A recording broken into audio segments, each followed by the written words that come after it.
Shepard and Mike Salk. All right, let's get this underway. It's the Brock and Salk Show here on Seattle Sports on 710, seattlesports.com, Seattle Sports app, podcast platforms, all of them, YouTube. YouTube's going to be big today. It's a big YouTube day. So if you watch on YouTube or watch on either the app or seattlesports.com, today is your kind of day. Mike Mayock's going to be on video with us today at 7:30.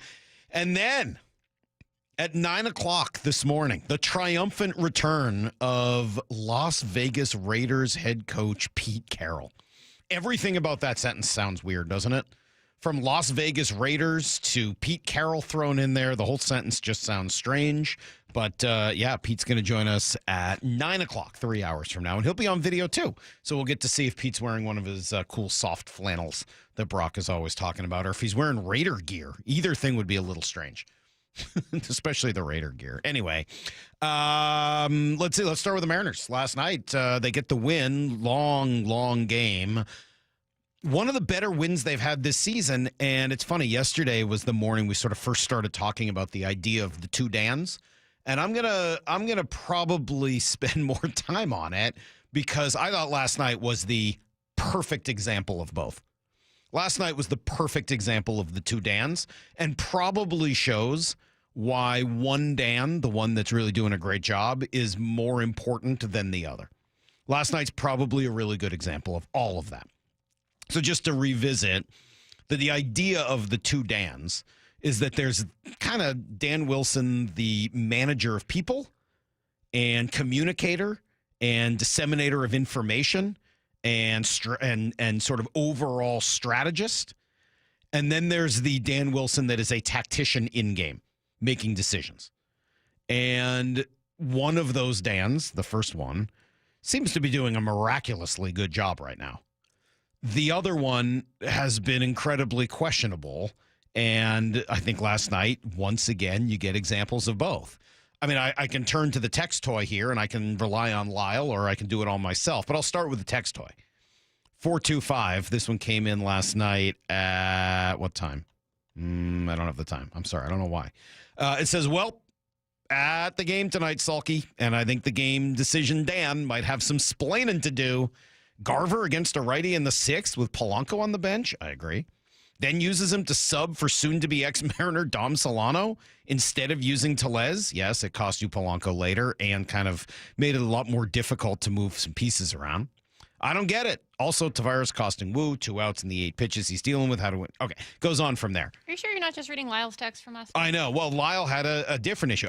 This one was me. I was kind of bummed out and had some criticism. I would have absolutely pinch hit for Garver in the sixth with Polanco, and then would have gone to Les later.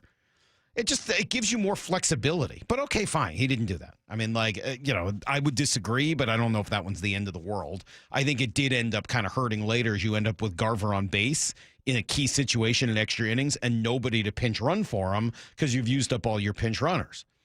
But I think Lyle makes probably a better point about the way they handled the 10th inning.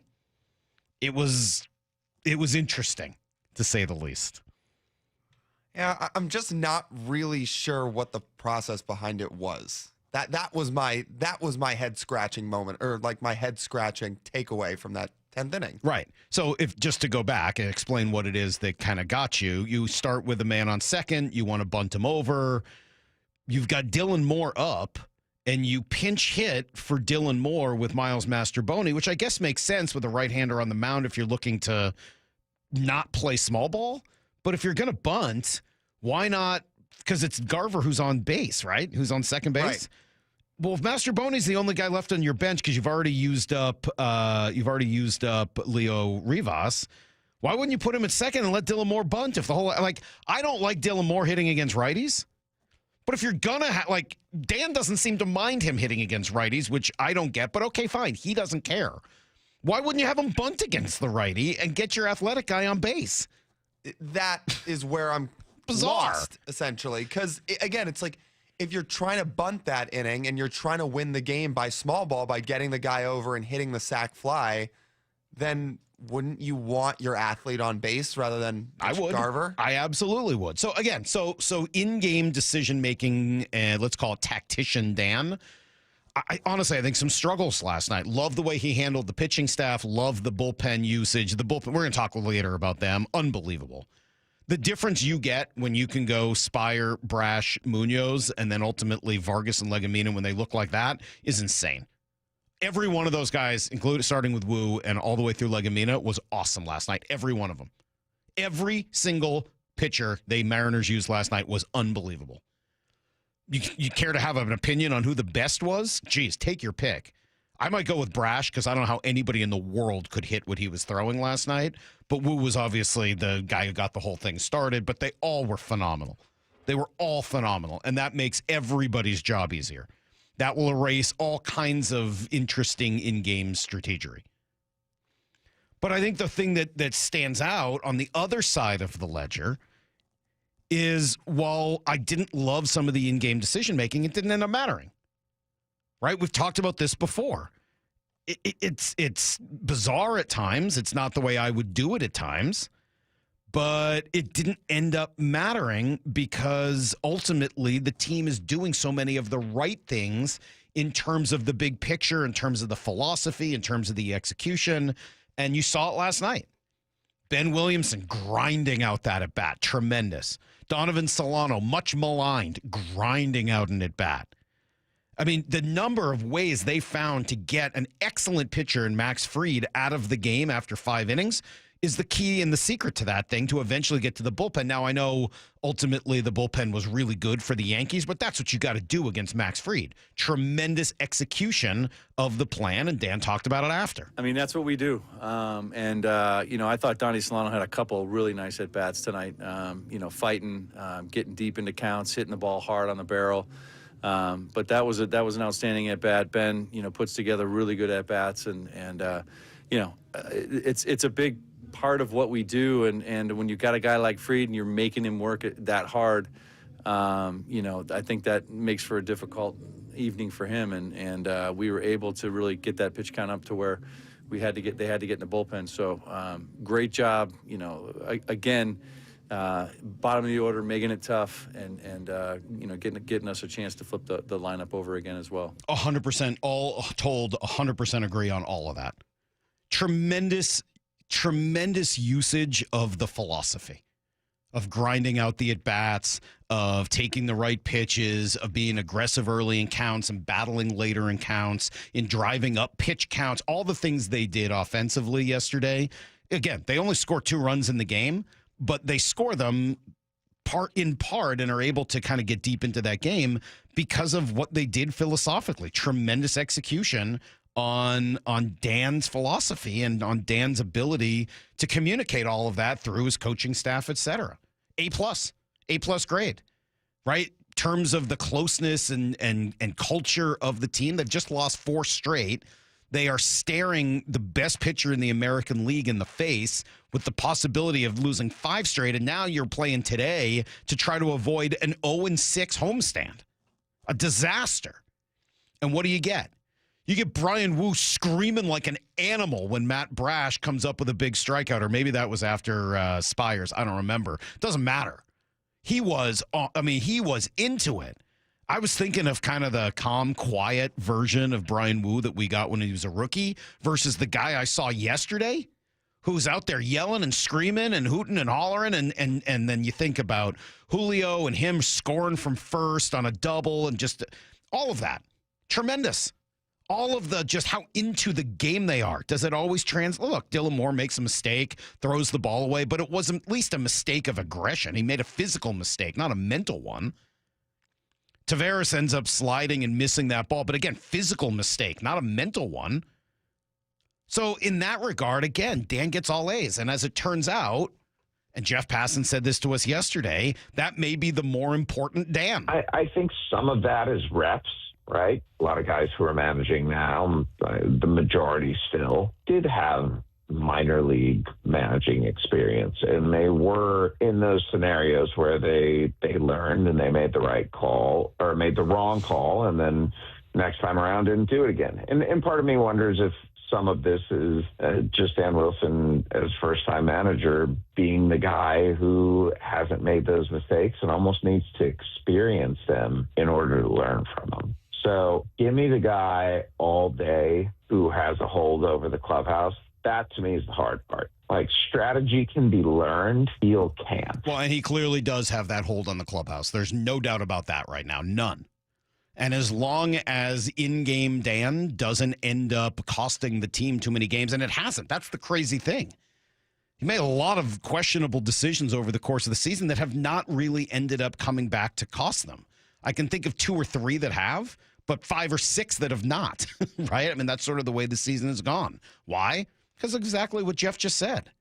Because the communication is good. Because the overall philosophy seems to be working and there's buy-in. And because the team is playing really hard and executing well right now, and that's made up for a lot of those in-game issues. Tremendous game last night. Lots of heroes, and we're going to talk about the pitching staff coming up. It's Brock and Salk, Seattle Sports on 710, seattlesports.com. Whew! All together now. Deep breath. Swinging a fly ball down the left field line. J.P. Crawford with a walk-off single. Now that looked like our boys. Ryan Wu hangs another 0 on the New York Yankees. And this afternoon, they send Luis Castillo to the mound. Mariners, Yankees, coming up at 1:05. Bump and Stacy take you up to pregame at noon on the home of the Mariners, Seattle Sports, where you hear every pitch on 710 and the Seattle Sports app. Need a new roof now? With State Roofing and Exteriors, you can get started with 0 down, 0 payments, and 0 interest for up to 24 months. That's right. Protect your home now and pay later. Call 866-ROOF-ROOF or visit stateroofing.com today. Discover LeMay, America's car museum in Tacoma. Explore 300 world-class cars, 100 years of history, and the Shinka exhibit with 50 iconic Japanese sports cars. Thrilling race simulators and fun for the whole family. Visit americascarmuseum.org.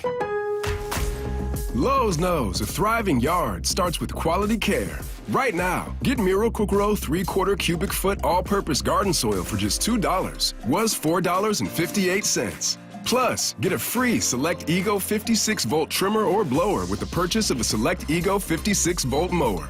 The best yard starts with the best deals. Lowe's, we help, you save. Valid through 5/14, excludes Alaska and Hawaii. Selection varies by location while supplies last. Did you know your skin is the largest organ of your body? Huh? That's why you should shower with Old Spice Super Hydration Body Wash instead of plain old bar soap. Love your skin by super hydrating it with vitamin B3 and glorious notes of vanilla and shea.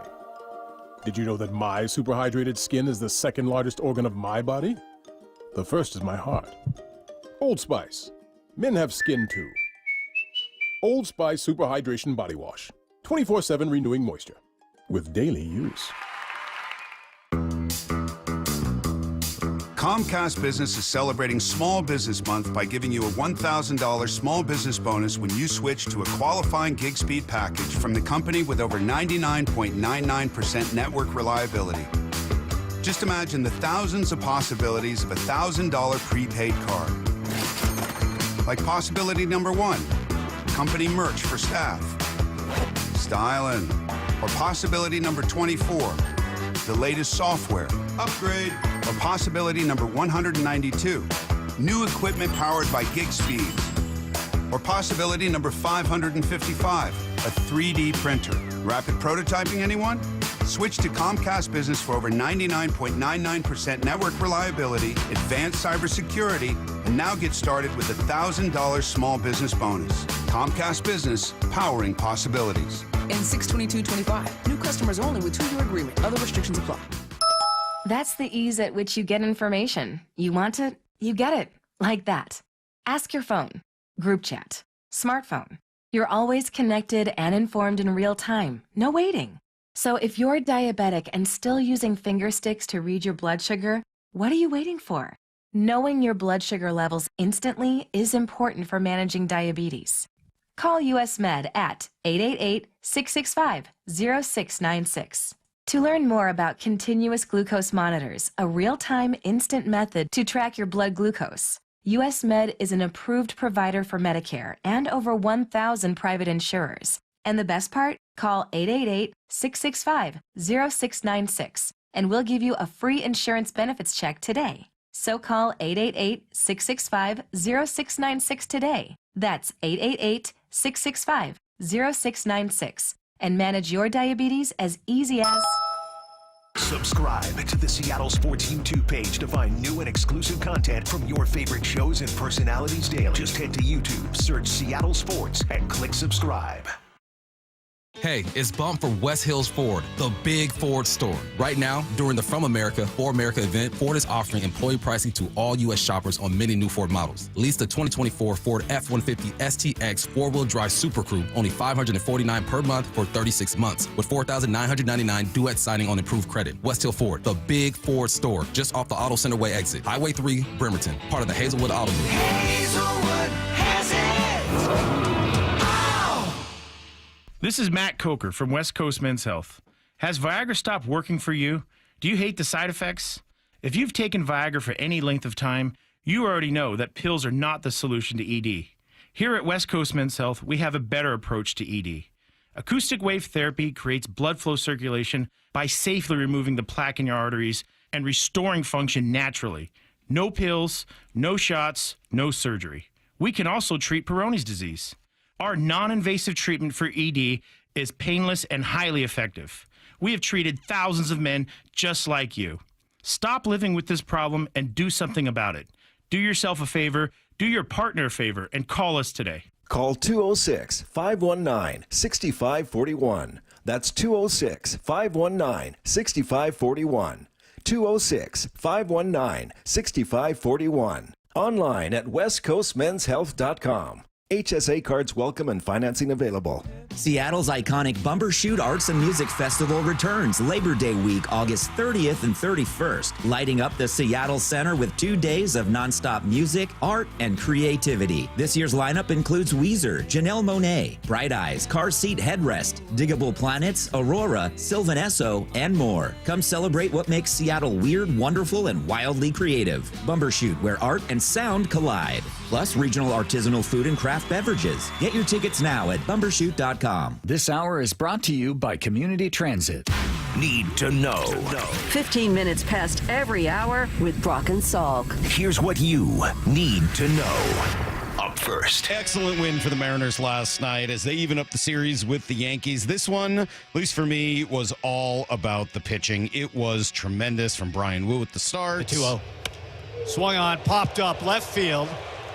Arozarena over. He's under it. He's waiting for it. He makes the catch, and Brian Wu hangs another 0 on the New York Yankees. Yeah, that got him through 6. He ends up going 6 1/3. Dominant innings. Didn't allow a run. Only 4 hits, 6 strikeouts. Only pitcher in baseball to go at least 6 innings in every outing this year. Pretty impressive. And then he turned it over to the pen, which was just absurd yesterday. Spire and Brash did their job 100%. Munoz filthy despite allowing the tying run without giving up a hit. Vargas incredible in the 10th. Legumina just as good in the 11th, and that allowed J.P. Crawford to come up big. The stretch and the pitch on the way to JP. Swinging a fly ball down the left field line. This one is a fair ball, and the ball game is over. J.P. Crawford with a walk-off single. Here comes Taveras on to score. The Mariners walk it off and win it 2-1 over the Yankees here in the bottom of the 11th inning. Yeah, JP gets the credit. I feel a little bad for Ben Williamson. It felt like he should have won the game on the hit right before that, as he did it was a great at bat. He had great at bats all night long, drives the ball to right field, exactly what he's supposed to do. Taveras probably would have scored if it's a do or die situation, but with nobody out, he kind of holds and waits, and because of it, JP gets to be the hero in this one. You get a series finale today. Luis Castillo will try to get back on track against a right-hander, Will Warren. Other Mariner news, well, it's all good on the Logan Gilbert front. Came through his bullpen without incident, gets to 25 pitches, hit 94 miles an hour, so a big hurdle for Logan now cleared as he tries to get back on the field. Here's the second thing you need to know. Schedule release day in the NFL. That'll happen at 5 o'clock in full. But in the meantime, we'll be curious to see how many primetime games Seahawks get, holiday games, another 3 games in 11 days, scheduling quirk anomaly like last year, when the bye is. The one thing we did learn this morning, sounds like they will have a Week 4 Thursday night game in Arizona, so get ready for that. Team is still on the hunt for a cornerback. Brady Henderson mentioned this last week. Rasul Douglas is a possibility. He was in town for a visit yesterday after spending the year in Buffalo. Here's what Brady told us. I don't think they want to spend a whole lot of money on whatever cornerback they sign, just because I think they would prefer to have Josh Jobe fill that number 3 role, but you certainly need someone to, at the very least, come in and be a veteran guy who could step in the event of an injury. So I think Griffin is the guy they want to sign. Rasul Douglas is another guy to keep an eye on, another veteran guy who started a bunch of games in the NFL, same draft class, same round of the draft as Shaquille Griffin, who's the 3rd-round pick in 2017. He's a bigger guy who's got I think 19 interceptions over his career and a bunch of passes defense. So maybe not as fast as Shaquille Griffin, but some good ball skills that have yielded some pretty good production over the years. I'm sure there's a reason he's available, but I think I'd probably be more interested in Rasul Douglas over Shaquille Griffin. Just me. The numbers last year in Buffalo, 58 tackles, 1 forced fumble, 5 passes defensed in 15 games. Seems like a guy that I wouldn't mind having on my team. Here's the third thing you need to know. NBA expansion going to be back on the table this summer, according to the commissioner, Adam Silver. He spoke yesterday to SiriusXM. I think at this point, we have a NBA board meeting in July in Las Vegas, and my sense is it will be on the agenda to discuss with full ownership now for the 30 teams to get directly the existing owners' views on potential expansion and how we would begin furthering the study of all the implications. All right, so they'll meet this summer. The likely action from that, I think, will be expansion to both Vegas and Seattle. This, remember, was supposed to take place after the TV rights deal was completed, but then it got delayed because of the Celtics sale. Now, there was news yesterday, and I don't think this will end up delaying it, but the Blazers are now for sale, according to the wishes of Paul Allen's trust to divest his sports properties and then give all the proceeds to charity. So the press release that came out yesterday does explicitly say that it does not apply to the Seahawks right now, nor the 25% ownership in the Sounders. They are not for sale. But I do wonder whether or not the Blazers sale would have some effect on the timing with expansion. I don't think it will, but I suppose it's a possibility. And then finally, I guess there have been rumblings of this for a while, but still pretty taken aback to see that Pete Rose, Shoeless Joe Jackson, and others have been removed posthumously from baseball's permanently ineligible list. Rob Manfred has chosen to interpret that rule as expiring upon someone's death. Yeah, I'm not with him on this, I can tell you. I think it cheapens the rule. I think it takes away from the decisions made by people who had the most information in the moment. And in a world where sports gambling is more prevalent than ever, I think it's the wrong signal to send in every way. So, not a fan of what the commissioner decided yesterday. We'll try to discuss in a little more detail later this morning. That's everything you need to know. 1:15 every hour here on the Brock and Salk show. Yes, we will have, we'll do some football talk later. Mike Mayock at 7:30. Remember, he was super high on Jalen Milroe, so excited to hear what he has to say about that. And then at 9 o'clock, Pete Carroll will join the show for the first time in forever. Looking forward to talking to the coach and hearing what he has to say, what he's been doing for the last year, and how he prepared for his new gig in Vegas, and what happened on that plane with John and Mike and everybody else. We'll chat with Pete coming up at 9 o'clock. Lots more baseball to come, though, and we'll kick it off with Jeff Passan next. He's got a thought. I'll tell you what, I asked him a question about a potentially available star player that I thought would get laughed at, and instead it got exactly the opposite reaction. You'll have to hear it next on Brock and Salk. Whew! All together now. Deep breath. Swinging a fly ball down the left field line. J.P. Crawford with a walk-off single. Now that looked like our boys. Brian Wu hangs another 0 on the New York Yankees. And this afternoon, they send Luis Castillo to the mound. Mariners, Yankees, coming up at 1:05. Bump and Stacy take you up to pregame at noon on the home of the Mariners, Seattle Sports, where you hear every pitch on 710 and the Seattle Sports app. Hey, Mike Salk here, and luxury does await at Snoqualmie Casino and Hotel. That's where comfort meets elegance. And this summer, The new hotel is opening up. It's going to be awesome. Still with the great views, but adding even more world-class dining, restaurants, and entertainment. Yes, entertainment. The summer concert series is back. Hanson, Austin Jenks, Melanie Fiona, POD, all this summer overlooking the beautiful Snoqualmie Valley. You can get tickets at snocasino.com. Remember, Seattle's closest. It's now Snoqualmie Casino and Hotel. John Curley here. Smart homeowners are upgrading heat pumps and air conditioners now before the summer heat wave with incredible rebates and discounts that'll save you up to $6,000. Home Comfort Alliance makes paying easy with 18 months, same as cash financing. Call Home Comfort Alliance today for a free quote and save up to $6,000. For your heating, cooling, plumbing, and electrical needs, visit HomeComfortAlliance.com today. That's HomeComfortAlliance.com.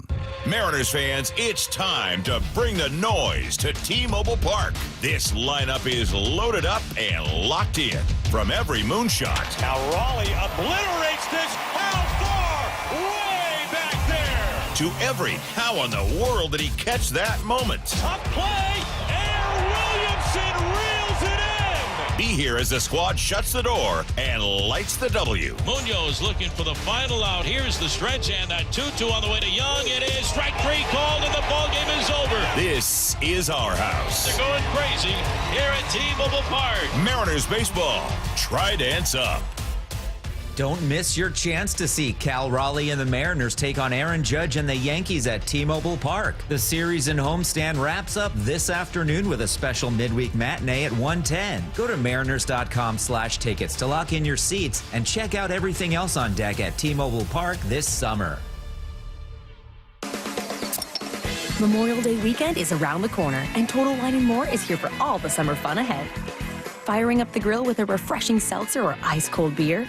Cranking up those tunes while mixing up your favorite cocktails? Total Wine has everything you need to keep the good times going this Memorial Day weekend. With the lowest prices for over 30 years, you'll always find what you love and love what you find. Only at Total Wine & More. Drink responsibly, B21. Still getting around to that fix on your car? You got this. On eBay, you'll find millions of parts guaranteed to fit. Doesn't matter if it's a major engine repair or your first time swapping your windshield wipers. eBay has that part you need, ready to click perfectly into place for changes big and small. Loud or quiet, find all the parts you need at prices you'll love. Guaranteed to fit every time. But you already know that. eBay. Things, people, love. Eligible items only. Exclusions apply. At Uline, the prevailing opinion is, if you don't live it, you don't believe it. The people at Uline believe in hard work, and they live it by being there 24/7 to answer your call, having 41,000 items in stock, and offering same-day shipping from 12 locations across North America. Business owners, sellers, buyers, shippers, and packers believe it. Uline is the hard-working, dependable source for your shipping and industrial supplies. Visit uline.com. 4 down territory, going inside the game with Michael Bumpus. I like this. More quarterbacks should start doing this. Every day at 11:15 and 1:15 on Bumpin' Stacy. You think your home is pretty cool until that summer heat hits, and suddenly your home isn't that cool. In fact, it's hot. Air conditioning from Washington Energy Services can help. Stay cool this summer with our biggest spring savings event ever. This month only, take up to $2,500 off an energy-efficient Bryant cooling system with exclusive Washington Energy rebates. Ensure your home is always the cool house with air conditioning from Washington Energy Services. Contact us today for a free estimate. They say teachers don't impact for a year, but for a lifetime. Hi, this is Rick Riz. Join WSECU, your local credit union, as we celebrate those who give so much with the Teacher of the Week program. Nominate a teacher you feel has changed a life in our community. Each week throughout the season, we'll honor one teacher with a $500 grant, courtesy of WSECU. Teachers are the real MVPs. Find out more and nominate a teacher at mynorthwest.com/teacher. G. Scott here with former Seahawk Doug Baldwin. Tell us about Nourishing Champions. We know the benefits for young people in sports, but we often don't think about the barriers. And one of those barriers is having proper nutrition. So Nourishing Champions, in partnership with Champions of Change and Safeway, is an effort to address those barriers so that our student athletes have what they need to excel both on the field and in the classroom. High schools can apply for grants up to $25,000 from Nourishing Champions. Learn more at championsofchangefoundation.org/Nourishing Champions. Hi, this is Nancy Penrose, owner of Big Trees in Snohomish. Spring has sprung. Need color to brighten up your yard or privacy trees to keep your neighbors guessing? Now is the time to buy. With hundreds of trees arriving in the nursery daily, Big Trees has the perfect tree for you. Check out our updated inventory list online at bigtreesupply.com or come visit the nursery today.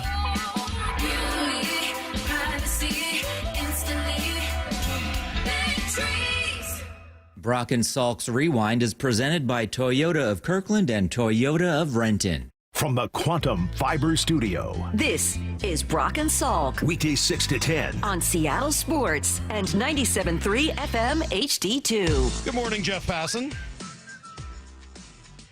Good morning, Jeffrey Passan. Hold on. That's the introduction? Yeah, that's all you get today. We're torching the team today. We're getting angry, Jeff. They've lost four straight. Things are dire here. Is that possible? Like, Brock, are you capable of torching? No. Not really. No. Too nice, Passan. Did you find your AirPods last week? I did. I'm wearing them right now. Brock, you would torch with like a Bic. like Mike, I feel like Mike is like flamethrower guy from the movies. But Brock, you're too nice for that. That's why we balance each other out. Yeah, like when I get upset about a guy bunting in the second inning against the Yankees, Brock's here to, balance that out a little bit. How do you balance that one out, Brock? Well, it's player empowerment. Severus has just been here a week or so. Maybe he didn't know. Maybe he missed the sign. Certainly, Dan didn't order the code red from the dugout there, and he's going to instill confidence in these guys. It'll be a teachable moment. Yeah, well, there's a reason that the Rangers let him go. Jeff, you're funny. So what are we watching? Seriously, 4-game losing streak here with the Mariners. They've given up 32 runs during these 4 games. Are we watching a little bump in the road, or are we watching a balloon popping? I think it's more bump in the road than balloon popping. And it's very easy, a whole lot easier to get lost in a medium losing streak than it is to get consumed or engrossed by a long winning streak. It's just the nature of the sport. It's the nature of fandom. And sure, it would be nice if this team, not just had won those 4 games instead of lost them, but was playing the kind of baseball that we sort of got used to for a couple weeks. And I know it's kind of spoiled, though. No, I'm not allowed to say that word. I know it's no. I learn your lesson, Jeffrey. I know that when they're playing the kind of baseball that they were playing, you want that to never go away. But it's just not possible to maintain that over 162 games unless you're a great team.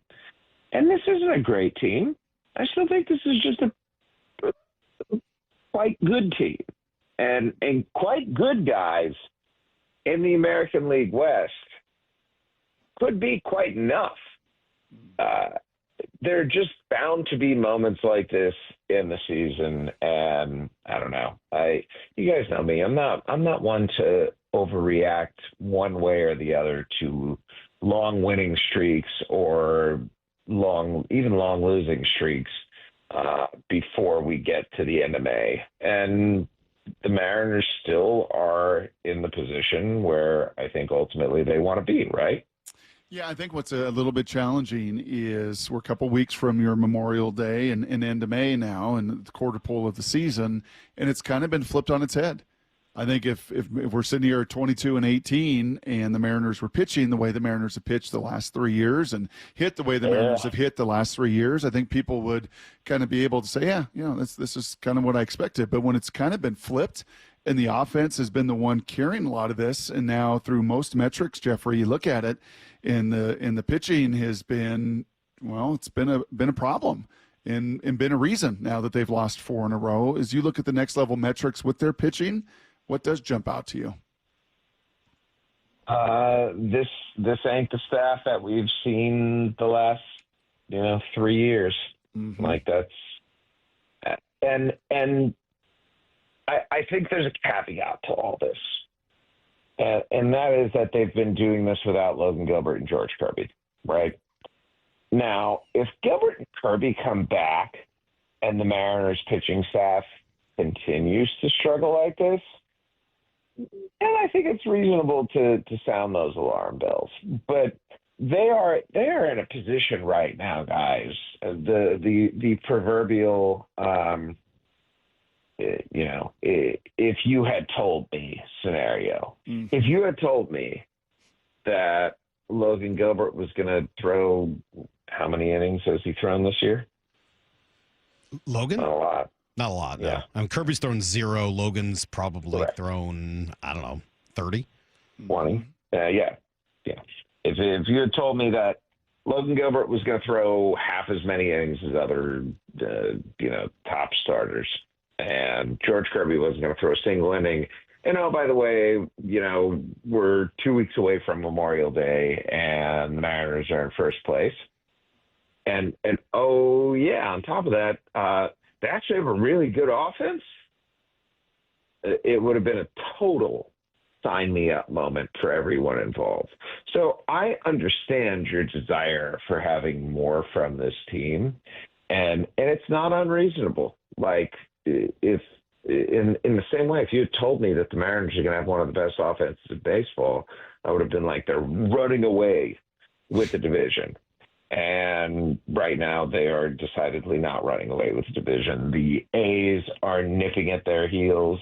The Astros are nipping at their heels. The Rangers are nipping at their heels. And the problematic part of all three of those things is that they're all 500 teams. Mm-hmm. And so if a 500 team is nipping at your heels, not where you want to be. We've been having a little bit of a debate, and it goes back to some of that first question I asked you or just was complaining about with the bunt last night. We spent some time this morning talking about kind of a two Dans situation. There's this one Dan Wilson that we are scratching our heads at times about some of the in-game decision-making, and it does not seem to always make a ton of sense from the modern baseball standpoint, versus this other Dan Wilson that seems to have an incredible hold over the clubhouse, an incredible hold over the philosophy and aggressiveness overall of the team, and seems to really, seems to be impacting the culture in general in a very positive way. How do you balance those two parts or those two elements of a manager's job in today's game? You hope that one does not far outweigh the other. And if it does, you hope the ugly side just doesn't rear its head particularly often. But when you have 162 games, there are going to be quite a few moments of strategy where it's on the manager. And there is no quicker way into the doghouse of fans than bad button pushing. And I think some of that is reps, right? A lot of guys who are managing now, the majority still, did have minor league managing experience. And they were in those scenarios where they learned and they made the right call or made the wrong call, and then next time around didn't do it again. And part of me wonders if some of this is just Dan Wilson as first-time manager being the guy who hasn't made those mistakes and almost needs to experience them in order to learn from them. So, listen, give me the guy all day who has a hold over the clubhouse. That, to me, is the hard part. Like, strategy can be learned, feel can't. Mm-hmm. And I think Dan Wilson's got a lot of feel, and so I'm going to lean into that and say that there are enough people in the organization who have an understanding of proper strategic moves that they will be able to figure out how to get him on the right path there.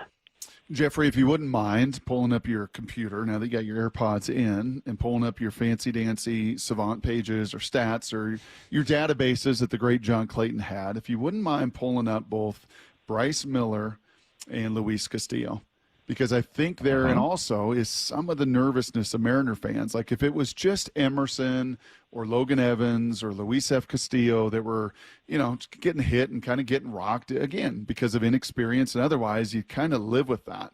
Some of the challenge of this start has been the struggles that we have not seen ever of Bryce Miller. Yeah. And maybe some of Luis Castillo at 32, velo down, whiff rate down, some of these things kind of starting to pop a little bit.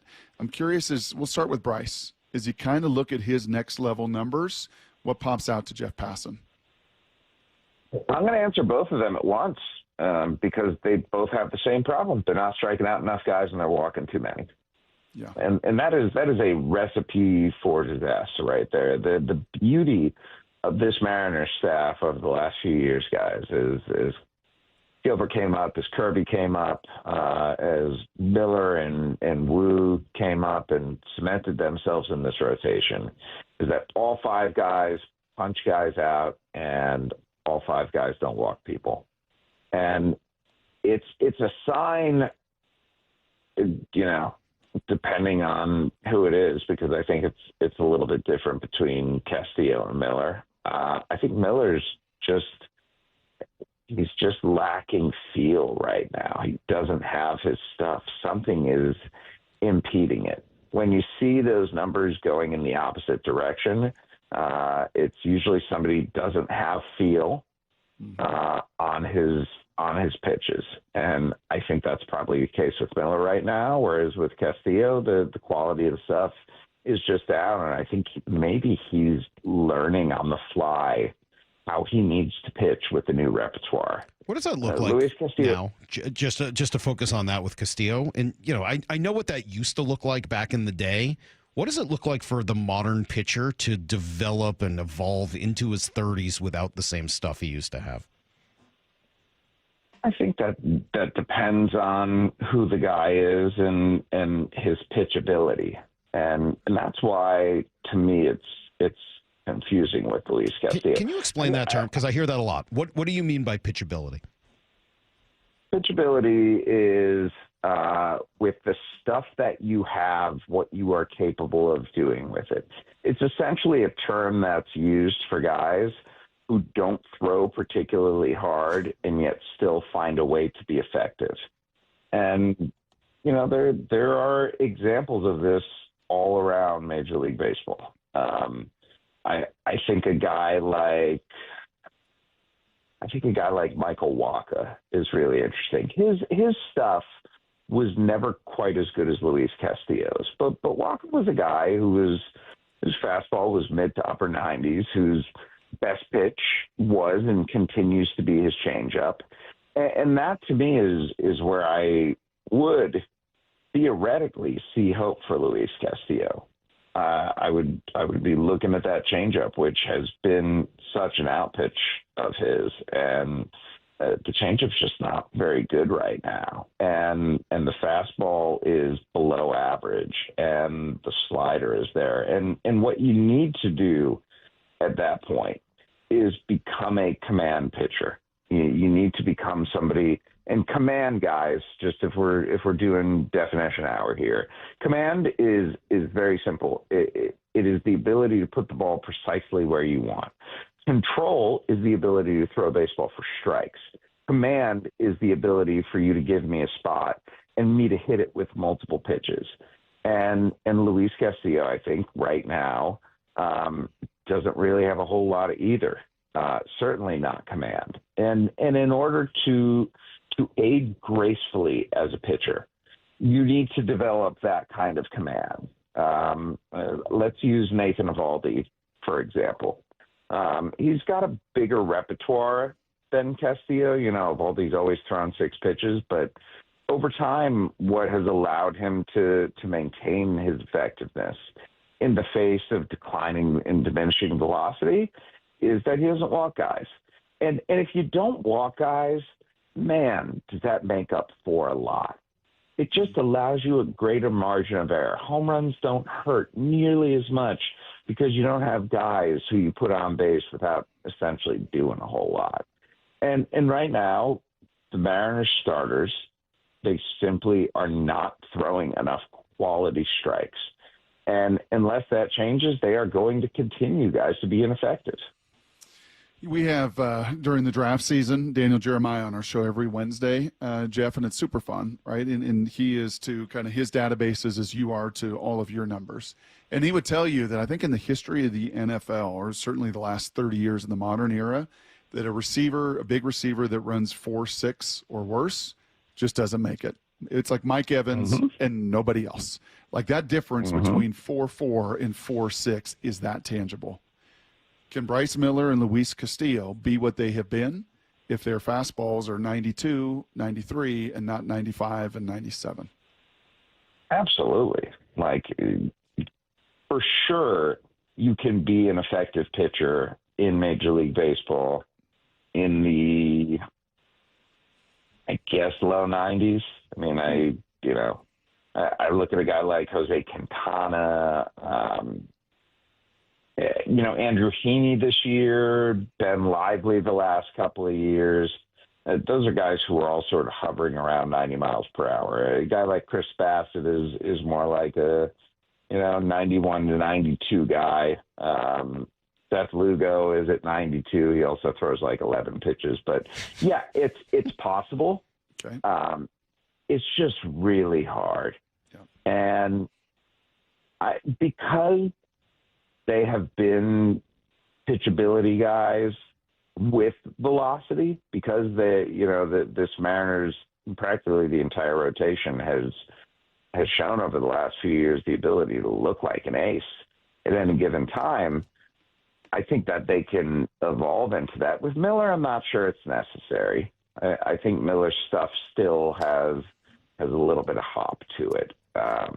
But Castillo, it's down. It's different. And I don't know, man, if you are a sinker baller, maybe focusing on less on swing and miss and more on weak contact is the kind of evolution that Luis Castillo needs to embrace. Now, listen, there's a chance that his stuff could come back, and maybe his arm's hurting right now when figures out how to get past that, or maybe he finds a way to pick up what he's working with. I think you're onto something there, Jeff, because I think some of his best starts have been when they've needed him to go deep, and he has pitched more to contact, and he has thrown a lot more of the sinker. Yep. I think you're actually very much onto something there. All right, let me ask you about something ridiculous. Maybe this is a very short conversation, but I'll at least ask you about it because we are lucky enough to have you on the show today.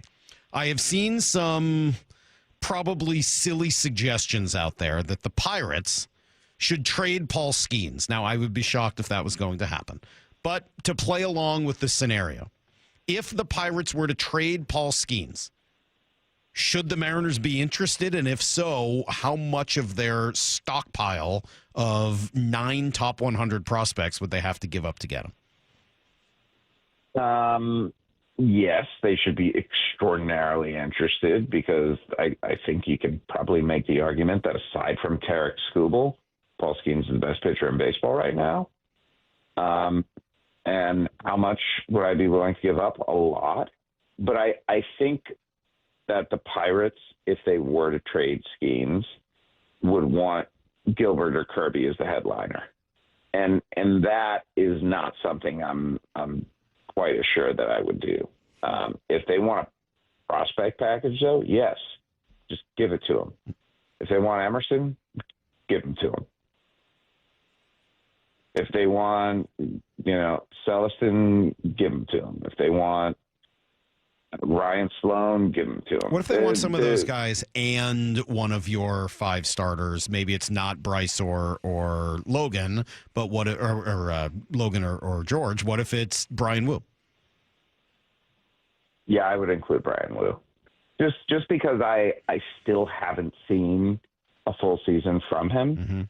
And I as great as Wu is capable of being, as great as we have seen him be, there's still that thing in the back of my head that says that this guy, until he goes out and throws 180 innings in a season, I just don't know, man. I would much rather have Paul Skeens there, and to go into a playoff series with Skeens, Gilbert, Kirby is an absurd hurdle for your opponent to leap. It's not everything. It's not going to guarantee you winning those series, but it's sure going to put you in a great position to go out and win it. So yeah, I think in Major League Baseball, when it comes to stars, get them.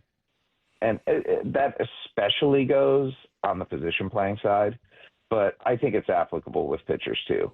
Now, granted, I'd be scared. and I'd be scared because this is such a high-risk trade. And let's say that Paul Skeens, I hope this does not happen, but let's say Paul Skeens blows out his elbow in June or July. You are missing him for that playoff run, and best case scenario, you're getting him back right around the time of the playoffs the next year, and you just don't know what you're going to be getting. And then you have another season on top of that, where usually it takes a year for a guy to get feel when he's coming back from Tommy John. So it's just, you would be making this move to try and hit in a specific window. The downside, though, is terrifying. If we're talking about a position player with Paul Skeens' pedigree, if we're talking about like a frontline young guy who's going to put up 6 or 7 or 8 wins above replacement, I would give up pretty much anyone they ask for. Just Jeff, because with position players, if you can get a guy who is what Julio was supposed to be, you just are willing to overpay for that. And I think part of it, we're getting to the point now, guys, where the Mariners have been so consistently excellent at identifying, drafting / signing, and developing players that if they're confident that this is part of their future, that this is something that they believe that they can replicate, it gives you even more incentive to start trading some of these guys for established big leaguers. You know, it's fascinating. You know, what's fascinating, Jeff, is you're having this conversation is like crazy as it would be for the Pirates to trade Skeens. There's a big part of me sitting here on the other side going, it would be crazy for the Mariners to be trading from a situation they've never had. They got 9 top 100 guys. It's not just one Julio or one Cal, you know, that's right. You've got player after player after player, right? And you've been patient and patient and patient in this like chasm between where your pitching is and all these prospects coming is closing and closing and closing. Why would the Mariners ever now at this point be on the crazy side and trade a Selznick and Emerson, a Roy, like all of this amazing talent that they've never had in this kind of volume? I mean, totally reasonable. Like it's hard to construct a counter argument to that other than this is a ringless franchise and there needs to be urgency at some point. And sometimes, you know, the Mariners are in the position that they're in right now, guys, because you can accuse them of good decision making and of good process. And going and sending a bunch of prospects and the control that you have over them away for a single guy is the epitome of eggs in one basket management. And that sort of thing tends not to work out well. Yeah, it's not worked out great in the past. It especially goes against the risk matrix that this team seems to employ. Doing something like what you're proposing, Brock, that would be incredibly risky. And the reward's a parade. And when you hear me say something like that, it just brings out emotions, I imagine, in everyone. Imagine getting to be a part of that. Yeah, how could you not? I mean, obviously that's why you would think about a move like that. That's Jeff Passan, who joins us every Tuesday at 8:30. We'll replay Wednesday morning at 6:30. Just a reminder, about a half hour from now, we'll have Mike Mayock on the show. And then at 9 o'clock, Pete Carroll will join us this morning, just about 2 hours from right now. Up next, though, Mariners win one of the best games they've won all year. They did two things incredibly well. That's next on Brock and Salk. Whew! All together now. Deep breath.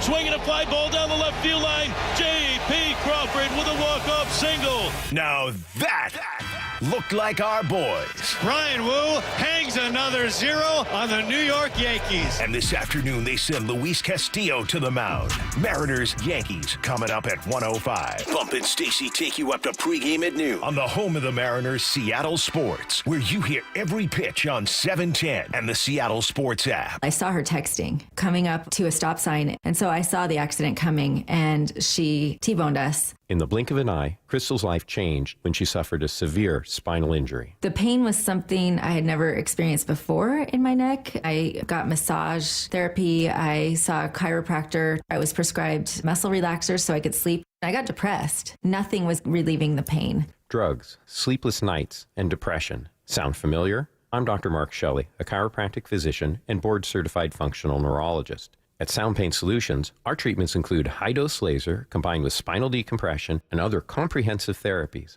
to rehabilitate damaged discs.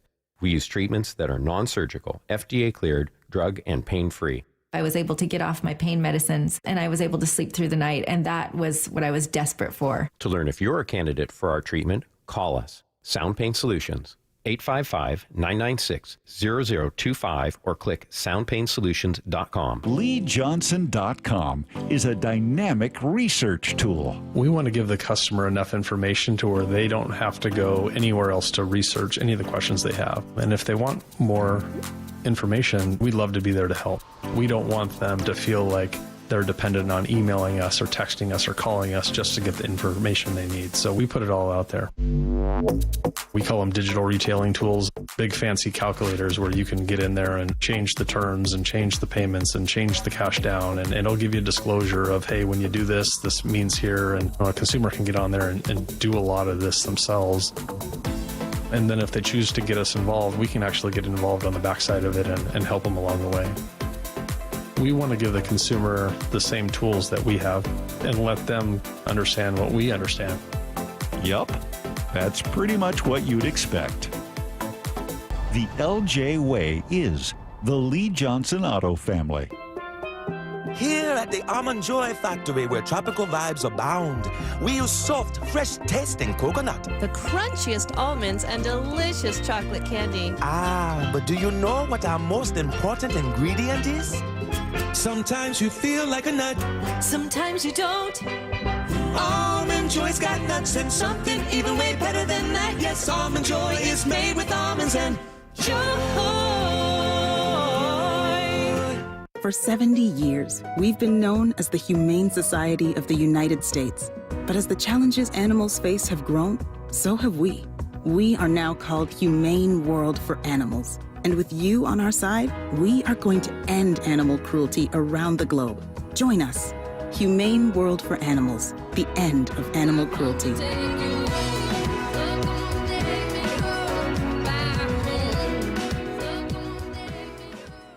Ready to order? Yes. We're earning unlimited 3% cash back on dining and entertainment with a Capital One Saver card, so let's just get one of everything. Everything? Fire everything. The Capital One Saver card is at table 27, and they're earning unlimited 3% cash back. Yes, Chef!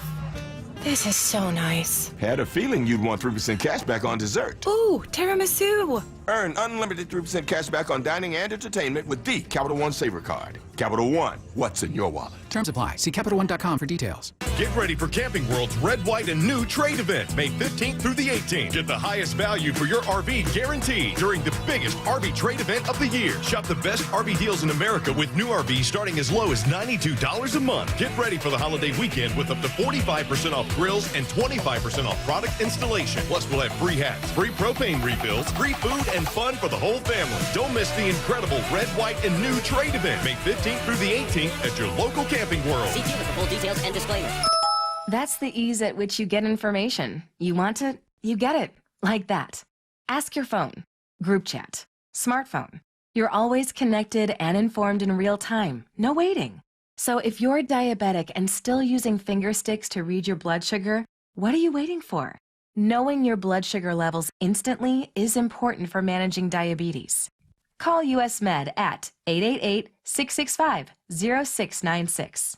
To learn more about continuous glucose monitors, a real-time instant method to track your blood glucose, US Med is an approved provider for Medicare and over 1,000 private insurers. And the best part? Call 888-665-0696 and we'll give you a free insurance benefits check today. So call 888-665-0696 today. That's 888-665-0696 and manage your diabetes as easy as... Let's go! This is Seattle Sports. Streaming through the Seattle Sports app. KIRO AM Seattle. KIRO FM HD2 Tacoma. Home of the Seahawks, Mariners, and everything Seattle sports. Get in the freaking auto! From the Quantum Fiber Studio, this is Brock and Salk on Seattle Sports. Brock Heward and Matt Marcus. Sorry about just Mike Heward. Not exactly Joe Cap there in the pocket. Now here are your hosts, Brock Heward and Mike Salk. Yeah, we're rolling along. Hi, Brock. Good morning, Michael. How are you? That was compelling last night. I know, but I'm sad. That was the most compelling theater of the season. Yeah, I'm so sad though. I really am. Like I'm trying to be happy. I get to see you tomorrow. I know, but I'm pretty sad, and it's kind of your fault, and it's too bad. Yeah, you made me pretty sad. I'm pretty hurt. I'm pretty upset. Oh no. No, it's true. I mean, like I want to be excited about a great win yesterday, and I got some cool sound to play, and kind of two big things the Mariners did yesterday to win that game, and I'm excited to talk about that. But it's hard. Like it's hard. It's hard to get over. Well, I mean, even on the air yesterday, you're like, hey, we got to plan this Pete Carroll interview. I'm going to call you. And then I rearranged my schedule last night. I make sure I'm by my phone really all night. I essentially told the kids, don't talk to me. Don't look at me. Don't come near me. I'm waiting for an incredibly important phone call from Brock. Yeah. We have something really important to do to plan. Yeah. And then, by the end of the night, the kids are like, so, Dad, you just made that up, right? Like, obviously, you just didn't want to hang out with us. And I was like, no, I feel bad now because, Brock said he would call me, but then he just never did. And, it's fine. I get it. I know. And then he even sent, an obligatory text about something else. So right. It's like, I didn't even take the No, you didn't even respond. Yeah. I said to Tina, should I call him? Should I call her? Call him? No. Play hard to get. No, we're just going to play hard to get. Oh, man, that's funny. Anyway, jokes aside, you're right, Brock. Incredibly compelling theater last night, and for a whole bunch of different reasons. But I think what I liked about last night, it was good to see the Mariners play Mariner baseball for a change and win a 2-1 game, and just see that bullpen. I mean, the whole pitching staff, but the bullpen last night. I mean, we could spend an hour talking about Brian Wu. We'll get to him in a moment here and Need to Know. But I wanted to talk about what I thought was the two most important at-bats of the night. Okay. From a pitching perspective, we could go back over kind of what they did. Ben Williamson, some of his at-bats. I thought he had a monster game yesterday, and we can come back to some of that. But from a pitching perspective, the two at-bats that I thought mattered most. This one in the 8th. 1 on and 1 away. Mariners 1-0. Top of the 8th inning. Brash ready to set. The 0-2 to Judge. Swing and a miss and a slider. Strike 3. Matt Brash strikes out Aaron Judge on 3 pitches. He gets him with a slider on the 0-2 pitch. And the Yankees have 2 down here in the top half of the 8th. At his best, at their best, who's better, Brash or Munoz? Oh. At their absolute best. I think Munoz has been more consistent, and he's sort of earned what he's gotten over time. At their absolute best, who would you least want to face? I'm gonna lean Mooney just because the last 3 outs of any game are the most difficult. And he does it again and again and again and again. And he's done it for some years. And he's had a battle through a back, and he's had a shoulder. I'm with you. The consistency is 100% Munoz. And the 99 and a slider that disappears. I don't know, man. What he did yesterday to Aaron Judge it's unfathomable. He made him look ridiculous. He made Aaron Judge the best hitter in the game by far right now. He made him look ridiculous. Made him look like a little leaguer at bat because he's that nasty. His combination of pitches and the stuff he's got, when he looks like he did last night, there's nobody in the league who can touch that. It is untouchable. I'm shocked anybody made contact. So to get Aaron Judge in the 8th like that, enormously important. And then the second most important, or maybe it ended up being even more important for me, is 2 innings later, Vargas, who was also filthy last night, is facing Grisham with Judge on deck. Big spot right here. 3 balls, 2 strikes. Vargas, his pitch. Swung on and missed. He got him. Another slider in the dirt. A brave pitch by Vargas. Down goes Grisham, and that's the second big out. Yeah, so once he got him, then you can walk Judge. And honestly, the rest of that lineup, I know they had scored 12 runs tonight or 11 runs the night before. They've been on fire, but they sure don't look nearly as imposing when you're able to either strike out Aaron Judge or pitch around him, because you can go after somebody else. And, by striking out Grisham there, by the way, in a 3-2 count, you give yourself so many more possibilities. So huge kudos to the whole pitching staff last night. And I would also have to add in Spire in the 7th inning with runners on base. Amazing. And just the emotion, man, just the passion. That was and we talked about it yesterday. This is the first little speed bump of the season, and there's going to be more. There's going to be more 3 or 4 game losing streaks over 162. There just is. Yep. And you just felt the roar of Spire and the roar of Woo. I think I sent you guys a note. Like, that's it, man. That is the juice. Like, it matters. There's a relentlessness. There's a competitiveness. And even Woo's dad up in the stands going crazy. Very excited. Totally admired and not loved. Happy when Leody Taveras dropped that ball. No, that was not great. He was not happy. And that's Brian Woo's dad is coming for him. By the way, not an error, Salk. That's not an error, but I think Dylan Morris was considered an error. I mean, finally, it wasn't even originally ruled an error. What is an error in baseball? No such thing. The ball goes in and out of your glove. That's not an error. You miss the throw by 6 feet. That's not an error. They're going to posthumously remove the error from baseball, I think, at this point. No, you're right. And that's why at 6 o'clock I was talking about the 2 Dans on display again last night. Again, two or three kind of questionable decisions in game tactically, but overall, team playing hard, into it, finding ways to capitalize on the right moments and then utilizing the overall strategy incredibly well. That's the other part of this, right? The way the Mariners have attacked top-notch starters this year has maybe been their most impressive thing. Skubal, Garrett Crochet, Hunter Brown. Take your pick of the various Rangers guys, but let's go with Evaldi. Now throw Max Fried into it. I mean, they have attacked all 5 of those guys who are right now, what did you show me yesterday, Lyle? The top 5 in terms of Cy Young favorites. They've attacked all 5 of them and beaten them. That's crazy. And by the way, have made all of them look reasonably human. I didn't think Max Fried looked like anything special last night. Mariners did a great job against him. They did a great job against Garrett Crochet. They did a great job against Turk Skubal. They've been unbelievable in those spots this year. They've been able to waste a lot of pitches in ways that just had not done before, right? I mean, a 5-pitch inning turns into another 8-pitch inning, turns into a 7 or 8 inning affair, and you just, you get nothing out of them. But you took some gas out of the tank, and Williamson was a big part of that. Actually, Solano at an 11-pitch at bat or something as well, and. Yeah, man, just it was nice. It was nice to see that response. It was nice to see the energy and the juice. To your point about Dan, of just kind of, I think from an inspiration and confidence building standpoint, which will be never measured by the stats, and I understand that. But to see the boys play with some real energy, want that one, and have a chance to win a series this afternoon with Luis on the team. There's no doubt. And didn't that feel like Luis 2 years ago? Goldie said it late in the game. He said it was his favorite game. I remember right where I was. I was up in Suncadia. It was a Friday night, and it was Luis, and it was the Yankees. Yeah. And Luis went even deeper, and it was back. And I mean, it was the same 1-0. Was that the game that Brash made the behind-the-back double play? Yes. Yeah. That's pretty ridiculous. The legs, whatever it was. It was just nuts.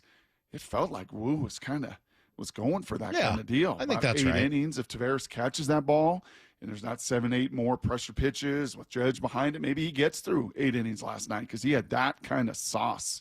But just the theater, the energy, kind of felt like that, and he does, man. He feels like Luis Castillo of 2023. How about the way he's just kind of brought his personality to light this year too? I mean, I don't remember seeing him yelling on the dugout like he was last night, and yeah, I mean it is very clear. The two Dans very much on display. This is not going away for me. Like I really find myself. So thinking you did about not it a lot. want him to pinch hit Polanco in the 7th? I wanted him to pinch hit Polanco an inning earlier for Garver, and then I wanted him to pitch Tellez in the 7th, and then I didn't want to see Mastroboni come in to bunt. What is the purpose? Put him on second base. What if Mastroboni is a much better bunter than Dylan Moore? What if it's like this guy is going to get it down? Dylan actually is not a great bunter. You know, I mean, I didn't think there's nights to nitpick. I didn't think last night was that nitpicking. I absolutely did, but whatever. Yeah, I think there were 2 or 3 things that just I shake my head at.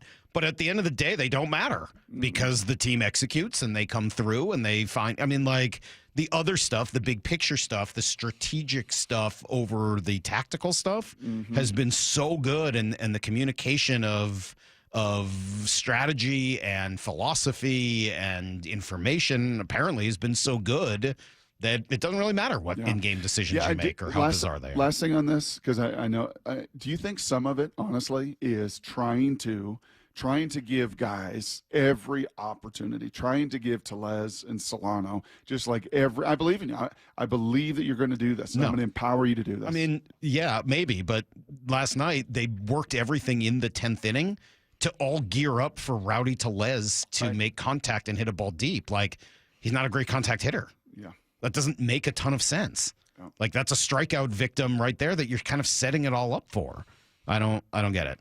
No, I don't. I'm sorry. I don't see it that way. I'm surprised by a lot of the moves. But again, I don't want to make too much of them because the other stuff has absolutely outweighed it, just like Jeff Passan told us yesterday it would. Like, the bigger picture stuff has so far been much more important than some of the specific in-game decisions. Yeah. Well, certainly than the tactical stuff. All right.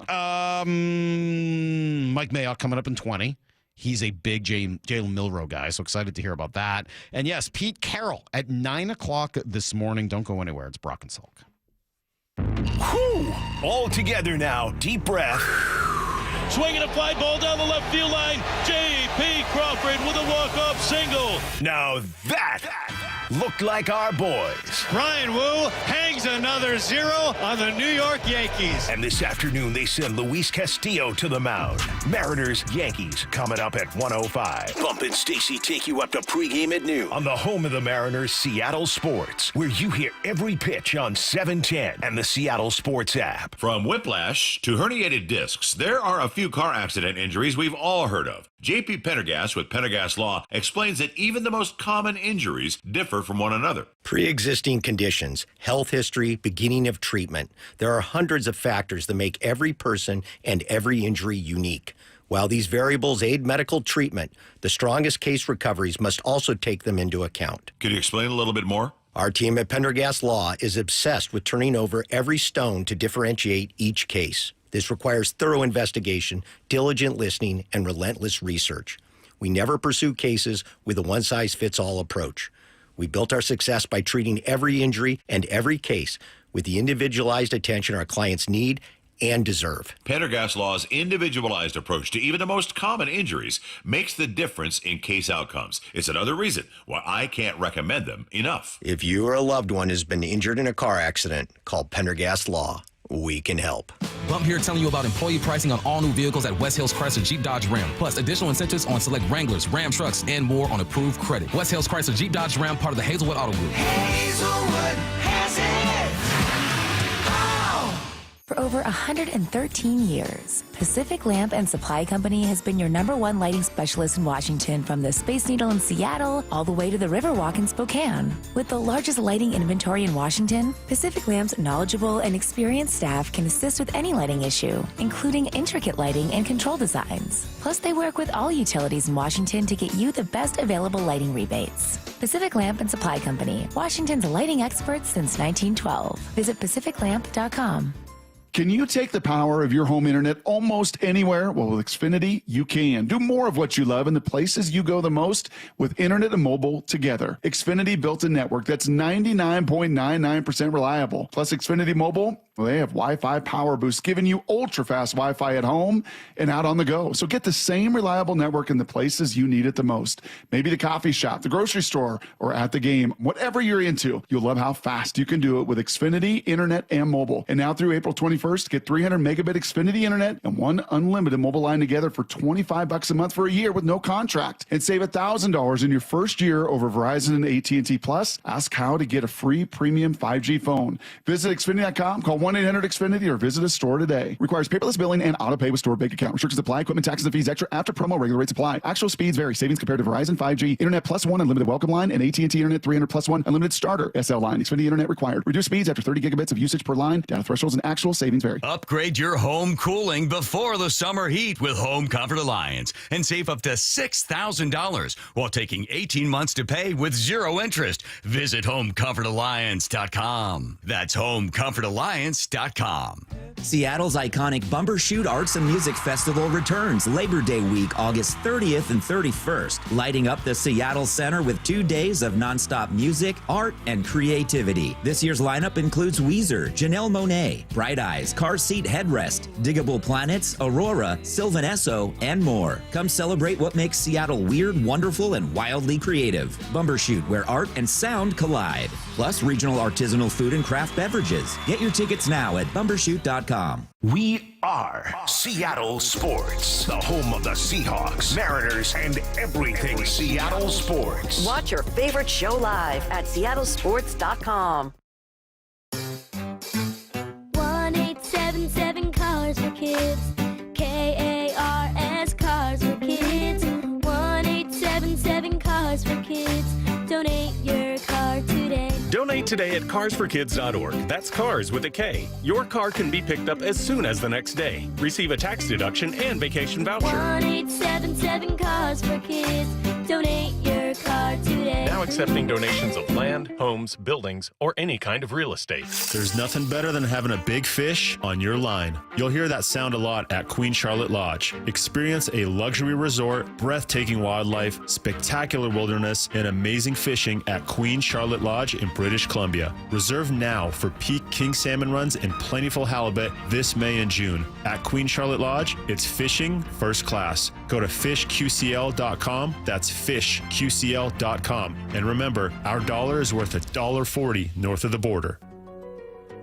So I formed Davis Law Group about 30 years ago, and I would get, the same questions from people about what to do in the case of an accident. Do you need a lawyer? To the point where I decided that I would at least write a book which would answer the common questions that I would receive as a lawyer. Once I wrote my first book, it proved to be hugely popular. I decided to write then a series of books in different accident cases so that we could really teach people about their rights, how to protect them, and how to decide on whether they need a lawyer and what lawyer to hire. I've found in my career that having a client that is educated and knowledgeable about their particular type of case really helps the client and also usually ends up making the case or the claim more successful. To get your free copy of any of my Washington accident books, visit WashingtonAccidentBooks.com. Need to know. 15 minutes past every hour with Brock and Salk. Here's what you need to know. Up first. Really was an excellent win for the Mariners last night. They even up the series with the Yankees and, put yourself in a much better position. You lose that game last night and you're staring a full 0-6 homestand in the face today. Instead, an opportunity to win another series and another one after losing the first game. It's amazing. The pitching, I think the story last night, Brian Wu absolutely dominant. Goes 6 1/3, didn't allow a run, only gave up 4 hits and 6 strikeouts. Brock, he's the only pitcher in baseball this year to go at least 6 innings in every single outing. He was pretty phenomenal. Brian's fastball is just so good, and I just was really impressed with how they mixed in some of the secondaries, but then they were able to get with the fastball as well. And as we talked about, it's a very good offensive lineup. But the way they mixed, the way they went at hitters, the way they were aggressive, I thought Brian was ahead in the count, quite a bit tonight. It was just another, outing where you see Brian just mentally just get so locked in and just deliver a huge outing for us tonight. And, that was some big-time pitching for him. Yankees were 0 for 14 with runners in scoring position. Pretty good. 0 for 14, and it was the contributions of every one of your high-leverage guys, and obviously the ace of the staff right now, which has become Brian Wu. What did Angie say last night? Angie said that Brian Wu's fastball is released at 4'10". Yeah. Or 4'11". Something like that. I didn't even tell you. I saw Simone Biles and her husband in the airport. Really? Oh my gosh. She's very small. She's like 3'11". Yeah, she's very small. It was like, oh my goodness. I had never seen that before. So when she said that, I was thinking about Simone Biles, like first pitch, and for these guys hitting, and for 6'7" Aaron Judge, and for all of them, like, man, that ball is coming from that angle, that degree, and they still can't figure it out. Yeah, he was ridiculous last night, and the bullpen does enough so that ultimately J.P. Crawford could come up with the game winner in the 11th series finale today. It'll be Luis Castillo. Come on, Luis. Trying to get himself back on track, and I would like to see a lot more two-seamers from him. I totally agree with what Passan was saying yesterday. He goes against right-hander Will Warren. Good news on the Logan Gilbert front, by the way, came through his bullpen without incident, threw 25 pitches, hit 94 miles an hour, so a nice hurdle cleared for Logan Gilbert. Here's the second thing you need to know. It's a big schedule release day, Brock, in the NFL, so we'll see little trickles of information continuing. In fact, reported down in Arizona today that the Seahawks will have a Week 4 Thursday night game in Arizona against the Cardinals. So now you know. Meanwhile, the team's still on the hunt for a cornerback, and as Brady Henderson mentioned last week, Rasul Douglas is a possibility. He was in town for a visit yesterday after spending a year in Buffalo. Here's what Brady told us last week. I don't think they want to spend a whole lot of money on whatever cornerback they sign, just because I think they would prefer to have Josh Jobe fill that number 3 role, but you certainly need someone to, at the very least, come in and be a veteran guy who could step in the event of an injury. So I think Griffin is the guy they want to sign. Rasul Douglas is another guy to keep an eye on, another veteran guy who started a bunch of games in the NFL, same draft class, same round of the draft as Shaquille Griffin, who's the 3rd-round pick in 2017. He's a bigger guy who's got I think 19 interceptions over his career and a bunch of passes defense. So maybe not as fast as Shaquille Griffin, but some good ball skills that have yielded some pretty good production over the years. I'll get into this a little more in Blue 88, but my gut says, you know what my gut says on this, Salk? Because Shaq Griffin was in before the draft, and they know Shaq Griffin, and they drafted Shaq Griffin, and he could still run. They want Shaq Griffin, but it's kind of like in recruiting. I remember Macy going through some of this, like, okay, I mean, eventually – you got to make the decision, right? It's either sink or swim. Yeah, do you want to be here or not? And we'll go in a different direction. Like, no, you'll wait for me. No, we're not really going to wait for you. Am I crazy that I kind of prefer Rasul Douglas? He plays the ball. I know. That sounds fun. He really plays the ball. I would kind of prefer Douglas, but we'll see. We'll see what direction this goes. Here's the third thing you need to know. Maybe the devil you don't know not being quite as problematic as the devil you know. So I'm not like I feel too confident. This would only be his 8th team. So I know, like obviously a lot of people have moved on. Yes. NBA expansion back on the table this summer, Brock, according to the commissioner Adam Silver, who was on with SiriusXM yesterday, and says, that's what they're going to talk about in Vegas. I think at this point we have a NBA board meeting in July in Las Vegas, and my sense is it will be on the agenda to discuss with full ownership now for the 30 teams to get directly the existing owners' views on potential expansion and how we would begin furthering the study of all the implications. Yeah, this is going to happen. Come on. Study of all the, like you don't know already? They have no idea. No idea what the implications do. We want to slice it up 2 more ways? How many hundreds of millions in fees would it take to do that? Hundreds of millions? Billions? Hundreds and hundreds of millions. Billions. Maybe $1 billion. Let's go billions. And what about Portland now? I mean, this throws a little bit of a wrench, I think, into some of that timing as Jody Allen and the estate of Paul Allen have decided to put the old Trailblazers on the market, not the Seahawks. Again, I'll hit on some of what I know there in Blue 88. But, yeah, I think that also Possibly. It did with Boston anyhow in that sale, in that transaction. I don't think this one is going to inhibit it because that one was a surprise. This, I don't think, was a surprise to anybody. But yeah, maybe it does. Maybe, as he said, all 30 owners, you got to have everybody there. We got to know what that value should value. You could make it take some time, but I don't think it's going to be a major delay. That would be my guess. Meanwhile, there have been rumblings on this for a little while, but Pete Rose, Shoeless Joe Jackson, and others removed posthumously from baseball's permanently ineligible list, as Rob Manfred has chosen to interpret that rule as expiring upon someone's death. We don't have time to get into it now, but I don't like it. The voters will get to decide that. Yeah, they will. So I don't think there's any reason to change the status they had. Like, did something happen that you'd have to change that? Like, everything's been just fine with them being permanently ineligible. Let's just keep it that way. That's everything you need to know. 1/4 every hour here in the Brock and Salk Show, especially in a world where gambling is so much closer to sports than it used to be. Just be above reproach, man. Be above reproach in that regard. All right. Pete Carroll coming up at 9 o'clock this morning. I'll keep mentioning that because we're super excited to have Pete. Tomorrow we'll do Here's the Thing, so please make sure you're sending in some submissions for Here's the Thing. You got to go download the app, and while you're there, you can watch us on video, either on the app or on the website or at YouTube. You can watch Pete, who will be on video at 9 o'clock, and you can watch our next guest as well, Mike Mayock, former GM, great draft analyst, and a guy who's super high on Jalen Milroe, will join us on video next. For Down Territory, going inside the game with former Cougs and Seahawks wide receiver Michael Bumpus. What does the release of River Craycraft say about the wide receiver room? It's a good thing and a bad thing. It's a bad thing for Craycraft because he's a Coug, a solid player in this league, right? Just a consistent practice squad, special teams. But it also shows that they are interested in some young talent over there, 6'1", 185. So there's competition in that receiver room.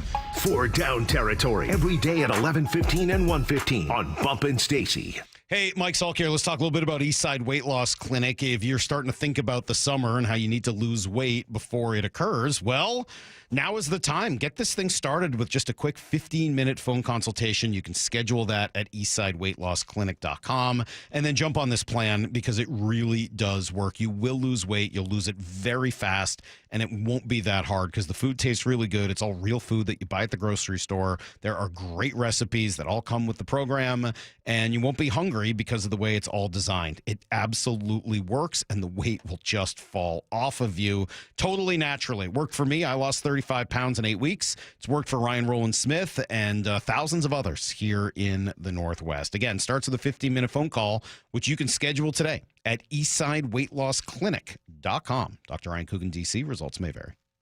We meet by accident, fixing every last bit, Accurate Auto Body.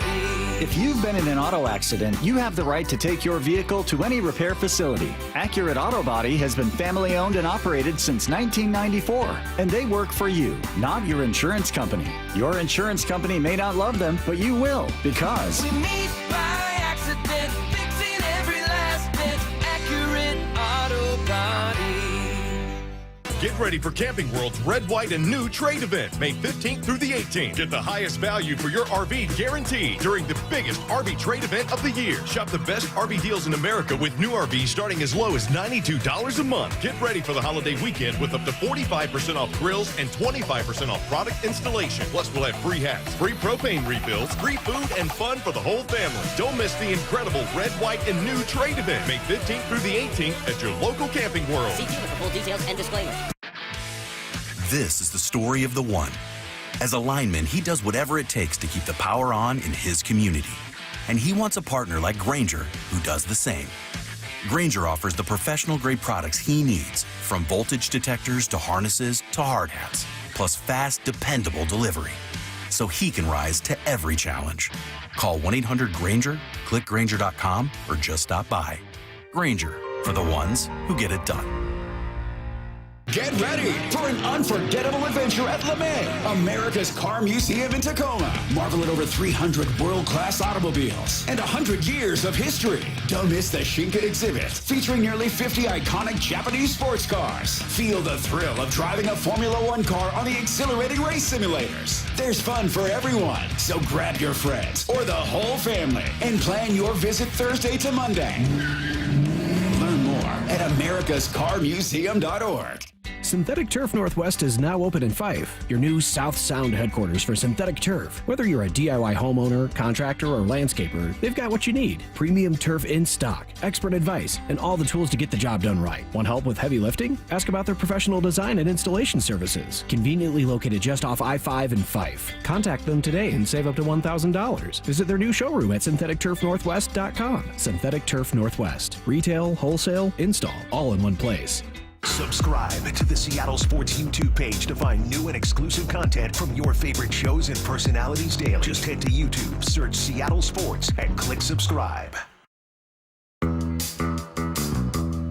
Comcast Business is celebrating Small Business Month by giving you a $1,000 small business bonus when you switch to a qualifying gig speed package from the company with over 99.99% network reliability.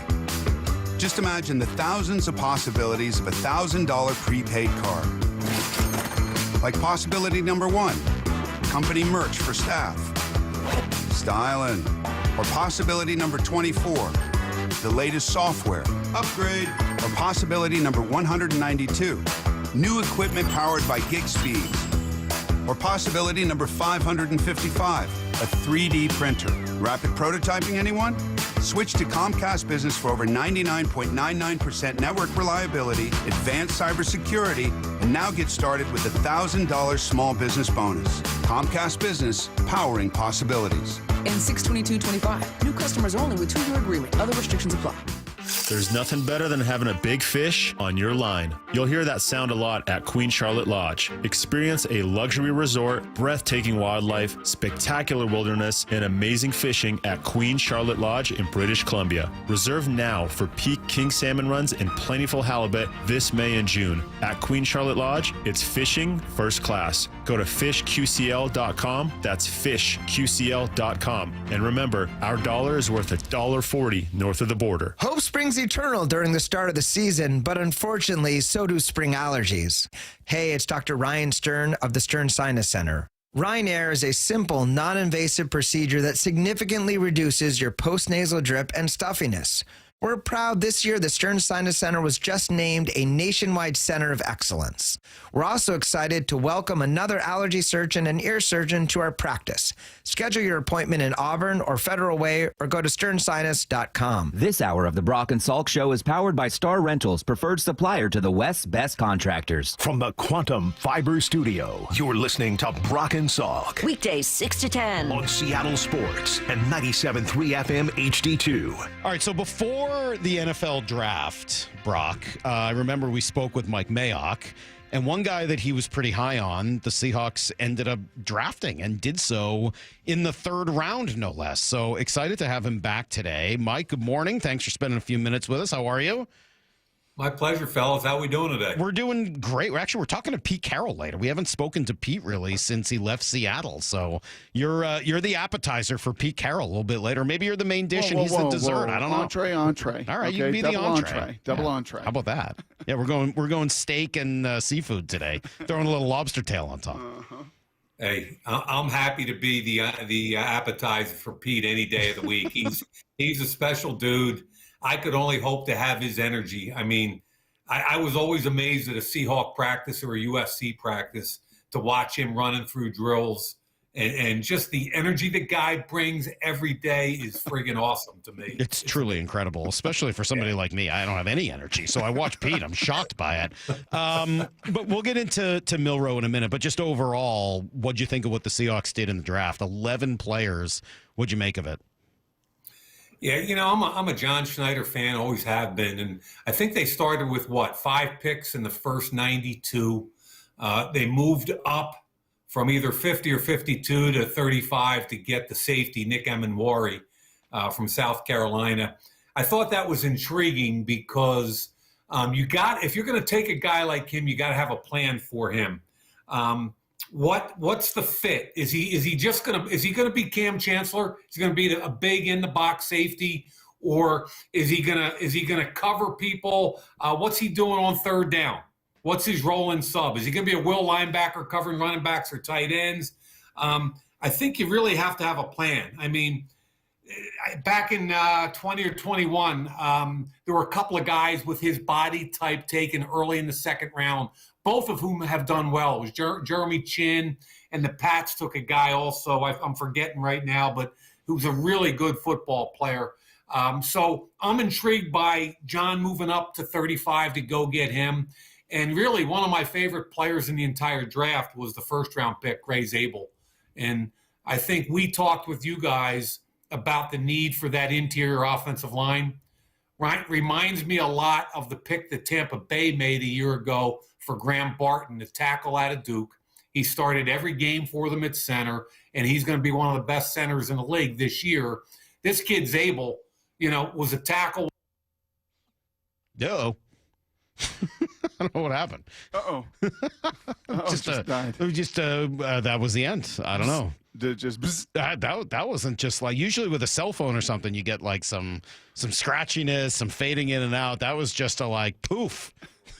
That's the end of Mike Mayock. He's he didn't gone. like being called an appetizer. I don't think he minded at all. I think he actually seemed kind of excited about the whole thing, and he was given a great answer there on why he loved Gray Zabel so much. So I don't know. We'll work on the technology, and hopefully that doesn't happen again. Hopefully it doesn't happen with Pete later either. Yeah, that will be a part of it, though. Finding in what he was chatting about there with Eman Mori, and I have complete and total confidence that if a staff and a system can kind of be pliable and adaptable, that's one thing that McDonald showed last year. I mean, with personnel, too. Like Kobe Bryant, where's Kobe Bryant fit? Is he going to be a nickel? Where can he play? How can we find a way to utilize him? We'll grow him into that role as a safety and become a difference maker. These linebackers that we both paid for and brought in here, well, they're not really working. They're not really our kind of fits. Well, then, let's roll with the fourth rounder and let's go trade for a guy that does fit. So as far as just kind of nimble and intellectual agility to put some people in the right spot, kind of have confidence there that Eman Mori's going to be just that kind of fit. Yeah. Well, and then you kind of hear that it may take them a little time to figure out exactly how the best way they want to use them and all of that. I do like the comp to what's his name, Graham Barton.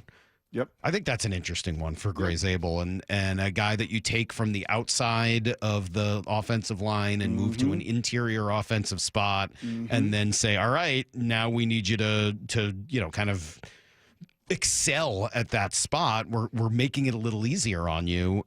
They have to have that work, right? Yes. I mean, like of all the picks, that's the one that has to work, right? All the others, like you hope they work, and if they do this, it's great. Zabel kind of has to work, right? Yeah, it's kind of remarkable. Just kind of along that Sam Darnold's kind of silo that we don't talk about Sam quite as much as maybe we should. It's kind of the same thing in this draft. There's a little more Eman Mori. There's a little more Jalen Milroe. There's a little more. Well, what about the first round? Well, we just kind of counting on that guy. Right. Well, you kind of have to. Get it done. Yes. Well, he better. Like, if he's not that. All right, we got Mike Mayock back. Good morning, Mike. Sorry about that. I don't know what happened, but good to have you. Yeah, let's go. All right, so you love Zabel. You love that he's going to be like Graham Barton. And then let's get to the guy that I know you were high on ahead of time, which is Jalen Milroe. What would your timeline be for Milroe?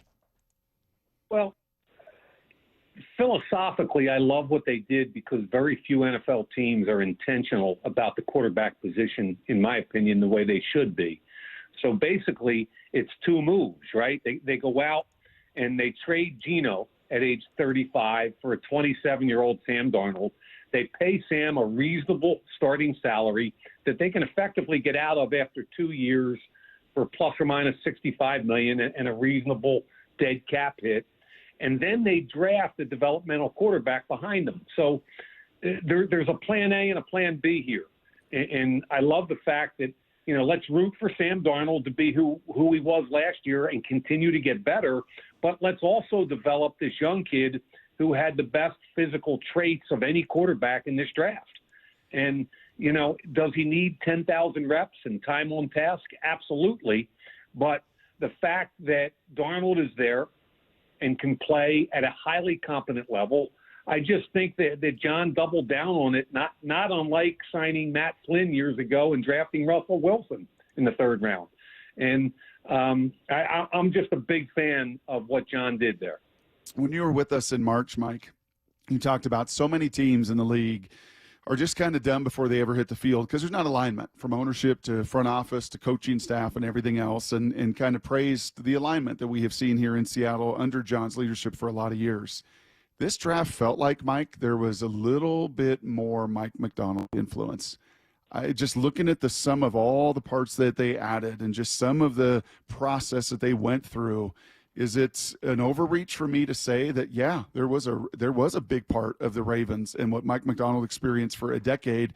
You do feel that in this draft class. Yeah, I don't know if there's any kind of I don't think you're alluding to a misalignment. I think you're just saying that the head coach has stepped up a little bit and said that I feel and look, Baltimore is one of my favorite 2 or 3 teams in the league because they've been consistent for the last 25 years, whether it's Ozzie Newsome or Eric DeCosta. They know what a Raven looks like and smells like, regardless of X and O's. And there is nothing wrong with that. I think John Schneider has always known what a Seahawk looks and smells like. And I kind of like the fact that Mike Macdonald's coming in with a philosophy and marrying it, the Amanwari pick. I think that's a marriage of old school Cam Chancellor and new school Kyle Hamilton. Mm-hmm. It's kind of cool to see that. I think the 5th round pick, Riley Mills from Notre Dame, I think he's got versatility to play any position from tackle to tackle, whether they're in their base 3-man front or a 4-down look. And also on top of that, and again, the marriage of the two philosophies, it comes back to toughness, love of football, consistency. I mean, your 5th round wideout that got hurt, Horton from Carolina State, I had a higher grade on him. And again, consistency, toughness. I really liked what the Seahawks did in this year's draft. And Brock, I think you're right. I think there's kind of a blend in philosophy. So we both liked it a lot too, but let me give you the one criticism we've heard, and I think I read this in Sando's column, came from another executive in the league who said essentially the biggest problem with the Seahawks draft was that they spent their first 3 picks on non-premium positions, right? Going interior offensive line, going safety, and then going tight end. Is there any concern that they didn't go with premium positions near the top of the draft, and maybe there was more of a need situation there instead? I struggle with that a little bit because I think you get caught up in that, especially in today's shifting NFL. I believe you draft great football players regardless of position. The Zabel pick to me is, he could kick out and play right tackle in a pinch. There's no problem there. I mean, if you look at that draft, my biggest question is less about that and more about just, I don't know, because I didn't do the tape of the 6th and 7th round offensive linemen. So I don't know how good they are or what they're going to contribute. But my biggest issue going into last year was the O-line. And going into this year, Zabel will be the one addition. I don't know if Josh Jones is going to win a spot, but he's more of a swing tackle to me. So that was kind of my biggest. Okay, you took care. Gray Zabel's a great addition. He fits what they do. But I love the signing of Cooper Kupp. I love Torrey Horton. I love Arroyo and Font. I love that. I think they're going to become a much better run game if that offensive line can handle it.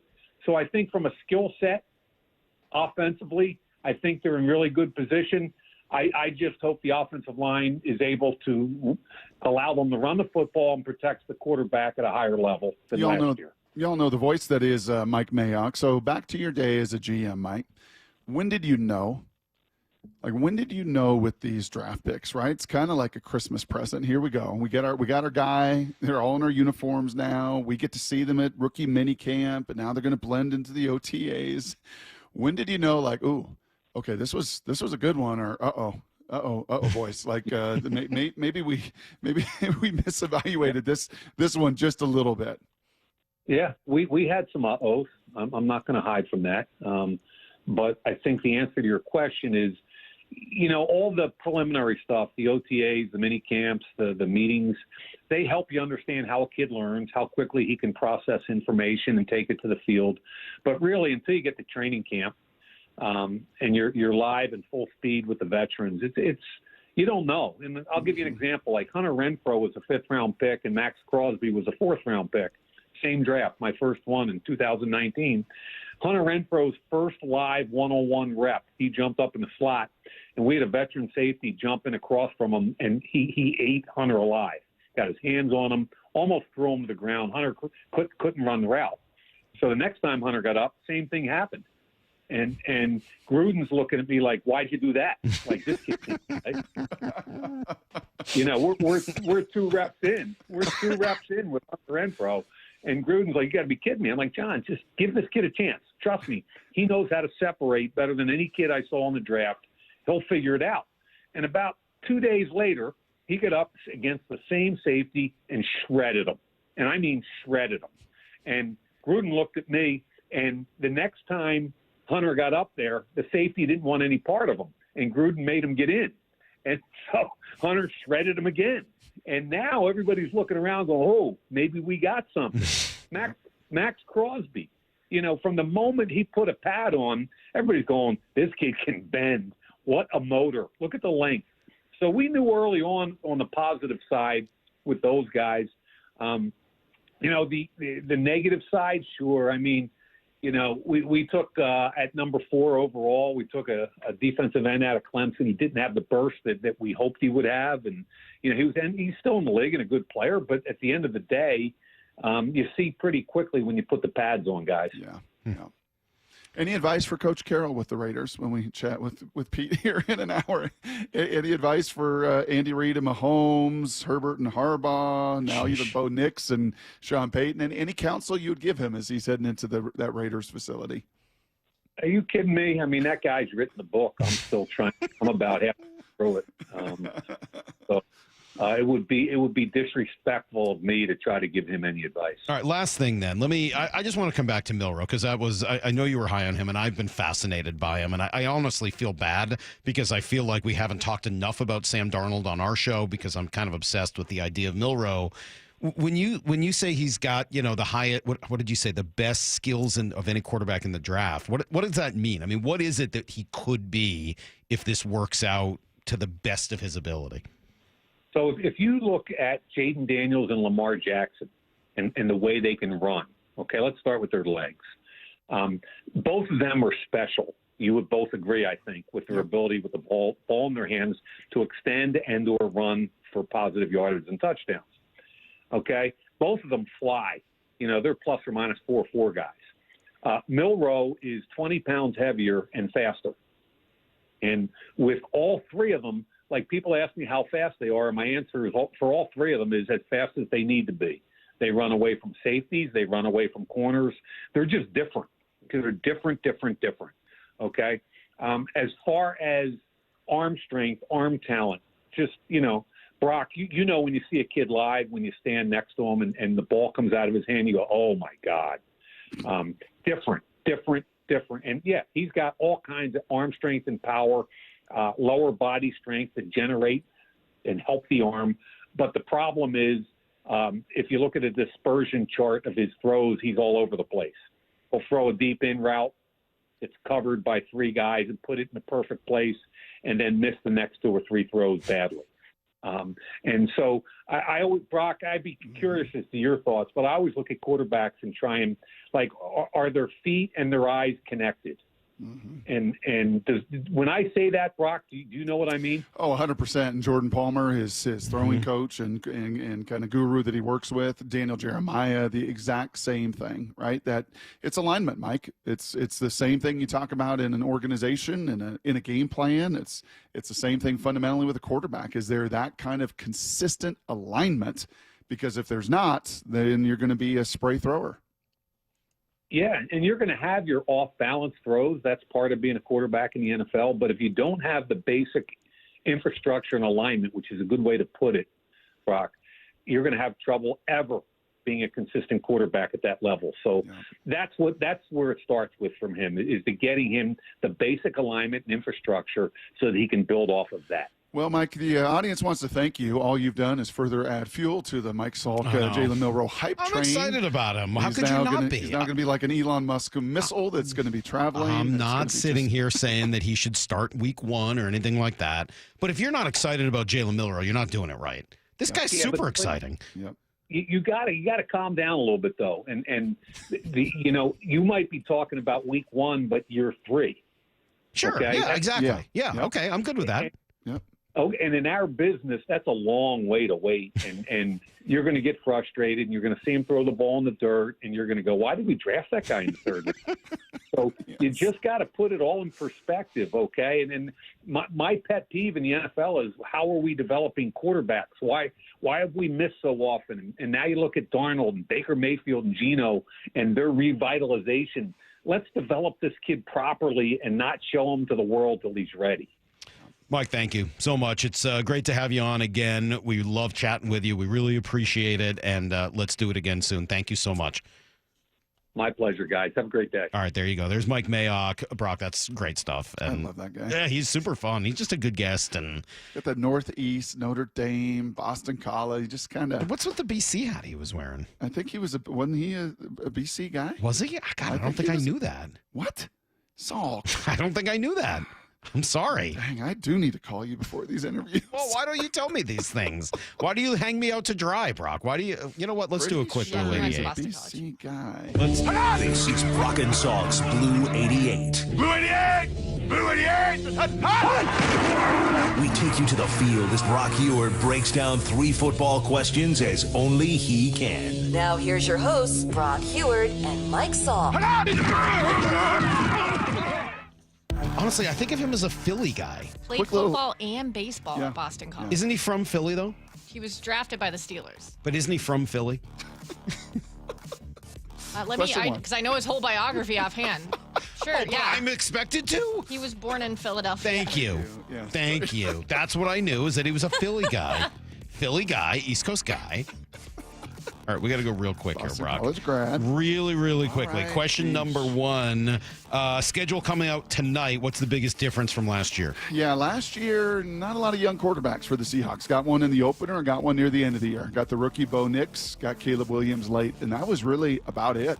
A lot of veteran guys. Kirk Cousins was still playing with Atlanta at that point, and so it was a lot. Aaron Rodgers was still with the Jets. As you kind of look at 25 here, it's going to be a different animal. Right, Minnesota's going to have a young quarterback. Penix is going to be a first-year, full-year starter. Tennessee's going to have a young quarterback. New Orleans likely a young quarterback. Pittsburgh, we'll see what they're going to do. Like, there's going to be a lot more quarterback insecurity and immaturity than they had a season ago, where they, especially in the rough stretch, with Love and Josh Allen and Stafford, they saw a lot of guys with a lot of experience. All right, question number 2. Shaq Griffin or Rasul Douglas, Brock? Who do you want to corner? Speed or play the ball? What do you want? Ball.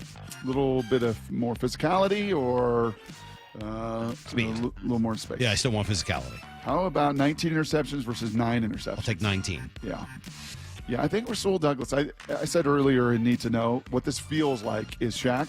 We would like Shaq. Shaq is very physical. Shaq is still very fast. Shaq has tremendous familiarity with this program and the people. We would like you. That's why we brought you in before the draft. We'd like to get this done. Here's the deal. This is what we do. Here's the money we have allocated for you. I want more. Okay, well, then we're going to go look in a different direction. No, you won't. You want me. There's nothing else left on the market. Well, actually, this Rasul Douglas guy, I know he's played on 7 teams. Will be his 8th, 1/4 of the league. I know he's a lot of teams, but we'll pay him a little bit less than you, and to actually bring him in for a visit. This just feels like some of the leverage and business play before Phase 3 of the OTAs begins. One of these 2 guys is going to be signed. Is there any chance you sign both of them? I don't think so. Okay, just check. No. All right, question number 3. So with the Blazers up for sale, they were very clear yesterday. The Seahawks are not. That's right. But at some point they will be, right? Well, twofold. Number 1, everything I have heard for years is that Jody did not in any way enjoy running that NBA organization in any way, shape, or form like she did the crown jewel of the Seattle Seahawks. What her brother built up into a champion and nearly a 2-time champion, and she has loved every aspect of this organization. The second part of that is we are coming due here pretty soon with that poison pill that was written in to the original deal when the city gave bond money and different resources to the stadium. It was, you will not sell it for X number of years, or we have a poison pill that you've got to pay hundreds of millions of dollars back to the city. That poison pill has just about expired. So it's getting to the point where, you know, she could, if she wanted to, the estate, the fiduciary, the trustees could say, yeah, okay, now the poison pill is exited. We can go ahead and move forward with it. But I don't think she has any desire. She has loved every aspect of owning these Seattle Seahawks. And just because she can doesn't mean she will. All right, that is Blue 88. I still think it's going to be hard to find a buyer for an NFL franchise like that. Just how expensive they are. There's just very few. Right, and obviously now it involves a group. It's not just one person putting up $6-7 billion, but still think I think that's a challenge, and kind of where the money comes from is important to the NFL. I know it'll happen eventually, but it'll be interesting to see kind of who can put together that kind of scratch to make this whole thing happen. All right, Pete Carroll coming up in an hour. Coach Carroll will join us at 9 o'clock this morning. Before we do that, at 8:30, Maura put together what might be the best buy or sell I've ever seen. I'm so excited for some of these questions, and we've got a little extra time built in to have some fun with them. But coming up next, 3 different guests on the station yesterday, 3 different suggestions on what the Mariners could do to improve. It's next on Brock and Salk. Whew! All together now. Deep breath. Swinging a fly ball down the left field line. J.P. Crawford with a walk-off single. Now that looked like our boys. Ryan Wu hangs another 0 on the New York Yankees. And this afternoon, they send Luis Castillo to the mound. Mariners, Yankees, coming up at 1:05. Bump and Stacy take you up to pregame at noon on the home of the Mariners, Seattle Sports, where you hear every pitch on 710 and the Seattle Sports app. Hey, Brock Heward here, along with IRG Physical and Hand Therapy President and CEO Shannon O'Kelly. Now, Shannon, I need to ask you if what I've been hearing is true. You don't need a referral, really, to see a physical therapist in the state of Washington? That's exactly right, Brock. The state of Washington is a state that has what's called direct access. That means that if you get up in the morning, for example, and you hurt your back or did something to your muscles or tendons or joints, you can call a physical therapist directly, and we can get you in that same day and start your care and your recovery process. How can patients get scheduled with IRG? Oh, it's easy. You just contact us at irgpt.com. We'll direct you to our concierge service, and we'll take care of all that for you. We handle all the authorization, verification. We want our patients to understand their insurance benefits and what the outcomes are going to be with their visit to IRG Physical and Hand Therapy. Please, please, please don't let injuries keep you from your passion. Schedule online today at irgpt.com and start the journey back to your best self. New Harley-Davidson Street Glides under $265 a month at Jet City Harley. Try it out for under $265 a month on a new Street Glide at Jet City Harley-Davidson. Payments based on Street Glide model and base color with 30% down, 96-month term, 6.99% APR with approved credit. Doesn't include freight, setup, tax, title, and license fees. See dealer for details. Free consultations, no fee guarantees, 5-star reviews. JP Pendergast with Pendergast Law explains the importance of going beyond these familiar offerings. Accident victims want an attorney, Tom, that satisfies their needs. Someone who handles those needs with the highest degree of care. Pendergast Law offers the no-fee guarantees and free consultations, but these only scratch the surface. Okay, explain more. We make sure that every member of our team is genuinely passionate about helping others. Customer service and communication are our top priority. It's how we take care of our clients so they always feel one step ahead of the insurance companies. Our strong reputation for high standards provides comfort and confidence when it's needed most. Pendergast Law offers the free consultations, the no-fee guarantees, and of course, they are 5-star rated. But what really makes them different is their genuine passion for helping others. I can't recommend them enough. If you or a loved one has been injured in a car accident, call Pendergast Law. We can help. That's PendergastLaw.com. Discover one of the new inventions in home comfort with mini split systems from Home Comfort Alliance. Enjoy efficient heating and cooling, saving energy and reducing utility bills. Call now for a free consultation and get 18 months same as cash financing. Visit HomeComfortAlliance.com. One of the greatest bands in rock history, The Who, present The Song Is Over, the North American Farewell Tour. See Pete Townsend and Roger Daltrey, The Who, performing at Climate Pledge Arena September 25th. Pre-sale for City Card members begins Tuesday at 10 a.m. at LiveNation.com. The Who, for the very last time. The song is over. For more, visit thewho.com. Ooh, ma. What was that? That is business phone bliss with the Ooma Cloud phone system. It handles all our voice, video, and messaging needs. You sound very calm. I am. Ooma has everything I need to run my business more efficiently, like virtual receptionist, call routing, and video conferencing. And it starts at just $19.95 per month per user, plus taxes and fees. Ooma. Nice. Find your business calm at ooma.com/radio. This message comes from Viking, committed to exploring the world in comfort. Journey through the heart of Europe on an elegant Viking longship with thoughtful service, destination-focused dining, and cultural enrichment on board and on shore. With small ships that bring travelers closer to the destination, there's more time to explore. And every Viking voyage is all-inclusive, with no children and no casinos. Discover more at Viking.com. Hey friends, it's Stacy with a little bit of inside info. I know there are a lot of local business owners listening right now. This message is for you. Wayscar Ford is running great pricing on all of their commercial vehicles, trucks, Super Duties, Isuzu FTRs, box trucks. The bigger, the better, and they have a ton of them. New and used models and a ton of 2025 models. I'm on their website right now. Here's one, $11,000 off. Another for $19,000 off. Wayscar Ford just expanded their heavy truck shop, and there are a ton of opportunities. They're looking for mechanics if anyone listening has heavy truck experience. Join a wonderful company at a dealership that's been in Auburn for 103 years. Take advantage of the amazing inventory and deals they have right now. Commercial sales and service for both Ford and Isuzu. A great option for people, a great option for families, and now business owners. I'm a proud customer. I know you will be too. Wayscar Ford, Isuzu, and Auburn. WayscarFord.com. That's WayscarFord.com. Let's go! This is Seattle Sports. Streaming through the Seattle Sports app. KIRO AM Seattle. KIRO FM HD2 Tacoma. Home of the Seahawks, Mariners, and everything Seattle sports.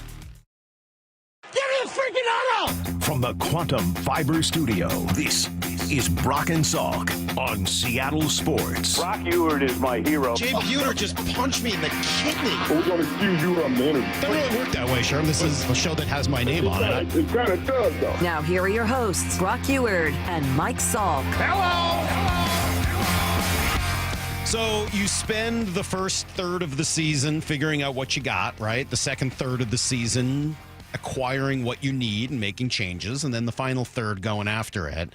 We are not quite at the 1/3 mark, but we're creeping up on it, right? And you're starting to get a pretty good sense as to who these Mariners are, what they need, what they, we're May 15th almost. So, another 2 weeks away from being at the 1/3 mark. 25.7%. Yeah, 25.7%. So, all right, in another 2 weeks, you'll kind of be at that. All right, it's time to start thinking about what you want to do to make changes to kind of fiddle around here and there. And I think we know some of it, right? I mean, I think Brock might lose his mind if he has to watch another at bat from our friend Donovan Solano, although he did actually, got to give him credit, had a couple of nice at bats last night to help out the team, even though he didn't get a hit in them. The quality of the at bat was great. Leody Taveras is another question mark in right field, but you got to figure out whether or not you're going to be getting your guy back. We'll know more about Robles probably by next week or the week after. So, I mean, you're starting to figure out some of those things. Pitching. Solano's got an OPS of 305. It's not good. So it's an OPS of 305. Really bad. It's a 150 and 155. It's really not good. No. Really not good. And while being put into the best positions to succeed, too. Yeah. I mean, it's really remarkable how bad he's been. Yeah. And I can't imagine that you can go forever like that. Eventually, you're going to have to make some sort of a change there. But 3 different analysts on yesterday. I got Morosi, I got Passan, and I got Scott Braun, who all joined the station on various shows and all had sort of different thoughts on things the Mariners could try to do. We'll start with Morosi, who I think makes a very good point about their starting rotation and what it does to the bullpen. I think we all see this and realize the current burden on the bullpen and the current burden on the lineup is probably not sustainable. Munoz is throwing, I think, way too often. Certainly hasn't been the case the last 4 days or so, but he really has a heavy workload. And I worry about the way in which the bullpen has had to be utilized to keep this team in games. The lineup has done a very admirable job of keeping them in games and helping them win, but I just think that they need some help, whether it's a short-term pitcher to have acquired from the outside as a pending free agent. They have the prospects to do it, but this is where we need to see, I think, a little bit of well-timed aggressiveness from the front office to make this a reality.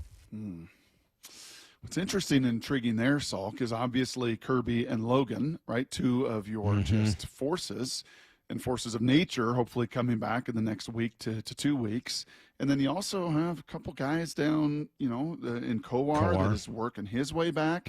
Hey, Lyle, you awake? Lyle, you up? Yes. What about this Garcia guy that we were kind of excited about, Brandon Garcia, in spring training? Is he doing his thing at the AA level, or how's he trending? I think he still needs a little more time, but I'll say what I've said since the start of the spring. I think you're going to see him at some point this year, probably at some point this summer, after he has a little more time to just work as a reliever in AA, because he's never been a reliever before. Well, that's not true. He was in college a little bit, but they transitioned him to a reliever this spring, so I think they're probably going to give him a little more time. I think what I would say back to Morosi on that is you just got Matt Brash back. Correct. And I got to tell you, watching him last night. Gosh, he is fun. Matt Brash is a difference maker. He got that fun factor. He got that Jalen Milroe stuff. I found myself thinking last night. He got that waterfront property that's just different than everybody else. It's just different, man. That slider moves in a way that others do not. And part of it is Mooney is a big, imposing figure. Right. Right. He's just kind of a hulking guy. And when you see just the twitch of Brash, 185-pound Canadian is not supposed to do that. That's not supposed to come out of his hand with that much force. Yeah. You know who he reminds me of is K-Rod. That's what I was thinking about last night. And it's not exactly the same, but just something about like kind of coming up and just not huge guy, just throwing freaking gas, ridiculous slider and curve. Like he is so fun for me. And I did find myself thinking last night, because that my long-held belief about last year is that the biggest problem they had was their bullpen, more so even than their hitting. That they could have survived a lot of their hitting issues if it weren't for the problems that the bullpen had. Yeah, their starting rotation was unbelievable. It was unbelievable, and the bullpen gave up a lot of games. Yes, I think they make the playoffs last year without a problem if Matt Brash is healthy. Like he is just such a weapon. And getting him back, I think, kind of changes the equation on that. Yeah, I think the challenge there is so fun, but you're going to have to. Yep. They're going to have to be significant guardrails. You got to be careful. Usage in that year of 23. Yep. You got to be careful. You gotta use it sparingly. Right. Okay, so that's Morosi. He wants pitching. What does Braun want? He actually kind of wants the same thing. The key with the Mariners the last few years was that they've got a pretty healthy staff, and they went deep in outings.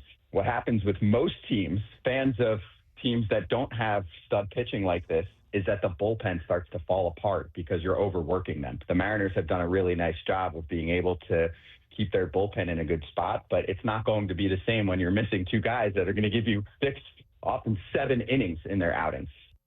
Yep. So he goes kind of the same direction. Yep.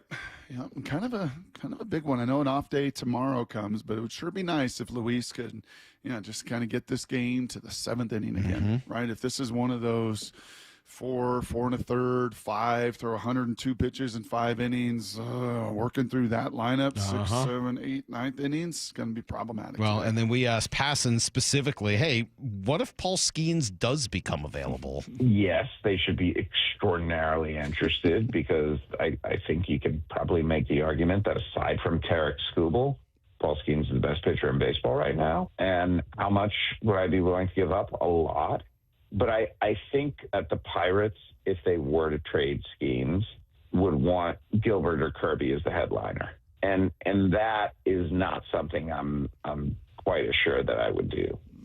If they want a prospect package, though, yes, just give it to them. If they want Emerson, give them to them. If they want, Celestin, give them to them. If they want Ryan Sloan, give them to them. I got to tell you, I kind of disagree with Jeff. If I'm the Pirates and I am trading Skeens, why do I need like a guy who's going to be a year or two away from arbitration and then eventually free? Like, that's not what I need for Paul Skeens.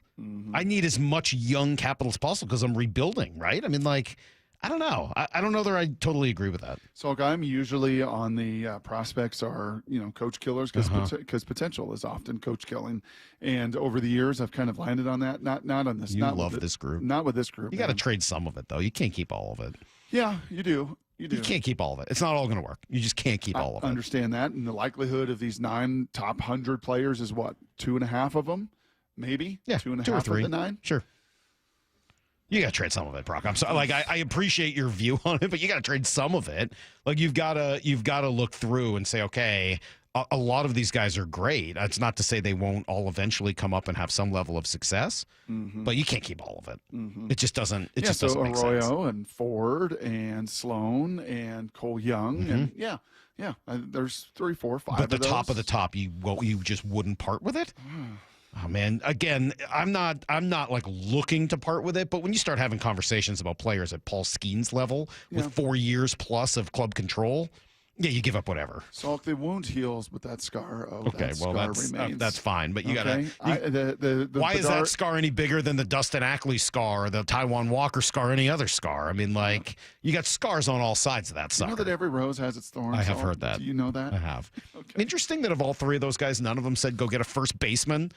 That's kind of what I would say. Yeah. Appreciate all of the thoughts about the bullpen and everything, but how about a first baseman? How about go and get one of those? That feels like it would help. Just my 2 cents. Maybe just add a first baseman. Just a thought. I don't know. Hey, I could be wrong. I don't know. Just a thought. Let's come back. We'll give you guys everything you need to know. A tremendous buy or sell coming up at 8:30, maybe the best ever. And then Pete Carroll at 9 o'clock this morning. It's Brock and Salk, Seattle Sports on 710. Whew! All together now. Deep breath. Swinging a fly ball down the left field line. J.P. Crawford with a walk-off single. Now that looked like our boys. Brian Wu hangs another 0 on the New York Yankees. And this afternoon, they send Luis Castillo to the mound. Mariners, Yankees, coming up at 1:05. Bump and Stacy take you up to pregame at noon on the home of the Mariners, Seattle Sports, where you hear every pitch on 710 and the Seattle Sports app. Hey, are you paying the lowest rates and premiums when it comes to your insurance? Are you getting the proper coverage for what you need or your family needs? Well, it costs you nothing to take the First Mark Insurance Challenge and find out.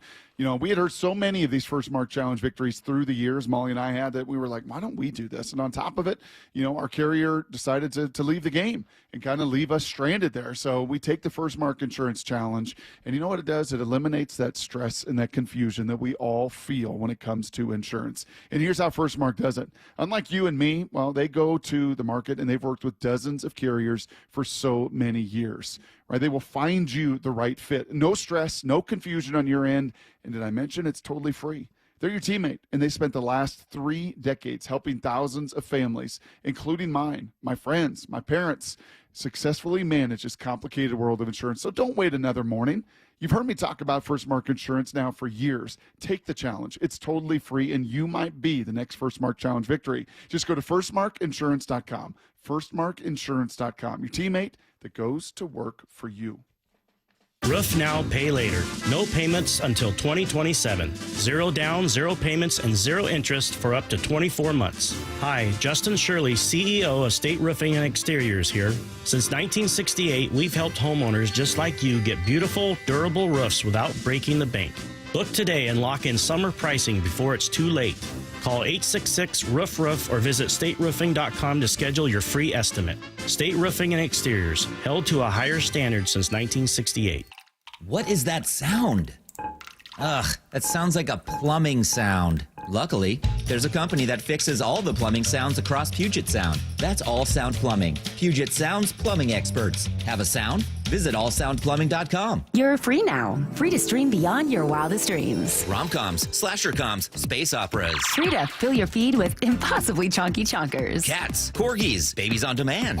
Free to make your smart devices do silly things. Bowl of chips on the Robo-Vacuum. Free to open a world of remote work and Gametopia. Who's the boss now? Free to be everything you imagine. That's how it feels to have Quantum Fiber Internet. Your world unleashed. Learn more at quantumfiber.com. Limited availability, service in select locations only. Did you hear?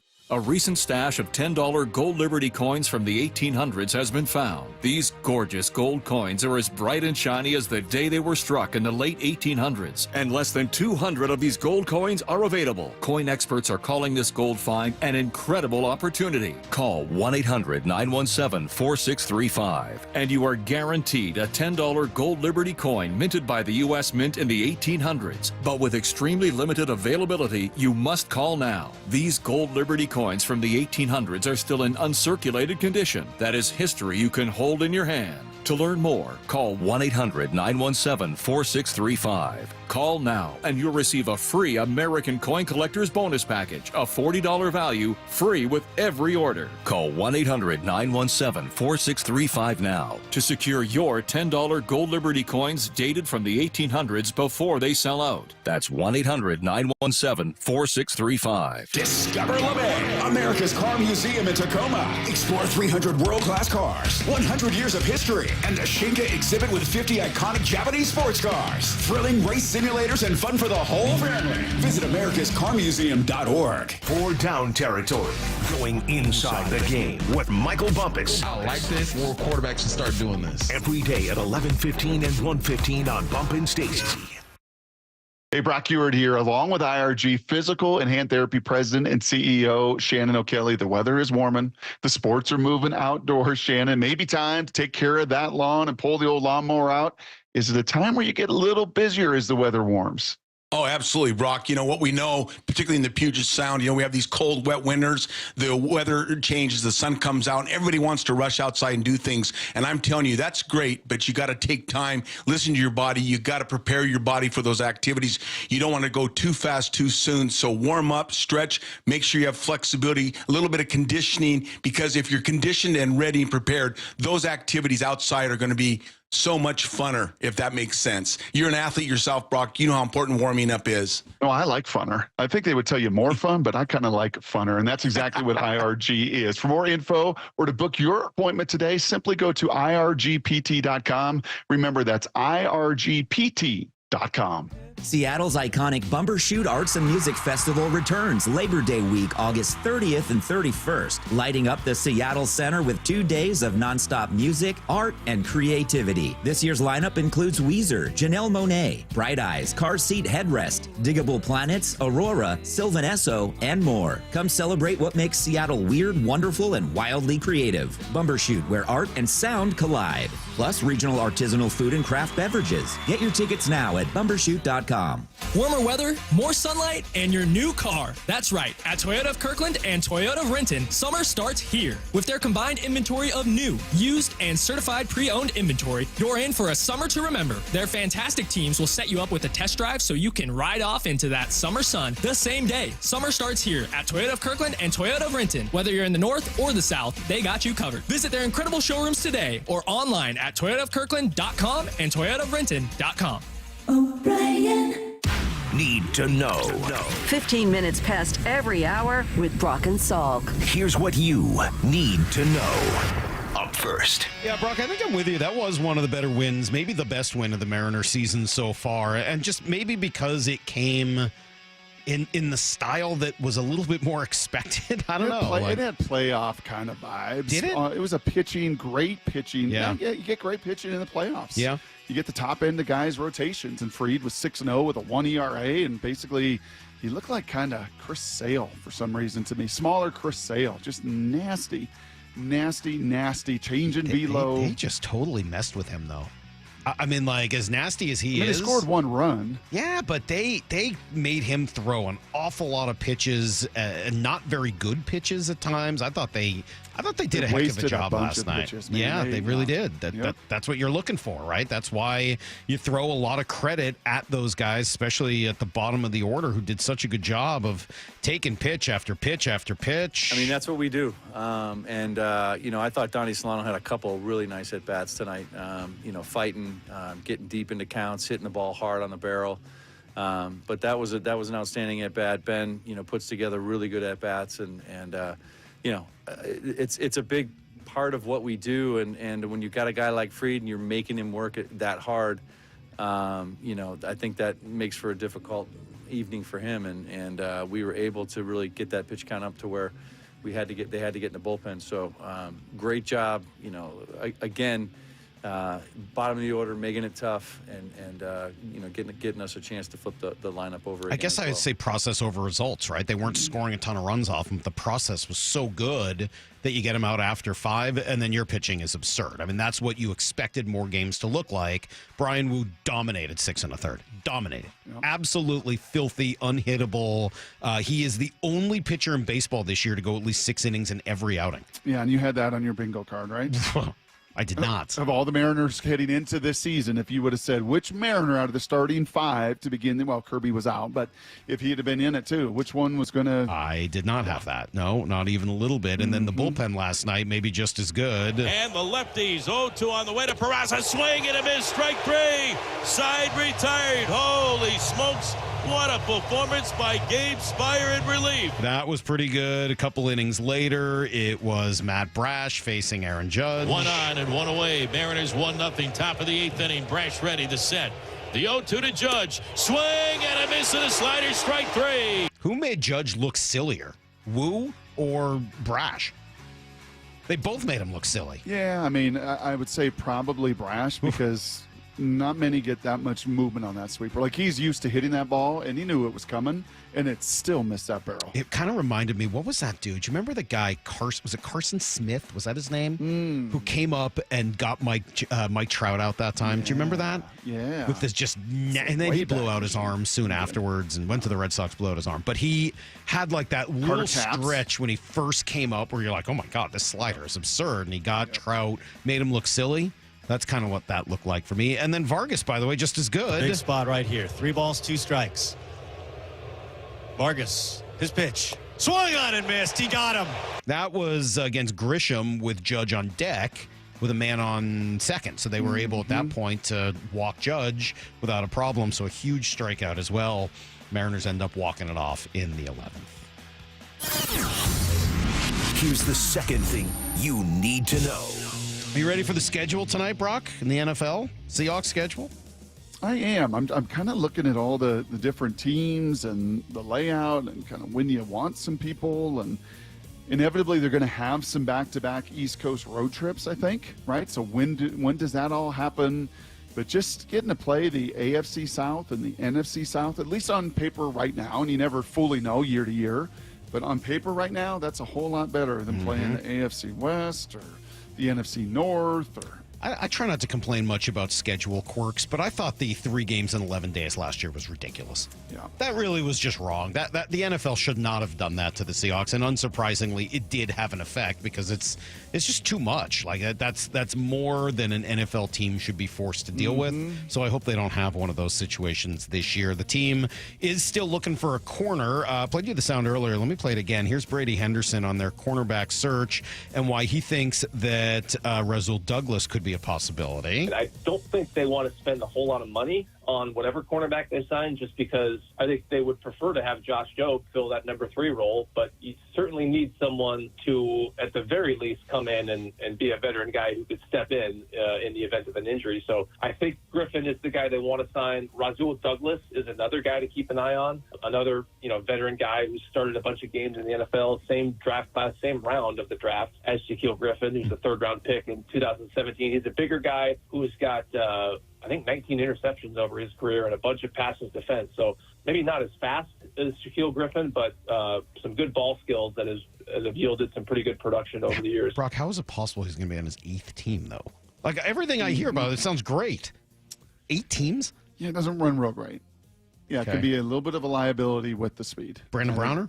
I think that's kind of, he's not that. But is not that the comp? size. No, he's not that size and nor that speed. But yeah, I think that is some of the challenge. And by the way, I would like to get this done because phase 3, I believe, begins on Monday. So by the time you actually hit the field and you got to learn the system and all the nuance between everything else and all the processing that goes on and gets involved, would sure like to see this done before Monday. Here's the third thing you need to know. Well, this summer, we'll be talking a little bit more about NBA expansion after Adam Silver spoke yesterday on SiriusXM, said that they will be meeting the entire ownership group for their meetings in Vegas this summer and that they expect that to be on the docket.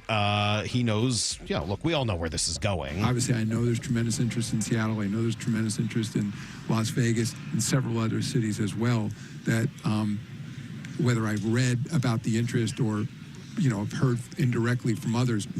Just to be clear, we haven't begun any sort of process. So even to the extent cities have reached out, we've said thank you for your interest, but we're not ready to take meetings yet and have more in-depth discussions. But we will have that opportunity early this summer again to talk to all the different ownership groups in the NBA and get a sense. And I'll lastly say, expansion, I think, over time makes sense. But as to precise timing, I think we still need to work on that.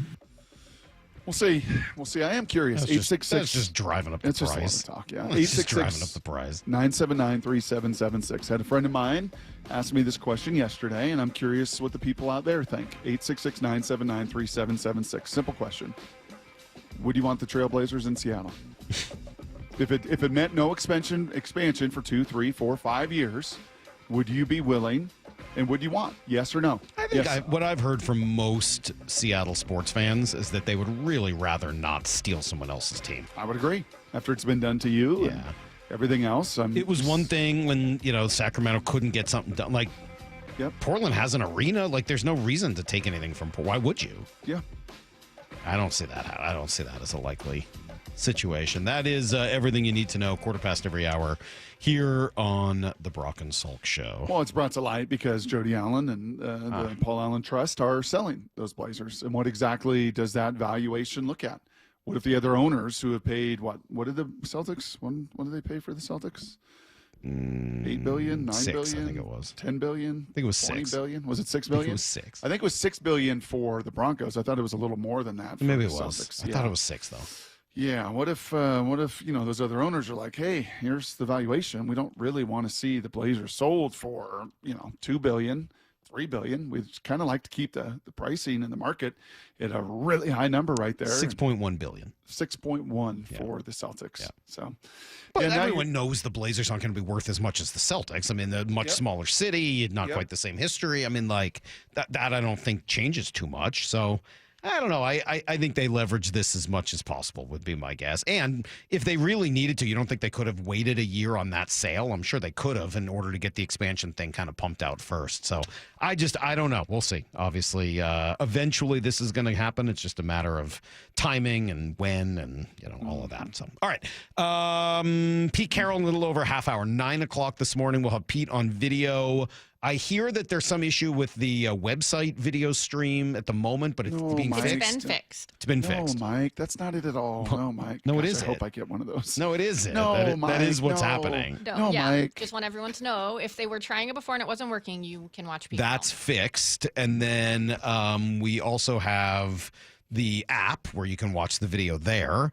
And if you would prefer to just watch it straight through YouTube, you can do that as well, going to the station's YouTube page. So all of those are great ways to watch as Pete joins us at 9 o'clock. This is really fun. I know. It's going to be super fun, Pete. I know you're excited. Try to calm down. This is really fun. I know. It's super fun that you're on video now. We couldn't do that when you were the coach, but now that you're here, we'll be on video. This is really fun. I know. Enough, coach. Seriously, that's too much. We know it's going to be fun. That's coming up in 30. It's Brock and Salk, Seattle Sports on 710. Bump and Stacy. Jason Churchill joining us now. Might we be staring at a potential gap where you're still waiting on production from your pitchers and the offense has come back down to earth? If I would have told you after about 40 games that the Mariners are going to be in first place, George Kirby will have not pitched, and the thing that's led them to this record would be the lineup, the offense, the run scoring, I think every single fan would have been like, okay, yeah, I'll take that. Bump and Stacy. Weekdays 10 to 2 on Seattle Sports, the app, YouTube, and your smart speaker. All right, Mike Salk here for Riverside Roofing. They're offering $1,000 off a new roof replacement. Great deal and a great incentive for anyone to book a roof replacement right now. It is a good time to do it with these days getting longer and longer. The sunsets are so late. Crews can get your roof done real quick, so take advantage now before demand spikes in the summer. Now, what do you got to do to claim that $1,000 off from Riverside Roofing? Pretty easy. Just book a free estimate from their website. That's riversideroofingllc.com. You'll probably meet with Brandon. He's Don's son. on and just tell them where you heard about it. Say that you heard it from me or from the station or the show, and you'll get $1,000 back in your pocket and a brand new roof over your head. Pretty good deal. Be sure to also ask Brandon about the 35 years of local experience, about being GAF Master Elite certified, and then also about the catch-all system. Remember, that'll keep your yard and driveway totally free of any debris like nails or shingles. You can do all of this. It starts at riversideroofingllc.com. They are the roofing company you can trust. Barbecue season is back. Hey, it's Ellen. And this is Sarah Beth. And a little thing we love about the Chick-fil-A Smokehouse Barbecue Bacon Sandwich is that zesty barbecue sauce. I love that it was a little sweet, a little tangy, and with the mac and cheese, I feel like I tasted the brown sugar bacon first. It was the absolute best combination. Pro tip, 3 sandwiches are always better than 1. Order the Smokehouse Barbecue Bacon Sandwich and our Coca-Cola on the Chick-fil-A app for a limited time. Real guests paid for their testimonials. Still getting around to that fix on your car? You got this. On eBay, you'll find millions of parts guaranteed to fit. Doesn't matter if it's a major engine repair or your first time swapping your windshield wipers. eBay has that part you need, ready to click perfectly into place for changes big and small. Loud or quiet. Find all the parts you need at prices you'll love. Guaranteed to fit every time. But you already know that. eBay. Things, people, love. Eligible items only. Exclusions apply. Something amazing is happening in data management. Even though storage needs are constantly changing, companies are only paying for what they need now. That's because CDW customized a Pure Storage Evergreen One SLA-driven storage as a service solution that delivers enterprise-grade hybrid cloud storage that is effortless, efficient, and evergreen. Simplify storage administration with Pure Storage and CDW. Make amazing happen. Find out more at cdw.com/purestorage. You ever try fixing your car and realize you're missing that one part? Yeah, been there. That's why eBay's my go-to. They've got millions of parts guaranteed to fit. I'm talking brake pads for when yours have seen one too many miles of stop and go. Oil filters, because you don't mess around with your engine care. Even got this cold air intake on my watch list. I might just go for it. To keep the ride cool and your DIY streak hot. Find all the parts you need at prices you'll love. Guaranteed to fit every time. eBay. Things, people, love. Eligible items only. Exclusions apply. Bonneville International radio station contests are open to participants 18 years of age or older that are residents of Washington State unless otherwise specified. Employees or agents of the station, Bonneville International Corporation, other area radio stations, or any entity associated with the contests are not eligible to win unless the station otherwise specifies at its own discretion. Persons who have won in the last 60 days from a station contest or event may not be eligible. Full general contest rules are available on seattlesports.com or in person at the station during regular business hours. Get rid of stubborn fat and address areas of loose skin with ProSculpt, the simple one-day permanent fat reduction and skin tightening treatment. Book your free consultation at prosculpt.com.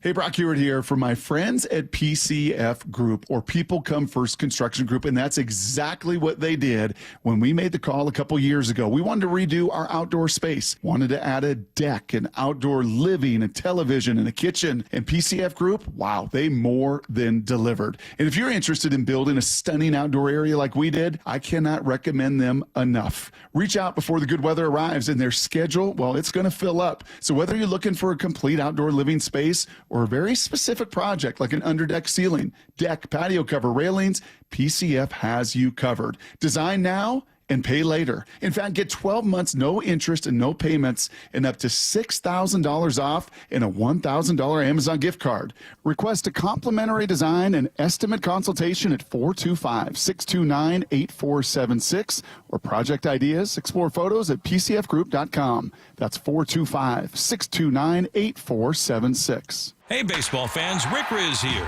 I'm excited to introduce you to my good friend Keith Dashafy, owner of Pella Windows and Doors of Western Washington. Keith? Thanks, Rick. At Pella Windows and Doors, we pride ourselves on delivering top-quality windows and doors that enhance the beauty and energy efficiency of your home. Our products are built to last with innovative designs and exceptional craftsmanship. Whether you're looking to upgrade your windows or install new doors, Pella has you covered. That's fantastic, Keith. Don't wait. Schedule your free appointment today at PellaPNW.com. There's nothing better than having a big fish on your line. You'll hear that sound a lot at Queen Charlotte Lodge. Experience a luxury resort, breathtaking wildlife, spectacular wilderness, and amazing fishing at Queen Charlotte Lodge in British Columbia. Reserve now for peak king salmon runs and plentiful halibut this May and June. At Queen Charlotte Lodge, it's fishing first class. Go to fishqcl.com. That's fishqcl.com. And remember, our dollar is worth $1.40 north of the border. From the Quantum Fiber Studio. This is Brock and Salk. Weekdays 6 to 10. On Seattle Sports and 97.3 FM HD2. Pretty fun morning here, and Maura put together a nice buy or sell. So we got about 30 minutes before we chat with Pete Carroll at 9 o'clock. We'll have trash takes a little bit later in the show as well. None worse than what you told me off the air, Brock. Worst take I've heard all week. That was just ridiculous, but whatever. We can leave that We can alone. debate Ozempic on the air at some point If you want or to. not. Yeah, we can do that. fine. There's a lot to debate today, but Maura put together a little buy or sell, and I think these are some of my favorite questions we've ever had. Pressure now. Yeah. Yeah, Maura. Okay. Overpromising. That's what I did. Under-deliver now, please. Oh, good job. Good job, Lyle. Goodness. First up, George. Was that his head that fell on the knob? Did he nod out? And was that his head? That Good morning, Lyle. Hi. Sorry, go ahead. Maura, go ahead. Buy or sell George Kirby as the injured Mariner the team needs back most. Ooh, ahead of Logan? I must sell that. Sold. Lyle. Sold in the back road. I'm sorry, this is Brock I'm talking about here. Oh, lady in the second row. She's an 8, she's a 9, she's a 10, I know. Yeah, that would be that'd be Logan Gilbert. He's your horse. He's your all-star. He was humming pretty darn good. I know there, a couple of his last outings didn't get to 6 innings plus, but go look at his strikeout to walk numbers this year. Yeah, that would be Logan. Yeah, this really actually isn't all that close. Maura, come on. That's kind of a bad question. Sold in the back road. Why would you said even... how much you like these questions? Yeah, Maura, that's a bad question. Come on. If you're going to do this and I'm going to, build it up, you got to do better than George Kirby. I mean, come on. It's obviously Logan Gilbert. Everybody knows that. Everyone would say that. Okay. More of this is what he does. He builds you up. Yep. Just to tear you back down. Just to tear you down. Yep. That's me. All right. Build and tear. ESPN Bet has the Seahawks 2025 win total at 8.5. Let's round that up to 9 and say buy or sell a 9-win season for the Seahawks. No, let's keep it 8.5 and buy. Let's keep it 8 right there and spend some good money in Vegas and buy that stuff. Well, how do you win 8.5? Well, you're going to win 9, so I'm going to take that. I don't want to push at 9. I want to win. Maura, I bet to win. I play to win. Why is everyone nationally so I can't shake that everyone is looking at this thing and not wild about it. Why? Sam Darnold. But before it was Geno Smith. It's not like the national media or anybody else liked him. 4,500 yards, 4,000 yards, 70% completion, 69% completion. I know, but now you're bringing back a new offensive coordinator, which you needed. I think you got to buy it, but I will admit to being very concerned about why the national view on this is as negative as it is. It's surprising to me. Yeah, and especially you're playing the AFC South and the NFC South. I like the schedule. I kind of like the offenses you're playing and what your defense can do. Yep. Mike McDonald in year 2 should be an upgrade. You won 10 games last year. I don't think Geno was all that great. I mean, they finished the season as a top 10 defense, and it seems like they should be able to carry that over. Yeah, I'm buying it. If it feels like a low number, to me, that number should start at 10, and then hopefully you can best that you could at least get to where you were last year. Well, I think it's concerning to me that Vegas thinks you're going to lose a game and a half more than last year. I think the numbers crunchers and those sharks that do that, and the reason they have that, and what I learned from working with a shark for a couple years as a stat guy was, they're going to look at yards per play. The things that they look at and their algorithms they put together are different. I know. What is Sam Darnold going to do in pressure situations? Where is your home run hitter? Where's your DK? Where's your big play? Just like you need the home run, Salk, in baseball, right? You can run the ball, you can do all these little things right, but ultimately, hey man, I need that guy that can just win in the red zone, just win on third down. Who is that guy going to be? Sam Darnold had it with Jefferson in Minnesota. Does he have that here in Seattle? I think those would be the reasons. Man, I still think they're going to be better than that. That's surprising to me. That was Buy better. or More. sell. That was better. It was okay. Buy or sell, Lyle can name more 90s TV shows than Salk can name teams in the NBA playoffs. Oh, okay. Oh. So let me go first, and then we'll see if Lyle can beat me. I'm going to take. Wait, does Brock have to answer first? Well, I'm going to say Lyle was not. I'm selling that. How many teams are left? Lady in the second row. She's an 8. She's a 9. She's a 10. I know. 8? Are they at 8? No, the Cavs just got Cavs eliminated. just got eliminated. Okay, so they're at 7. Yeah. How many of the 7 can I name? Yes. It's going to be fun. So what do you think, Brocky? Who are you betting on? You're betting on me? I always bet on More, you. who are Saul. you betting on? I'm going to go Lyle on this. All right. So who's left in the playoffs? The Knicks? Yep. And Way the to go. Celtics aren't out yet. Not out yet. They're down 3-1. I know Could be that. out. And Jason Tatum hurt his Achilles, Towards so he's probably Achilles. done. So they're probably going to lose. But that's 2. Yep. Indy? Yeah, that a boy. Indianapolis. Surprised you got that one. I know. They just eliminated Cleveland last night, the 1 seed. Yep, Indianapolis is 3. You nailed the East. You got all the East. All right, so now we just need the West. Uh-huh. All right, well, that should be easy. You've got the Thunder. Yep. You got the Warriors. Yep. Not for long. They're down. Yep. That's 2. So there's 2 left? Yeah. Yep. Dude, crushing it. Minnesota? Yep. One more and you're perfect. It's the easiest of them all. It is? I mean, I did put this in the email last night. Do you think he's cheating? I swear to God, I did not look. I follow various other local radio hosts that I like from around the country, and some of them are in markets that still have NBA. So I will occasionally, I just know that I don't know Like who's my winning market. or Like, what's you know, going on. like one of the markets Oh, yeah, I and then know. Denver. There you go. Yeah, they're 7 for 7. All right, Lyle, here we go. Can you Name get 7 90 sitcoms? Here we go. Wait, you're still missing one, right? Or No, I got all 7 because Cleveland's out. Yeah, he crushed it. I know it doesn't have to be sitcoms. It has to be TV shows. Okay. Yeah, I just said TV shows. All right. Okay. Let's get the rules right. Seinfeld, 90s. 1. Friends, 90s. 2. South Park started in the 90s, 3. 3. Simpsons was 90s, 4. 4. Family Guy was 90s, 5. 5. Cheers, right? 80s. 80s. Okay. Let's see. What? Family Matters. Like 6. Urkel? Yeah. Yeah. Let's see. Cheers ran from 82 to 93, it says. Yeah. Yeah. Exactly. 80s. But that's the 80s. It's 9 years of the 80s. MASH is way older than the 90s, right? 70s. Yeah. You know that, though. That's I'm impressive. impressed you've heard of MASH. All Only right, 'cause 7 my to dad 6. likes it. 7 to 6. So are you Okay. done? Are you tapping out? No. I'm trying to think of other shows that You've heard of? or like been on Nick at Night or something like that. Gosh. All right, time's up. That's good. Here See, we go. I'm surprised. Next. I thought you would have cheated and gone with a whole bunch of Nickelodeon shows from the 90s that you watched, and then you would have been fine. Well, yeah, that would not have been the SpongeBob spirit. SpongeBob started in the late 90s, yeah. That would not have been the spirit of the contest. Right. So Good it's effort. so you lost. Good try, Saul. Good try, Lyle. Good try. I think you could do it. I'm going to give you more time. You can think while we continue because I think you can get 1 or 2. I mean, if I was would have limited. made it There if Salk could name a player on each team in the NBA Ooh, playoffs. all right.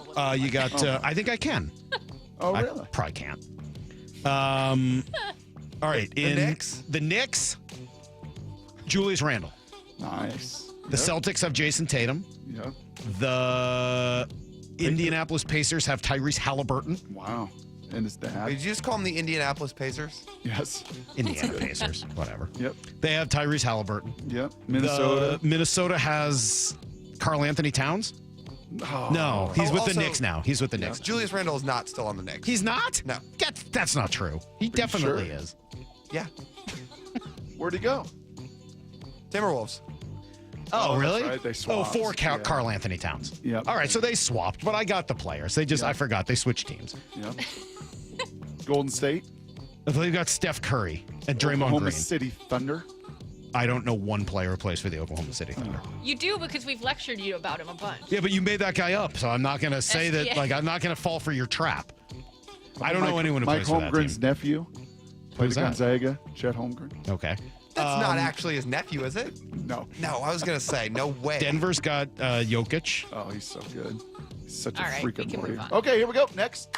Let's go move it along. I think I did pretty well. Yeah. You did. Yep. Buy or sell Shador Sanders as the Browns' Week 1 starting quarterback. Shador? Sell. Not going to happen. Sold in the back row. Just no. Flat no. They're going to go with one of their old lousy quarterbacks who stink. They're the Browns. They're going to go with Joe Flacco or Little Hands Pickett. That's how that goes. Mm-hmm. Week 1, not going to be Shador. There's just not enough reps. Lady in the second row. Yep. Now, Shador Sanders starts a game in 2025 for the Cleveland Browns. That could happen. Got to beat out Dylan Gabriel first.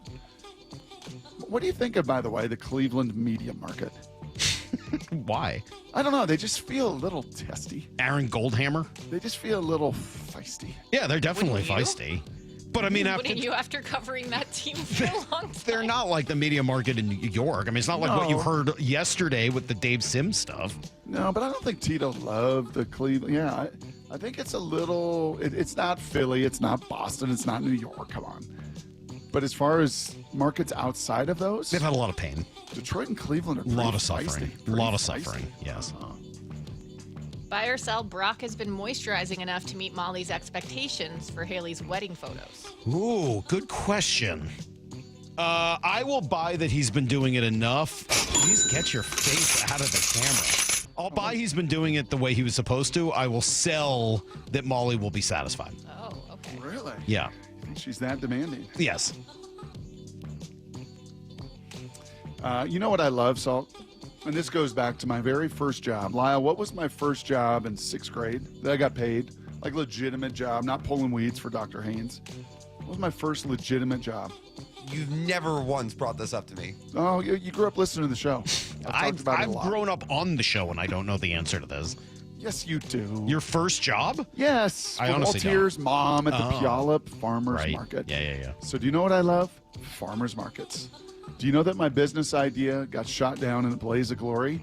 Because on Saturday at the Missoula Farmers Market, and let me tell you, that was a Star Wars bar scene. There were some characters at that farmers market. You know what they were selling a lot of? Beef tallow lotions. Yeah, there had to be 3 or 4 booths. I'm too late to the game. Can we buy or sell the other conversation that we had? Can you tell that? Which one? The Off one the we air? were just talking off the air. No, we're not doing that on the air. No? No. Why? Not bringing Molly into that. All right. No. All right. That wouldn't be fair to Molly. I think it would. She No. looks good in that story. Nope. Not What? doing it. Not going there. Okay. But I thought beef. It's what's for your face would be a good selling point for doing the tallow lotion. But 3 or 4 booths already doing it. So. Oh yeah, it's all the rage now. I'm gonna say Salk's right on this one. It I've won't been be doing good it, enough. but It won't be not good to enough for her.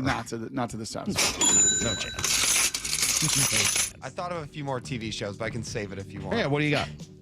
Home Improvement. Yeah. Everybody Loves Raymond. Yep.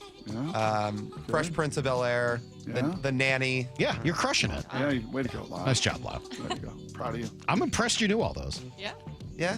Surprised. I didn't even watch The Nanny. I knew of it. The Nanny. Well, again, it was one of those Nick at Night shows. Yeah. That, I didn't really watch it, but I knew what it was. You ever heard of the Brady Bunch? Yeah. Okay, just checking. And then they did that awful variety hour thing too, right? Yes. It was Sort Actually, of like You the ever heard of Osmonds. Leave It to Beaver? We just asked him You that went over last this. week. Yeah, he had not. He had not heard of Leave It to Beaver. All right, although bye. there was I've watched a few episodes of the Brady Bunch. I watched one episode where one of the kids was sick because he wanted to meet Joe Namath or Oh, yeah. something like that. Yeah. Yeah. Pork chops and applesauce. Is that Buy it, or Maura? sell, Oh, Bill Belichick makes it to the start of the season as UNC's head football coach. That's a great one. Brock, you buying that? Oh, he's gonna make it. He's gonna. Make it. Why does Bill want to do this? I'm gonna buy it, but just barely. I'm just barely buying this. Why is Bill doing? It's such a bad idea for him to get into college football. The best thing Bill had going for him in the NFL is that he could be himself, and when it didn't work, he'd just be like, "Whatever, who cares? That's all just PR. I don't need PR. I just need to win."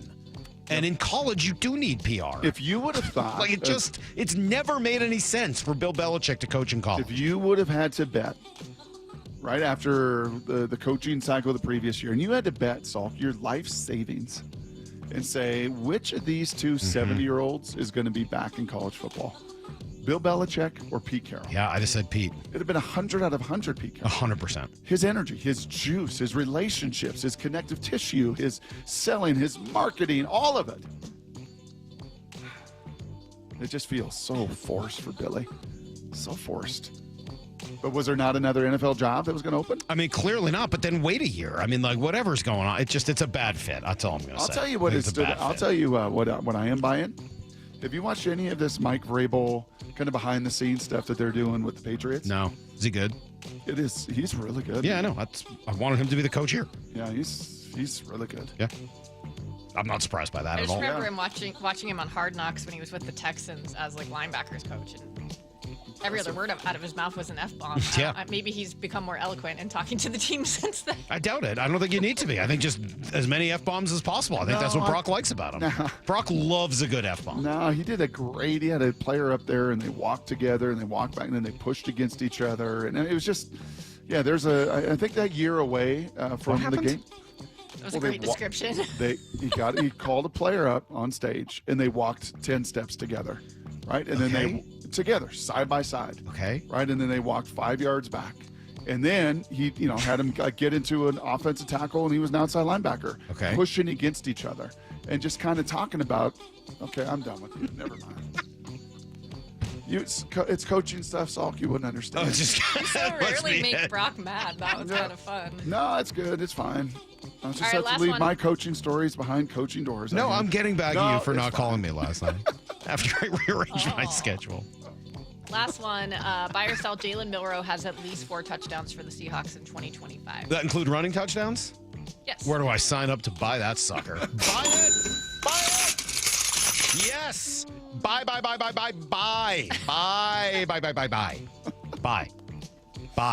Oh, we're going to have so much Jalen Milroe. You going to buy that, Brock?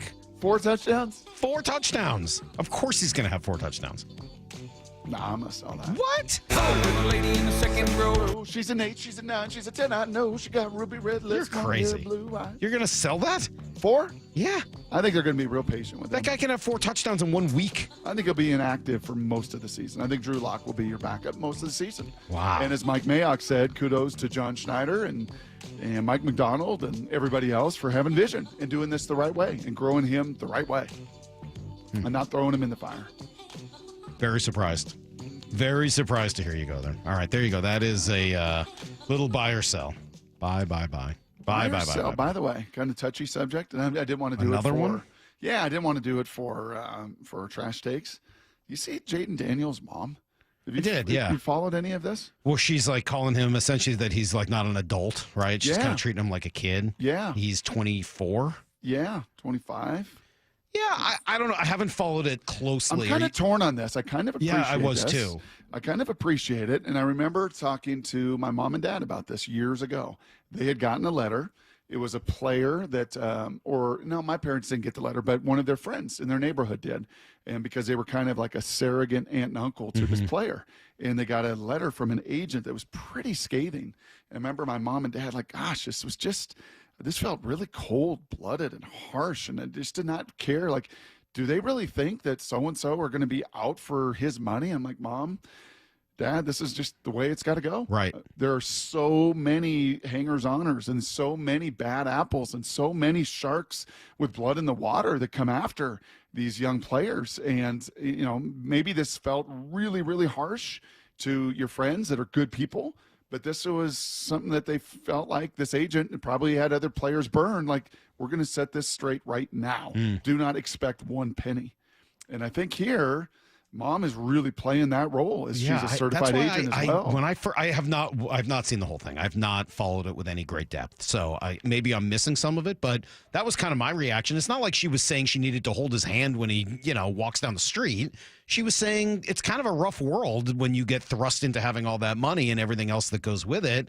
And in that regard, he is still a child at age 24. And I don't know. I didn't have a problem with that. She's pretty omnipresent. Like on dates. Like coming out of the dates? Oh, yeah. Like at the basketball games when he's What do you mean courtside. on dates? So he goes out on a date with his girl and his mom? Yeah, Mom's pretty omnipresent.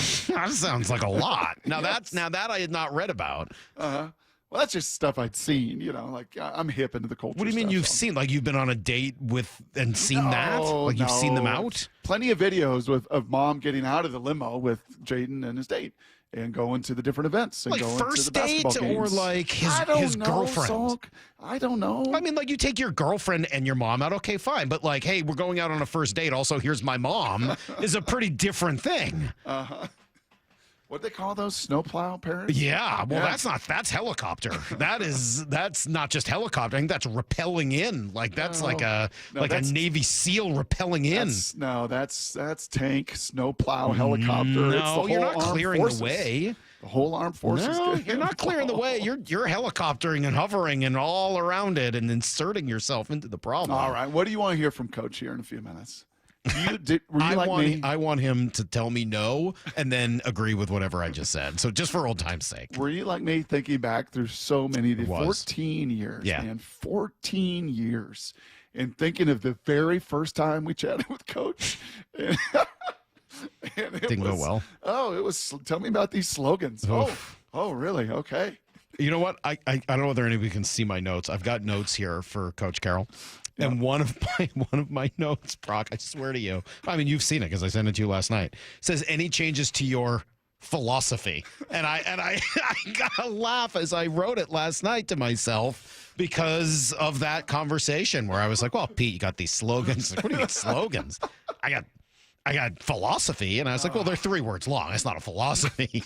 Oh, my gosh. Oh, yeah. Anyway. Where'd you grow up? Yeah, silver spoon in my mouth. The whole deal. Spoon. Yeah. That was really Oh, good. yeah. Pete and I got into it a couple times early. But you know what? All's well that ends well. And he was 14 great. years, When I texted him to do this last week, he was super excited about it and immediately got back. I was like, yes, would be psyched to do that. So we worked out the time. Pete's going to be on video, so you can watch on YouTube. You can watch on the website, seattlesports.com. You can watch, download the Seattle Sports app. Or if you're just listening, you can listen, of course, on any of those spots or on 97.3 HD2. Pete Carroll next on Brock and Salk. Wyman and Bob, afternoons 2 to 7. For some people that are just committed to being mad at the team or they stink, you just wait. They're desperate to be right about them not being good. So this was their first chance to go, see? Yeah, there's the real team. I'm like, so the real team is the one we saw in these 3 games and not the previous 9 series. Dave Wyman and Bob Stelton, afternoons 2 to 7 on Seattle Sports, the app, YouTube, and your smart speaker. I'm Rusty George. My local marketing agency specializes in helping companies in the building and manufacturing industries develop the right kind of websites and marketing strategies to attract and win more business. Visit us today at rustygeorge.com. Bump here telling you about employee pricing on all new vehicles at West Hills Chrysler Jeep Dodge Ram, plus additional incentives on select Wranglers, Ram trucks, and more on approved credit. West Hills Chrysler Jeep Dodge Ram, part of the Hazelwood Auto Group. Hazelwood has it. Heading to the ball game? Don't mess with traffic and pricey parking fees. Make it easy and ride the bus. It's affordable and convenient. No stress, no hassle. And plenty of time to grab a hot dog before first pitch. Community Transit makes riding the bus fun, easy, and affordable. You save money on parking, and kids under 18 ride for free. See where they can take you and plan your trip today. Go to Community Transit at ctgo.org/home run.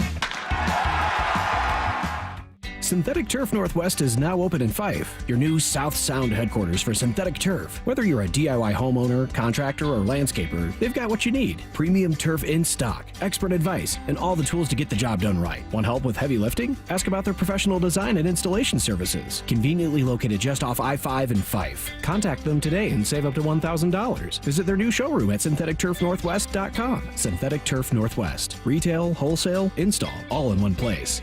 Get ready for an unforgettable adventure at LeMay, America's car museum in Tacoma. Marvel at over 300 world-class automobiles and 100 years of history. Don't miss the Shinka exhibit, featuring nearly 50 iconic Japanese sports cars. Feel the thrill of driving a Formula One car on the exhilarating race simulators. There's fun for everyone, so grab your friends or the whole family and plan your visit Thursday to Monday.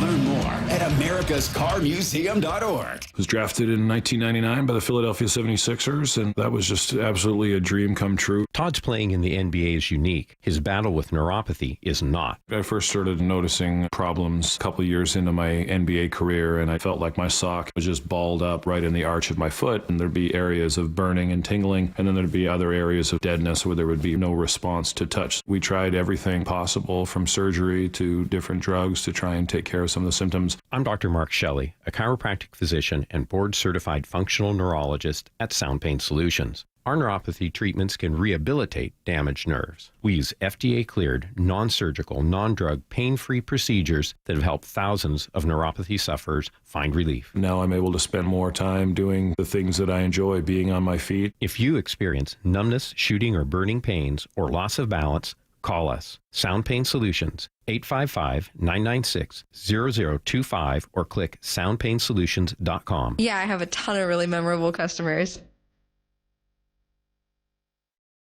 So one of my favorite customers I've ever had, he came in and had a really bad experience with several different dealerships. He just lost his husband. His husband left him with a truck, and he was like, I don't need a truck. Like, this is so impractical for me. And it was a really emotional decision for him because it was one of the last things that he had, obviously husbands. We were like, it's no problem. Like, we're going to help you. And we did the process the same way that we always do the process. And we helped him trade in his truck for a beautiful new Rogue. And that was really cool. And he bought his second car from us. And I'm sure when he needs a third car, he'll come back and buy his third car from Nissan too. Afterwards, to thank us, he sent us this beautiful basket of like candies and fruits and stuff. Making a great day for the people around you is making a great day for yourself. The LJ way is the Lee Johnson Auto family. Our first Mark Challenge victory is Aaron McCoy from McCoy Home Solutions, yet another small business owner that took the First Mark Insurance Challenge. Aaron, why did you make the call to First Mark Insurance? My company has grown to a space where we need a higher level of coverage. A couple of factors led me to say, boy, I really need to find something new. And First Mark really rang that bell. First Mark save you and your business money? Oh, yeah. They have decreased overall expense in a couple categories by up to 30%, coverage in a couple of areas by greater than 50%. They've offered coverage in 2 new categories that I think are pertinent for my business, and they've greatly impacted what that coverage and those margins look like. Kind of wish you made the call earlier. I absolutely do. Yeah. So if you're a small business owner that wants to take the stress of insurance off your plate, do what Aaron McCoy did for McCoy Home Solutions. Make the call to First Mark Insurance. They're your teammate that goes to work for you. FirstMarkInsurance.com. Let's go! This is Seattle Sports. Streaming through the Seattle Sports app. KIRO AM Seattle. KIRO FM HD2 Tacoma. Home of the Seahawks, Mariners, and everything Seattle sports. Get his freaking auto! From the Quantum Fiber Studio, this is Brock and Salk on Seattle Sports. I don't read the internet, guys. Take the bull by the hands. And Brooke, you are. And Brooke, you are. Now here are your hosts, Brock Heward and Mike Salk. I got to tell you, Brock, I'm a little disappointed. I know Brady Henderson is, because he used to like when I would start every 9:30 Monday segment by saying, well, just waiting on Pete. But we don't have to wait on Pete. He's here. Oh, my gosh. There he is on video. Raiders head coach Pete Carroll. Those words still sound a little funny. Good morning, Coach. How are you? What's happening, fellas? Nice to see you. Nice to see you, too. We've missed you. It's been a while. How yeah, are I you? bet. Sure. I get it. Yeah. You haven't called me once. What are you talking about? How are you doing? I'm doing great. We're having a blast. Probably pretty easy for you guys to predict kind of what we're doing and how we're doing it. Because it's very similar, and we've got a great place here to work, and the energy around this building is shifted in a direction that's really familiar and really fun, and looking forward to taking each step along the way here. We're last couple of days of OTAs phase 2, and then we'll kick it in next week and get a chance to see us look like a football team out there. How do you keep doing this, Coach? We had Mike Mayock on earlier, and Mike marveling at just the energy and the juice that you had. We marveled at it for 14 years in Seattle. How do you just keep doing it and having the kind of juice and energy that you just bring to this job every day? You marvel at it? I marvel at it. Well, Salk naps 3 hours every afternoon. I had my first coaches meeting last week. I don't even know if I've told you. I'm going to jump into coaching and putting the travel on the side. And yeah, I mean, my brain was tired afterwards. I went to bed early. Like, how do you just bounce around still at this age and stage the way that you do every day? Well, it had nothing to do with how old you are. It's how much passion you have for what you're doing. I don't think. I mean, I can't equate age to it at all. But it's just kind of a natural thing to do. If you want to go for it, you got to go for it every day. And if I'm asking these guys to bring it, I got to bring it too. And we'll go out on the field here in an hour or so, and we're going to be pumped up, and guys are going to be running around and cheering and having a good time doing it, and they'll be hauling ass everywhere we go. That's the only way we know how to do it. So I got to make sure that I'm doing it too. You spent a year not doing it. What did you learn during that year? Oh, quite a bit. That's a really loaded question for me because I had the opportunity to watch JV high school football, varsity high school football, UW, all the guys that are coaching all over the country, in the league, and I really was able to find a perspective that was totally unique to ones that I had in the last 15 or so years, really, no, the last 20 something years. And because when you get away and you relieve yourself of all of the day-to-days, and the moment-to-moment concerns, you can see things differently. And it was a marvelous year in terms of football. And I haven't changed anything philosophically other than everything's been adjusted, and I love that's happened. It happened to me when I left New England and had a big year there. Really my most favorite year ever in coaching, because I figured out, the approach that we took to USC, and everything kind of changed. I was getting fired a lot back in the day, and so we finally got our act together, and this year was, I think, and I'm hoping to show, was just as profitable for us, in terms of just tweaking and seeing things a little bit more clearly and finding a clarity that I hadn't seen in the last handful of years. Can you give a specific on that? What has changed? Yeah, well, there's a million things, but watching high school football, and they're running the same plays, for the most part, and the defenses are playing the same kind of defenses, and they let the same kind of plays kick your butt on all levels, and we don't need to let that happen. It doesn't have to happen like that. And so, as basic as that may sound, when you get in shotgun, you hand the ball off, Brock, and as your teams are going to do, and everybody on the defensive side knows when the guys on this side of the formation, the ball's going the other way, basically, and it still keeps working. Well, something's wrong with that, and I like I'm telling you, I saw it in JV football, and I saw it, played in the NFL all the way to the last game of the year. And so there's things that we have to do differently to not let that happen through awareness and scheme and principle and the way we play blocks and stuff. And so that's just one example. There's a million of them. That was one of them. Was there at some point when you were watching the Islanders or watching some volleyball in September or October or November where you were like, okay, I know that I want to get back into this? This itch to get back in is definitely there. Was there kind of a moment, or just kind of build throughout the fall?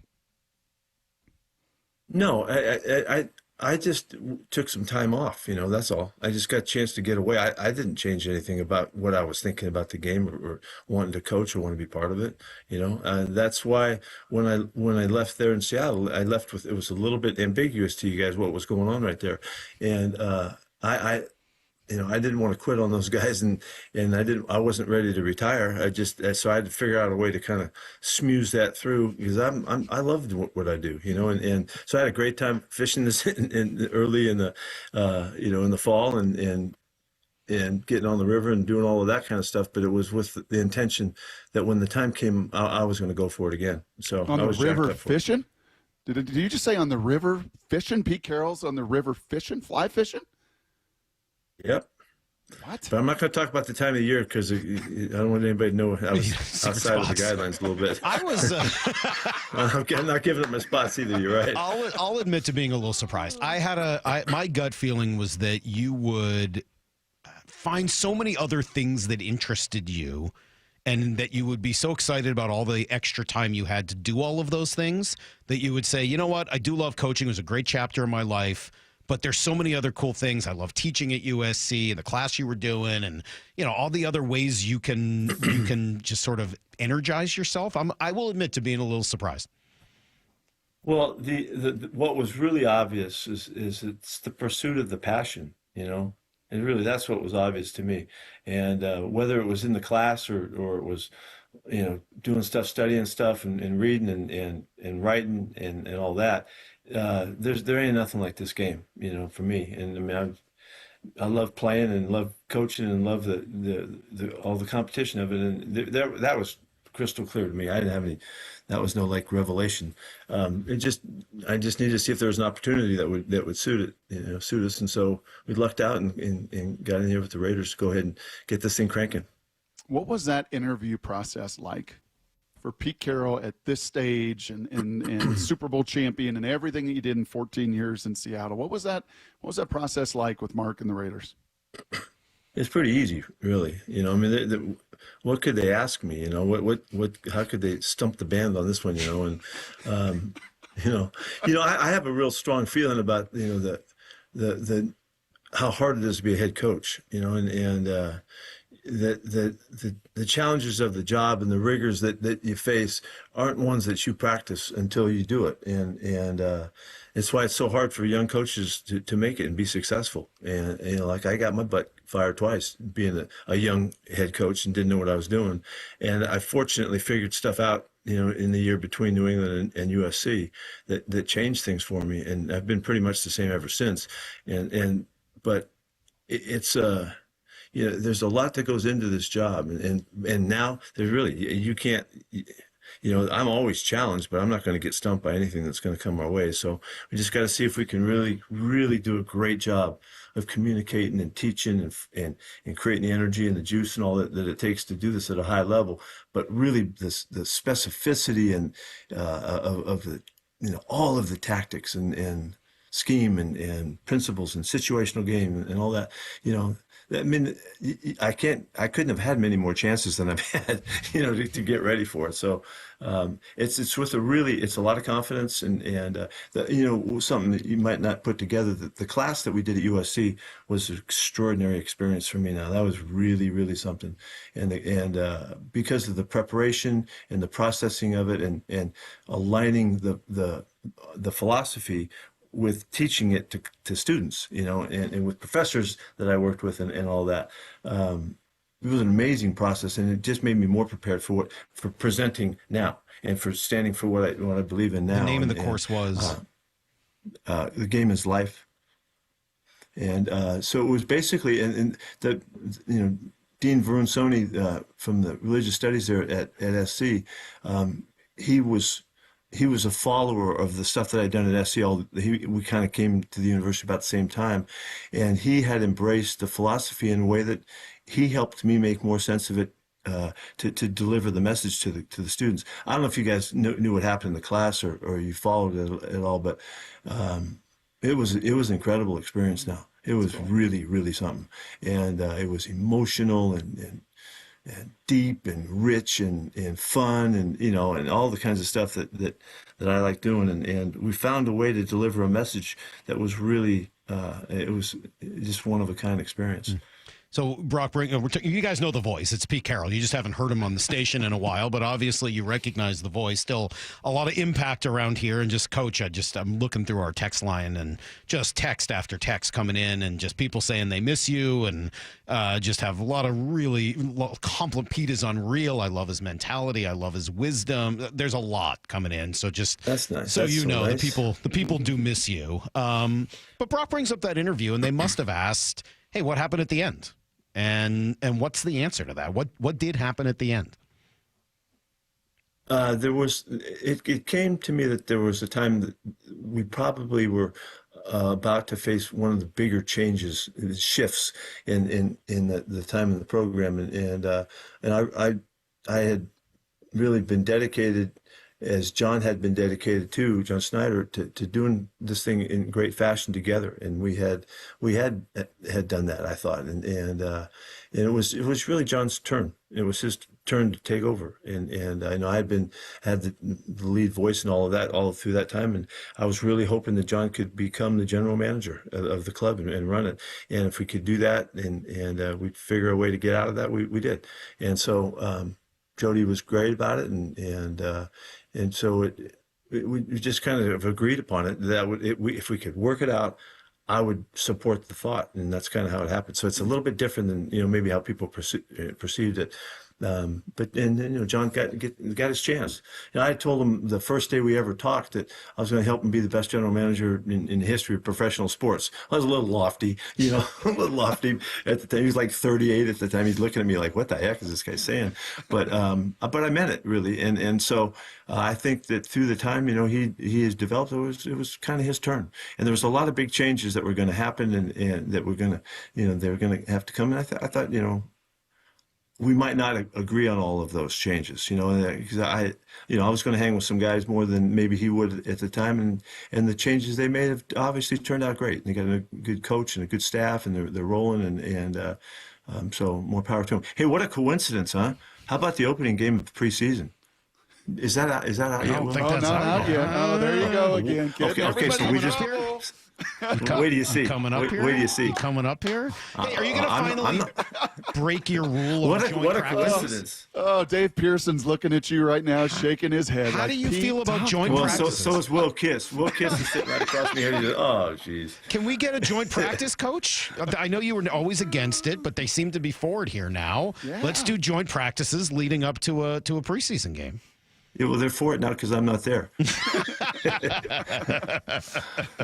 No, we're not going to do that. We're not going to do that. We're planning on doing something a little different than we've done in the past. Like a lot of things, we do some things differently, but we're not doing that one. Okay. We're not.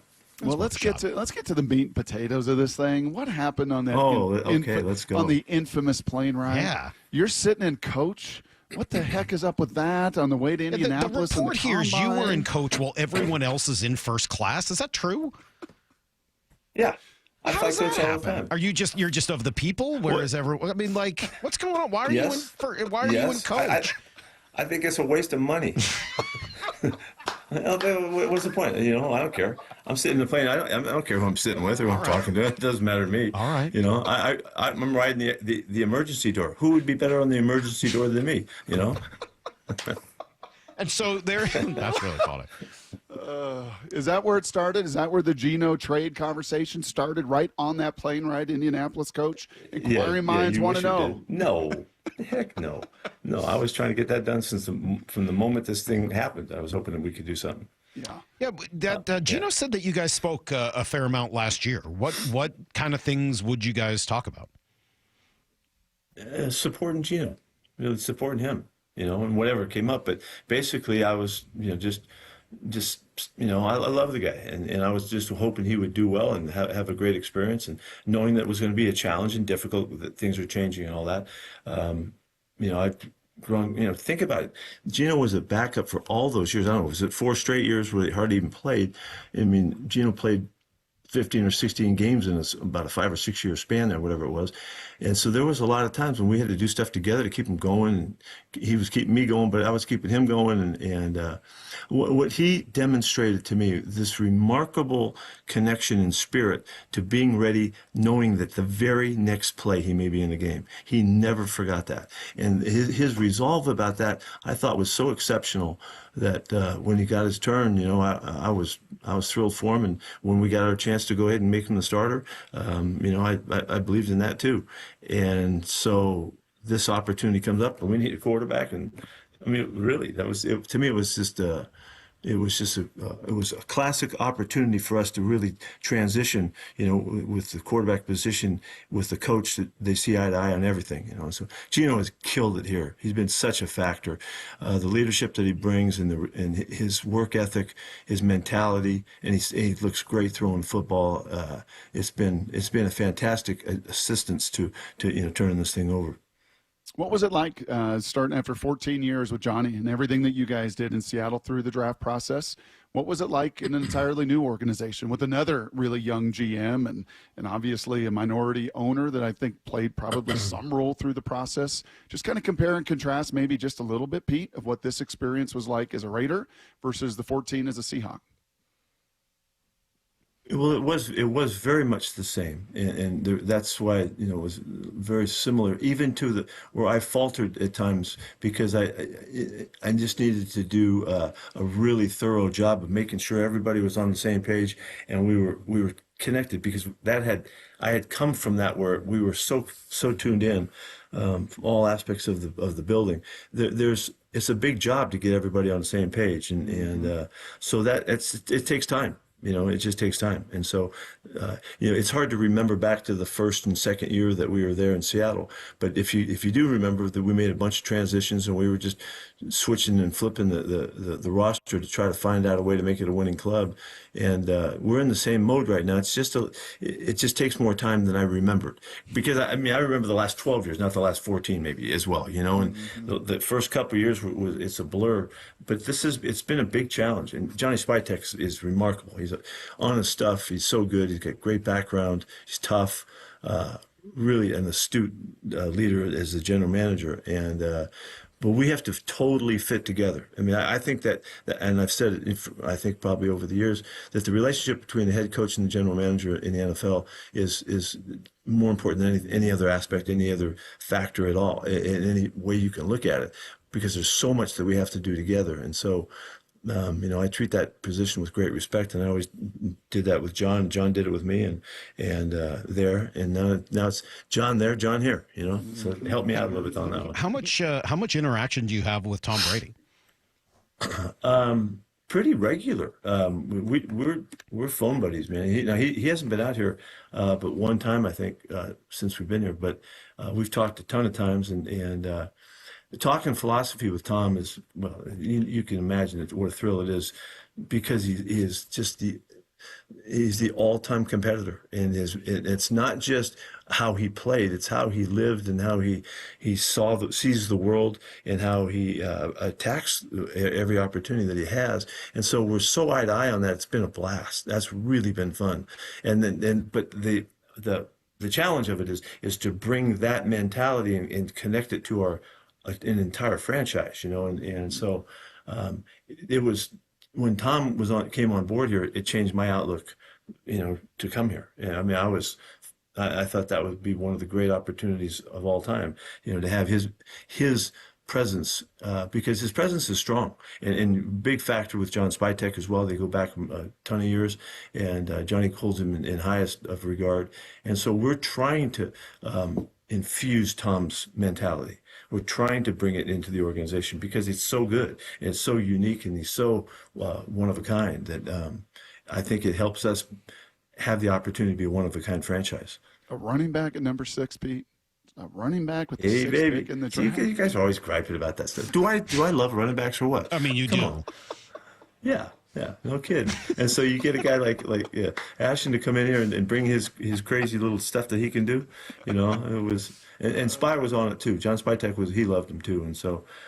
We heard you whisper to him. It wasn't actually Marshawn like we did in the first year, but it was the next best. You guys don't remember that. That's as much of a draft pick to me as any of them, And Marshawn was such an attractive individual to bring into our program. And how many people will ever talk about Marshawn as being an attractive individual? Not many, but.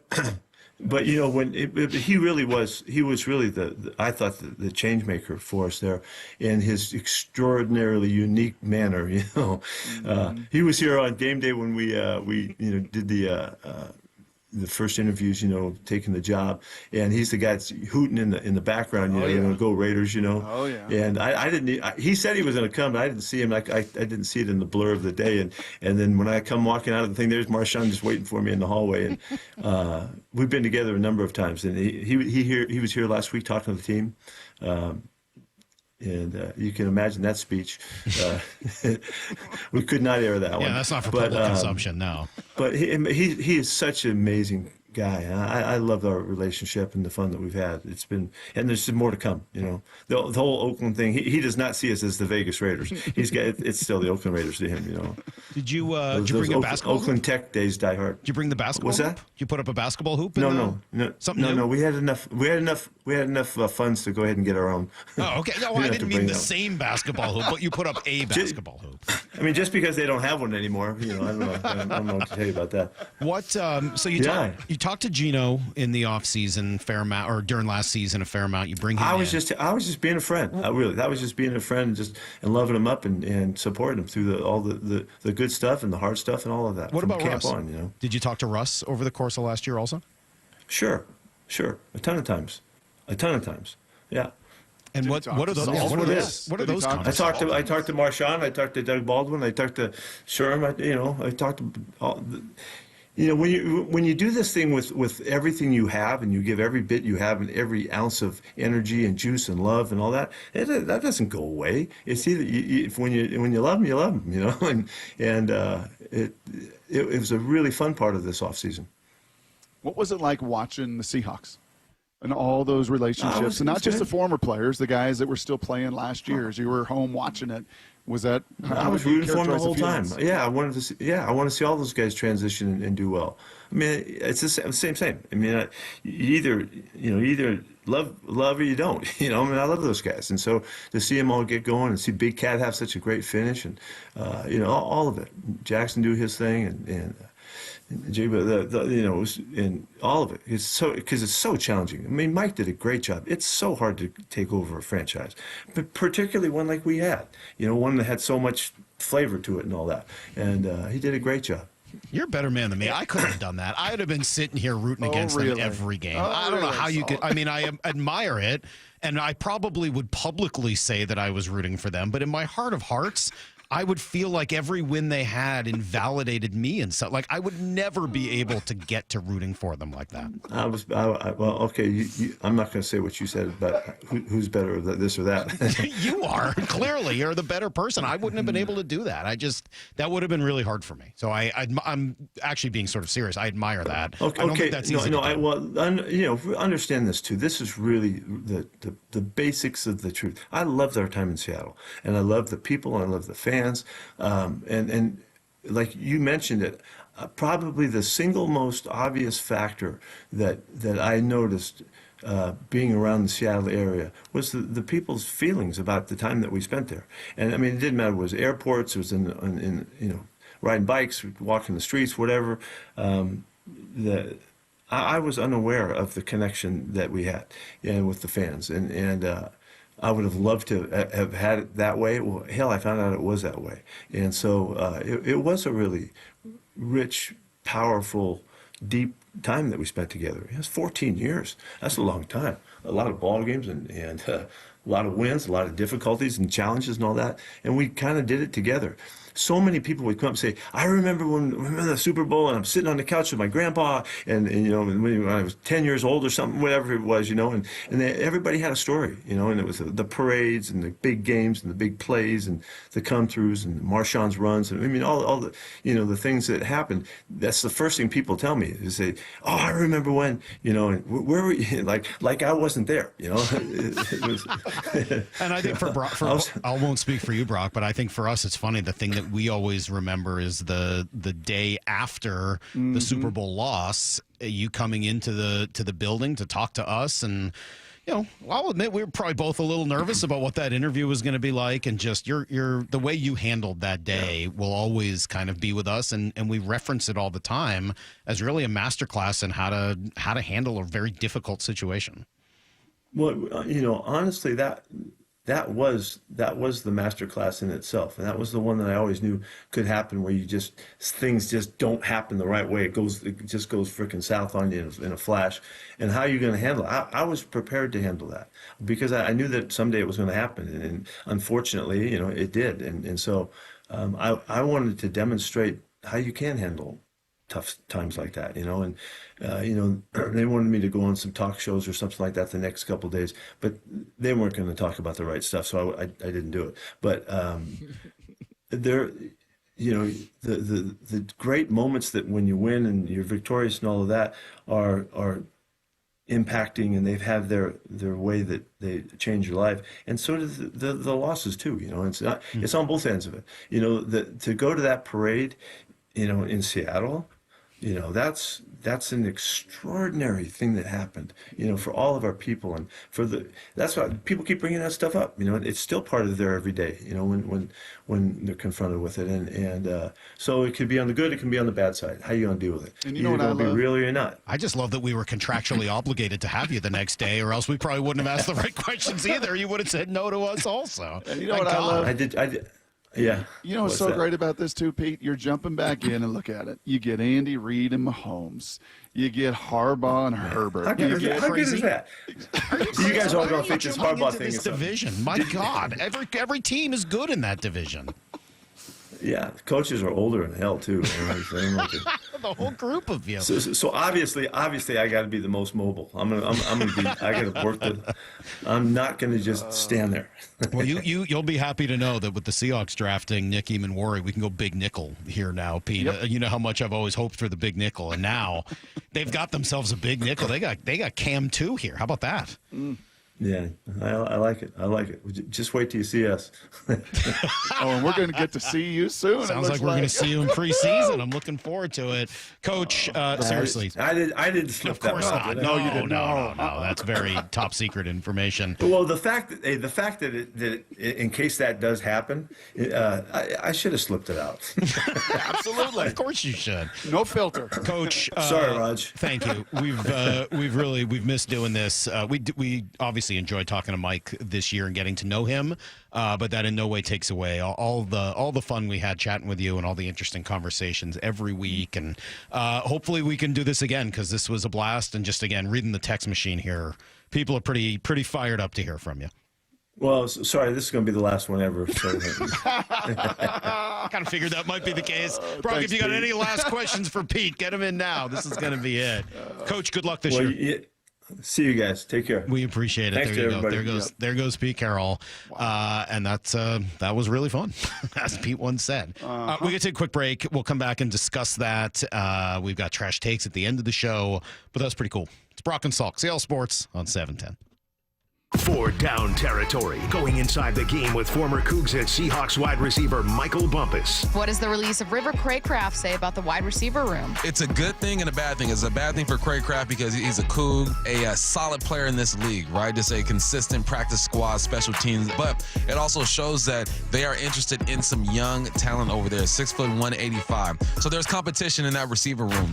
For Down Territory, every day at 11:15 and 1:15 on Bump and Stacy. Do you have a car sitting around collecting dust? Well, turn that car into cash at Wayscar Ford in Auburn. Not only will they purchase your vehicle today, pay you right up front, but it gets way better. Once they resell your old car, they share 50% of their profit with you. I'm here with my friend Mark Clymer from Wayscar Ford in Auburn. So, Mark, it's been a few years since you started offering this. How's it going? And how much money have you given back to your customers that sold their cars to Wayscar Ford under this program? It's going great, Stacy. As a matter of fact, we've given back over $750,000 to the customers that have sold their cars to us on our vehicle profit sharing program. Wow, that's fantastic. Why do you think it's working so well? Let's face it, it's Thunderdome out there with all the auto theft, the identity theft, and the other scams going on today. Less and less people are comfortable trying to sell their car themselves. So we offer them a way to get a lot more money for their car without having to go through all the hassle of trying to sell it themselves. And it's only at Wayscar Ford, Isuzu in Auburn. WayscarFord.com. Upgrade to an efficient heat pump AC now before the summer heat. And Home Comfort Alliance will save you up to $6,000 limited time savings. And you can take 18 months to pay with zero interest. Call for a free quote. HomeComfortAlliance.com. Jaden Schwartz for Techline Roofing. The ice may have melted, but spring is the perfect time for a new roof. Call Techline Roofing. Take advantage of our easy financing and our spring special. That's TEKLINE roofing.com. I can't believe how spotless my floors look after using the Swiffer Power Mop. No more dragging around a heavy mop and messy bucket. Now I get the same deep clean without all the work. Thanks to the powerful solution and scrubbing pad of the Swiffer Power Mop, dirt and grime don't stand a chance, and I don't break a sweat. Mic drop. I mean, mop job. Swift for power mop. Swift for power mop. A smarter way to mop. Try it or your money back. I'm Sia, and I support Humane World for Animals, formerly called the Humane Society of the United States. Together, we have created a new version of Peter Gabriel's beautiful song, Salisbury Hill, to celebrate Humane World for Animals and everything they do. Enjoy the song and join us in helping Humane World for Animals end animal cruelty.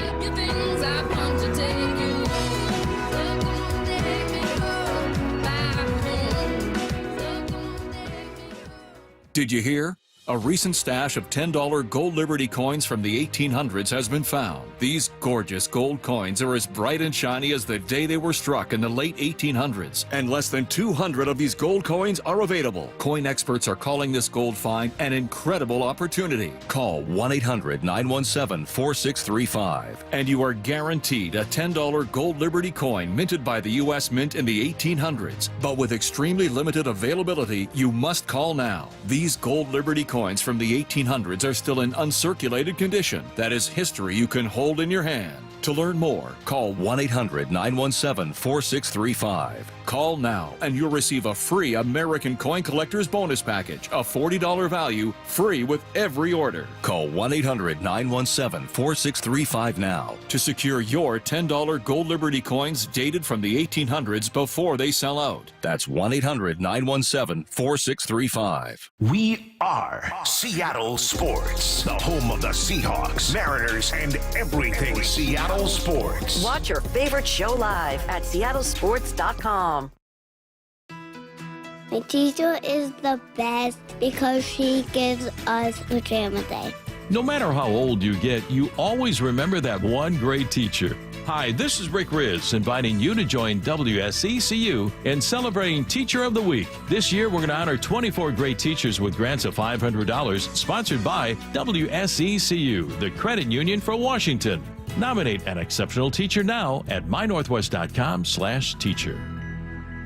The future is here, so why is your internet stuck in the past? With Quantum Fiber Internet, you can get next-level multi-gig speed on a reliable fiber network. Fair and honest pricing with no annual contracts or bundling required. And whole home 360 Wi-Fi to make sure your devices are ready to take you where you want to go. So you can stream, post, game, surf, like, and love to your heart's content. You do you. Let Quantum Fiber Internet take care of the rest. Learn more at quantumfiber.com. Limited availability, service, and speed in select locations only. Get ready for Camping World's Red, White, and New Trade Event, May 15th through the 18th. Get the highest value for your RV guaranteed during the biggest RV trade event of the year. Shop the best RV deals in America with new RVs starting as low as $92 a month. Get ready for the holiday weekend with up to 45% off grills and 25% off product installation. Plus, we'll have free hats, free propane refills, free food, and fun for the whole family. Don't miss the incredible Red, White, and New Trade Event, May 15th through the 18th at your local Camping World. See you for full details and disclaimer. Did you know your skin is the largest organ of your body? Huh? That's why you should shower with Old Spice Super Hydration Body Wash instead of plain old bar soap. Love your skin by super hydrating it with vitamin D3 and glorious notes of vanilla and shea. Did you know that my super hydrated skin is the second largest organ of my body? The first is my heart. Old Spice. Men have skin too. Old Spice Super Hydration Body Wash. 24/7 renewing moisture. With daily use. From the Quantum Fiber Studio. This is Brock and Salk. Weekdays 6 to 10. On Seattle Sports and 97.3 FM HD2. Bring on the Raiders. Bring them on. Pete said it best. Week 1 preseason. Raiders Seahawks. Breaking news. I thought he was saying week 4 of the preseason. No? Are you kidding me? I think he said week 1. Oh, I thought he was saying week 4. How about the NFL? There's no 4 weeks of the preseason anymore. That's true. You're right. How about the old NFL and Roger? How about that? Well, yeah. I thought they scheduled their own, too, for preseason. Well, it doesn't sound like he wants to do any joint practices. But how about Pete Carroll, man? And how about you guys? Great text messages, a ton of them coming in. The older I get, the more I appreciate how Pete handled the aftermath of Super Bowl 49. Absolute epitome of poise. As Pete would say, glad to hear Mike and Brock are still thinking of it. Would love to be able to listen to it back again. Is it available somewhere? I don't know, probably, but I'm not sure, honestly, how I would get that. Multiple people saying they got choked up at the end of that interview. So many great memories with Pete. Truly remarkable interview. Thank you, gentlemen, for that. It's starting my day off right. Bless up, Coach Pete. Great show. Love Coach Carroll. I love that guy. Thanks, Pete. It just kind of goes on and on. Makes my day. Great. Well, I can't read that. Bleeping interview. Thanks for getting him on. That was pretty cool. And if you missed it, Justin's been working on the video. That'll be up at YouTube. It's pretty cool to watch and see Pete. Yes, he did have his AirPods upside down, which is just awesome. Pete Carroll, right? Biggest takeaway, I believe Brock. they were ordered specifically for this interview. Yeah. We did some testing behind the scenes, so. Those are special, newly ordered Raiders AirPods that they bought just for this interview. How about that? Biggest takeaway is kind of back to the two Dan Wilsons that we're watching every day and living right now emotionally through the Mariners. And Dan Wilson's foundational element of grace, just kind of grace and love, empowering your players with confidence, believing in your guys, loving up your guys, taking the long road, right? And just that's, I think one of the real strengths of Dan and the poster child for that, one of the greatest to ever do it in college and the NFL is one Peter Carroll. Yeah. He believes in his people. He empowers his people. He loves his guys, and he gives everything for them. And they know that. And they believe it. And, man, he is a remarkable figure. And he didn't want to talk about being 72, and age is just a number. And, his relentless passion is not quelled at all. But, yeah, just pouring into people is what Pete Carroll is all about. Yeah, there's no doubt. That level of loyalty is pretty extreme. Right. I mean, even the answer on Russell Wilson Pete can say whatever he wants and say, oh, wow, everything's great and this and that. But I think we all know the truth. It was not great at the end. It was not a comfortable divorce between Pete Carroll and Russell Wilson at all. It was messy. It was ugly. There were a lot of hurt feelings on all sides of it. It was ugly. And obviously some of that fences started to be mended when, remember, they had that big party, that goodbye party for Pete, and Russ showed up to it, and there was sort of a fence mending at that point. Mm-hmm. But to hear that Pete reached out to him last year and talked to him and all of that, yeah, I think that's as telling for who Pete is as anything is, right? Yep. And I'll confess, I kind of knew that was the case, but I wanted to ask him because I wanted him to say it's not my story to tell. And hearing him say that, like, hey, yeah, I reached out to Russ. Of course, we talked. He needed someone to talk to. Like, I think that's that sums up who Pete Carroll is in a way that most of us can't be. Yep, and then I think the strategic end, it'll be fascinating to see Chip Kelly. We didn't even kind of get to some of that Great element, point. With bringing him in, and what does all of that look like? How he can sit in the high school stands, sulk, and watch. Listen, when you're in the gun and the back is offset, where is it going? Like, why can't we still stop this? Why can't we scheme a little bit better and have more answers to that? So, this time around in that division, for him to find success, the strategic element of both Chip Kelly and defense court, like, that's going to be hyper important because he will bring everything else to the table. Yeah, pretty cool. All right, well, if you missed any of the Pete Carroll interview, you can find it in any of the number of ways that our interviews go up afterwards. You can watch clips later at YouTube or the whole interview there. You can go to the Seattle Sports app. You can listen on demand later. Whatever your favorite way is of consuming the show, that's go do it, because the Pete Carroll interview would absolutely be worth your time. And sitting in coach, it's not worth it. How about that? Why wouldn't you? That's a great answer. I don't know if I believe it. I don't know if I agree. I kind of find that the 70-year-olds that I know in my life, they kind of feel that way too. They do? Oh, they're like, yes. I don't care whether I'm in coach or first class. Gigi and Papa, like, it's a waste of money. But if it's not your money, do Larry and Jane fly first class? No, but it's their money. If somebody else was paying for it, my dad would say absolutely, and my mom would say no. I don't need that. I liked his argument of it's emergency row. Who's better than me for the emergency row? Only Pete could bring a level of confidence to the plain emergency row. Unbelievable. All right, we'll come back here with trash takes in just a moment. Finish up today's shows right. It's Brock and Salk, Seattle Sports on 710, seattlesports.com.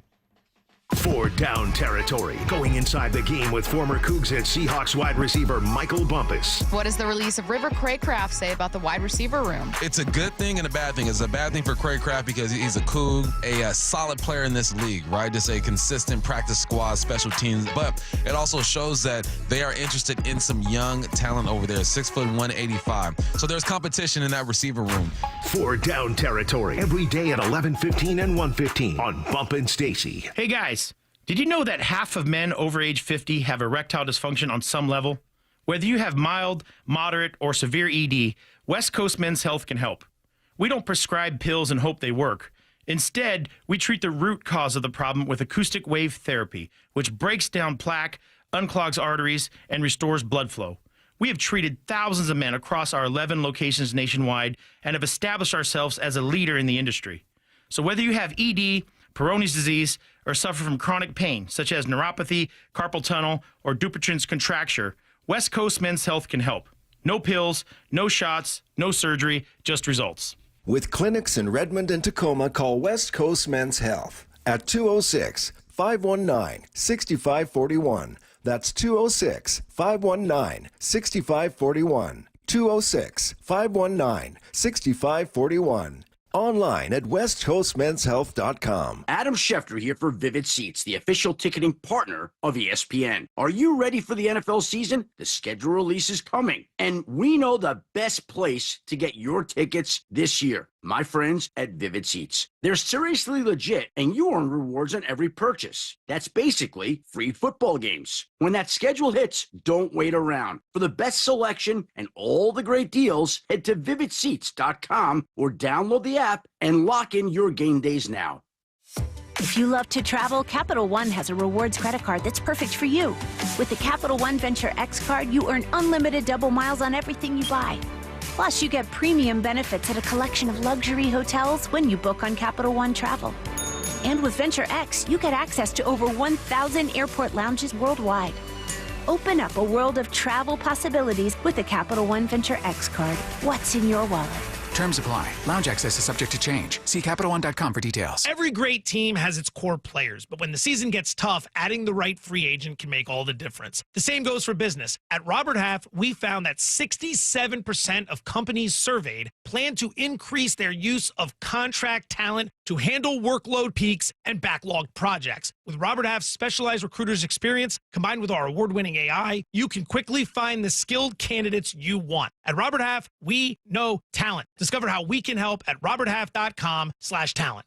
Adam Schefter here for Vivid Seats, the official ticketing partner of ESPN. Are you ready for the NFL season? The schedule release is coming, and we know the best place to get your tickets this year. My friends at Vivid Seats. They're seriously legit, and you earn rewards on every purchase. That's basically free football games. When that schedule hits, don't wait around. For the best selection and all the great deals, head to vividseats.com or download the app and lock in your game days now. Seattle's iconic Bumbershoot Arts and Music Festival returns Labor Day week, August 30th and 31st, lighting up the Seattle Center with 2 days of nonstop music, art, and creativity. This year's lineup includes Weezer, Janelle Monáe, Bright Eyes, Car Seat Headrest, Diggable Planets, Aurora, Sylvan Esso, and more. Come celebrate what makes Seattle weird, wonderful, and wildly creative. Bumbershoot, where art and sound collide. Plus regional artisanal food and craft beverages. Get your tickets now at bumbershoot.com. Subscribe to the Seattle Sports YouTube page to find new and exclusive content from your favorite shows and personalities daily. Just head to YouTube, search Seattle Sports, and click subscribe. Hey, it's Bump for West Hills Ford, the big Ford store. Right now, during the From America for America event, Ford is offering employee pricing to all U.S. shoppers on many new Ford models. Lease the 2024 Ford F-150 STX four-wheel drive Super Crew, only $549 per month for 36 months, with $4,999 duet signing on improved credit. West Hill Ford, the big Ford store, just off the Auto Center Way exit. Highway 3, Bremerton, part of the Hazelwood Auto Group. Hazelwood has it. Washington is leading the way in car theft reduction. Car theft dropped by 32% from 2023 to 2024 in our state, but there's still work to be done. Help keep your car safe with these simple and important tips. Don't leave your car running unattended. Park in well-lit areas. Lock up every time. Keep valuables out of sight. Use an anti-theft device like a steering wheel lock. Prevent the theft and keep you and your vehicle safe. These tips are brought to you by the Washington Auto Theft Prevention Authority. What is that sound? Ugh, that sounds like a plumbing sound. Luckily, there's a company that fixes all the plumbing sounds across Puget Sound. That's All Sound Plumbing. Puget Sound's plumbing experts. Have a sound? Visit allsoundplumbing.com. We've all been there, sleepless nights, wondering if your business's security service is really protecting what matters. At Bay Alarm, we can put your security insecurities to bed. Our advanced technology and personalized support ensure you can rest easy knowing we're here for you. BayAlarm.com. Does your building company have a strong website? One with a solid organic search presence, engaging prospects, and filling your pipeline? You know, a site that speaks loud about your company. I'm Rusty George. My local agency specializes in creating websites and marketing strategies for building companies, including construction, manufacturing, and material suppliers. We develop strategies and tactics to attract and win more quality business. See how we can help your business get louder at rustygeorge.com. That's rustygeorge.com. From the Quantum Fiber Studio. This is Brock and Salk. Weekdays 6 to 10. On Seattle Sports and 97.3 FM HD2. All right, I got my hat on, Brock. I think you know what that means. It's Wednesday, and it's time to finish up our show on Wednesday. And when we do that, we look for some trash takes. So I got my hat on. Let's do this. You do. Looks good. Get it together. Don't look like trash. Trash takes. It's a bunch of trash. Oh, gosh. I thought it was trash. On Brock and Salk. That's a terrible take. P was wearing Raiders gear, by the way, for those who weren't watching, who were curious. Mm-hmm. He didn't go flannel. He went Raiders gear. Well, he's got practice. He's got to run out there with the boys. All of that. We didn't even really get to talk about just Vegas in general and being there and the heat and all of that. Trash take? Yeah. Come on, Pete. Joint practice, bro. What are you doing? I know. He hates joint practices. What are you doing? It's so strange. Feel the love of the people. Yeah. Gino coming back. I think Pete thinks what he does is so unique. He can't possibly. He doesn't want to get slowed down by anybody else in practice. Right. I think he does. Honestly, I know. I'm not saying that as a shot. Like, I think that's what he thinks. Yep. I do this differently. I do it my way, and I can't mess with that. Mm-hmm. It's too important. Yep. All right, what do you guys got for trash takes this week? Well, Lyle's a two-time champ. You can pick where you want to go, Lyle. You want to go first, middle, last? What do you want to do? I'll go in the middle. Okay. Oh, interesting. All right, I'll Like just start out. tic-tac-toe. I'll start very simple. Okay. I mean, last week, who'd I go after? Brady, liar, pants on fire. I didn't win. I'll just go after another three-time Super Bowl champ, and this Jeez. one's Troy Aikman. This is stupid. We got 10 seconds left. Who's going to win the Super Bowl this year? I'm going to say Buffalo finally wins it. Oh! Cowboys. Oh, Come on. how about Yeah! Yeah! Come on, Stray. That's over there right now. You know better than that. Come on, Troy. Come on, Troy. Be better than that. Cowboys win the Super Bowl. You crazy. All right. So Brock's going after Troy Aikman today. Yeah, well, might as well. It's a surprise. Belichick 1 week, Brady another week. Now Troy Aikman. I ain't scared. Clearly. I'll go. Lyle, you said you wanted to go second. What is your trash take today? It's got to revolve around the NBA draft lottery because there's plenty of speculation about it. There's plenty of people kind of having their questions about it. But Chris Mannix went on the ringer, and man, he was trying to shoot the people down because he's convinced that there was no issues. Hang on. It is impossible to rig the NBA draft lottery. The NBA goes to such great pains to ensure that there is no appearance of impropriety. The guy that is telling the ping pong ball selector when to draw from the bucket, he has his back turned to the whole proceeding. Like he is standing there with his back to the drawing and has a stopwatch in his hand.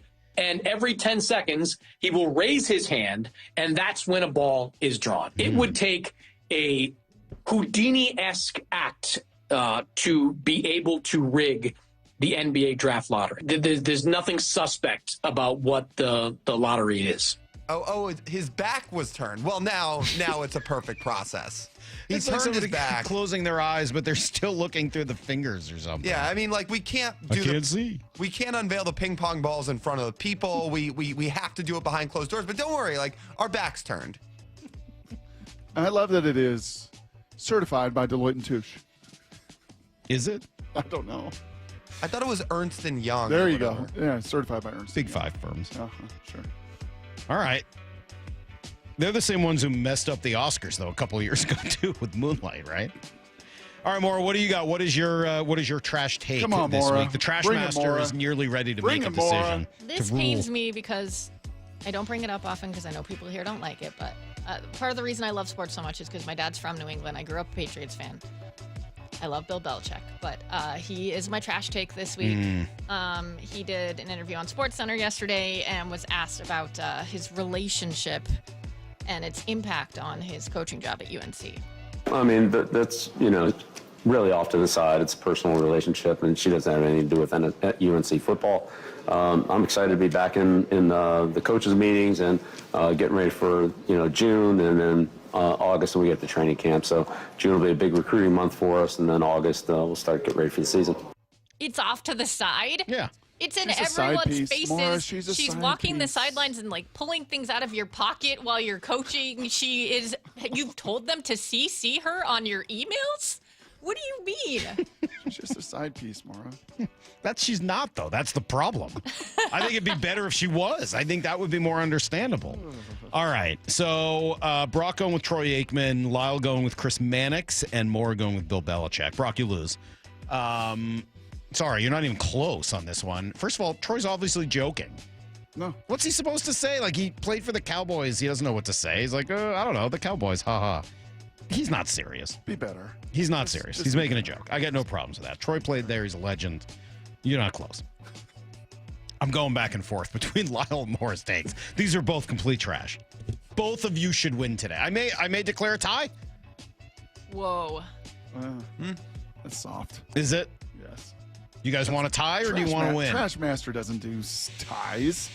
All right, Maura wins. Lyle, you were really, really, really, really close. All right. Again, like I would have gone tie. I would have been perfectly. After hearing it, I thought you were going to win. I like Chris Mannix a lot, by the way. His dad was a longtime reporter, covered the Patriots when I was growing up. Chris is a great reporter, but saying that stuff out loud sounds absurd. Like, you turned around? It's like, honestly, it's like playing hide and go seek with a 5-year-old and they're looking through their fingers. Stop it. Bad take. Not even close. And then passing that off is like, oh, let me tell you. It's totally, it's legit. No way. But Maura, Bill Belichick saying the personal relationship is not relevant. It's off to the side when she's out on the field with him every day and interfering in all kinds of things. And she has nothing to do with UNC football. He's literally asked people in that school to CC her on his emails. So she does have something to do. Well, she's asked for that. Huh? No, but he said it. He put it in there. Uh-huh. Yeah. Uh-huh. So, that's the clear winner. Uh-oh. Thank you. I needed a win. Uh-oh. Hey, we got a little breaking news. Not good news, though. We'll wrap up here, and Bump and Stacy will be the ones to talk through this. This comes from Lyle. Lyle, where'd you get this from? Mariners PR Center. Mariners PR, not what you're looking for. Bryce Miller on the injured list with elbow inflammation.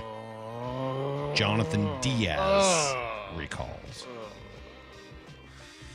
Ew. Don't like that. Yeah. I don't like that at all. Not a great way to end the show. Jeepers. We knew it would be rough with these pitchers, but that's now 3? 3. 5? Again, they've sort of dodged bullets so far, right? But yeah, here it is. Right elbow inflammation, retro to May 12th. Yikes. All right, well, Bump and Stacy will be talking about that until they turn it over to the pregame show. Mariners with another rubber match today. We'll be back tomorrow morning to talk about it and everything else starting at 6 a.m. Until then, Brock, you know where the hay is. Come on, Rock. You got to deliver today, Rock. Come on, Luis, in the barn. See everybody. Get to the chopper!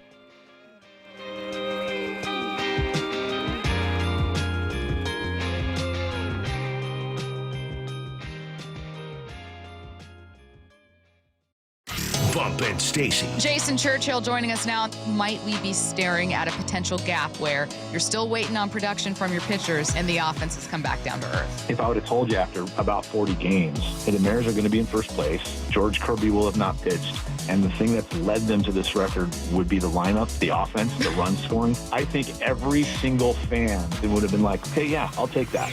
Bump and Stacy. Weekdays 10 to 2 on Seattle Sports, the app, YouTube, and your smart speaker. Hey folks, John Curley here. One of the best home comfort inventions of recent time, mini split systems. Now you can enjoy efficient heating and cooling while saving energy and reducing utility bills with personalized room comfort. Call my friends at Home Comfort Alliance for a free consultation, and for a limited time, get 18 months same as cash financing on all qualified systems. For all your heating, cooling, plumbing, and electrical needs, call the comfort people. Home Comfort Alliance. Visit homecomfortalliance.com. I saw her texting, coming up to a stop sign, and so I saw the accident coming, and she T-boned us. In the blink of an eye, Crystal's life changed when she suffered a severe spinal injury. The pain was something I had never experienced before in my neck. I got massage therapy. I saw a chiropractor. I was prescribed muscle relaxers so I could sleep. I got depressed. Nothing was relieving the pain. Drugs, sleepless nights, and depression. Sound familiar? I'm Dr. Mark Shelley, a chiropractic physician and board-certified functional neurologist. At Sound Pain Solutions, our treatments include high-dose laser combined with spinal decompression and other comprehensive therapies to rehabilitate damaged discs.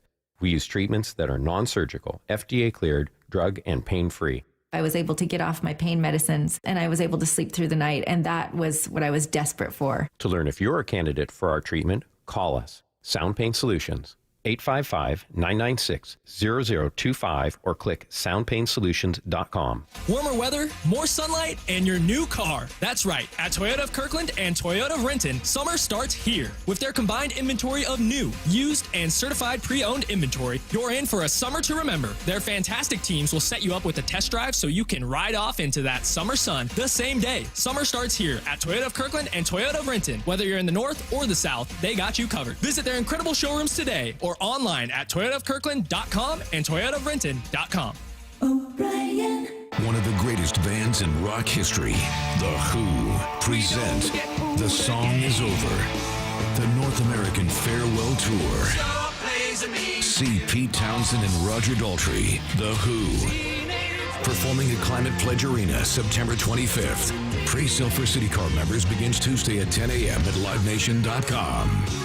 The Who, for the very last time. The song is over. For more, visit thewho.com. G. Scott here with former Seahawk Doug Baldwin. Tell us about Nourishing Champions. We know the benefits for young people in sports, but we often don't think about the barriers, and one of those barriers is having proper nutrition. So Nourishing Champions, in partnership with Champions of Change and Safeway, is an effort to address those barriers so that our student athletes have what they need to excel both on the field and in the classroom. High schools can apply for grants up to $25,000 from Nourishing Champions. Learn more at championsofchangefoundation.org/Nourishing Champions. For over 113 years, Pacific Lamp and Supply Company has been your #1 lighting specialist in Washington, from the Space Needle in Seattle all the way to the Riverwalk in Spokane. With the largest lighting inventory in Washington, Pacific Lamp's knowledgeable and experienced staff can assist with any lighting issue, including intricate lighting and control designs. Plus, they work with all utilities in Washington to get you the best available lighting rebates.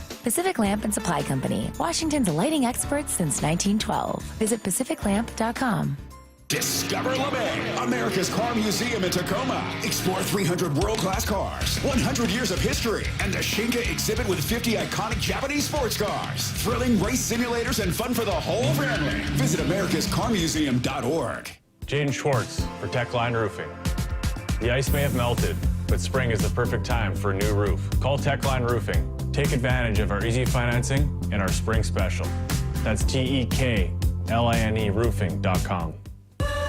I love a day on the water with friends, but my moderate to severe plaque psoriasis sometimes holds me back. Now I'm all in with clearer skin thanks to Skyrizi. Risankizumab Riza, a prescription-only 150 milligram injection for adults who are candidates for systemic or phototherapy. Teaching music is my passion, but my active psoriatic arthritis can limit me at times. Now I'm treating my joint symptoms with Skyrizi. With Skyrizi, most people with plaque psoriasis saw 90% clearer skin at 4 months. Or if you are an adult with active psoriatic arthritis, Skyrizi helps you move with less joint pain, stiffness, swelling, and fatigue. Don't use if allergic to Skyrizi. Serious allergic reactions, increased infections, or lower ability to fight them may occur. Before treatment, get checked for infections and tuberculosis. Tell your doctor about any flu-like symptoms or vaccines. There's nothing like clearer skin. There's nothing like better movement, and that means everything. Ask your doctor about Skyrizi. Visit Skyrizi.com or call 1-866-SKY-RIZI to learn more. This is Seattle Sports. Streaming through the Seattle Sports app. KIRO AM.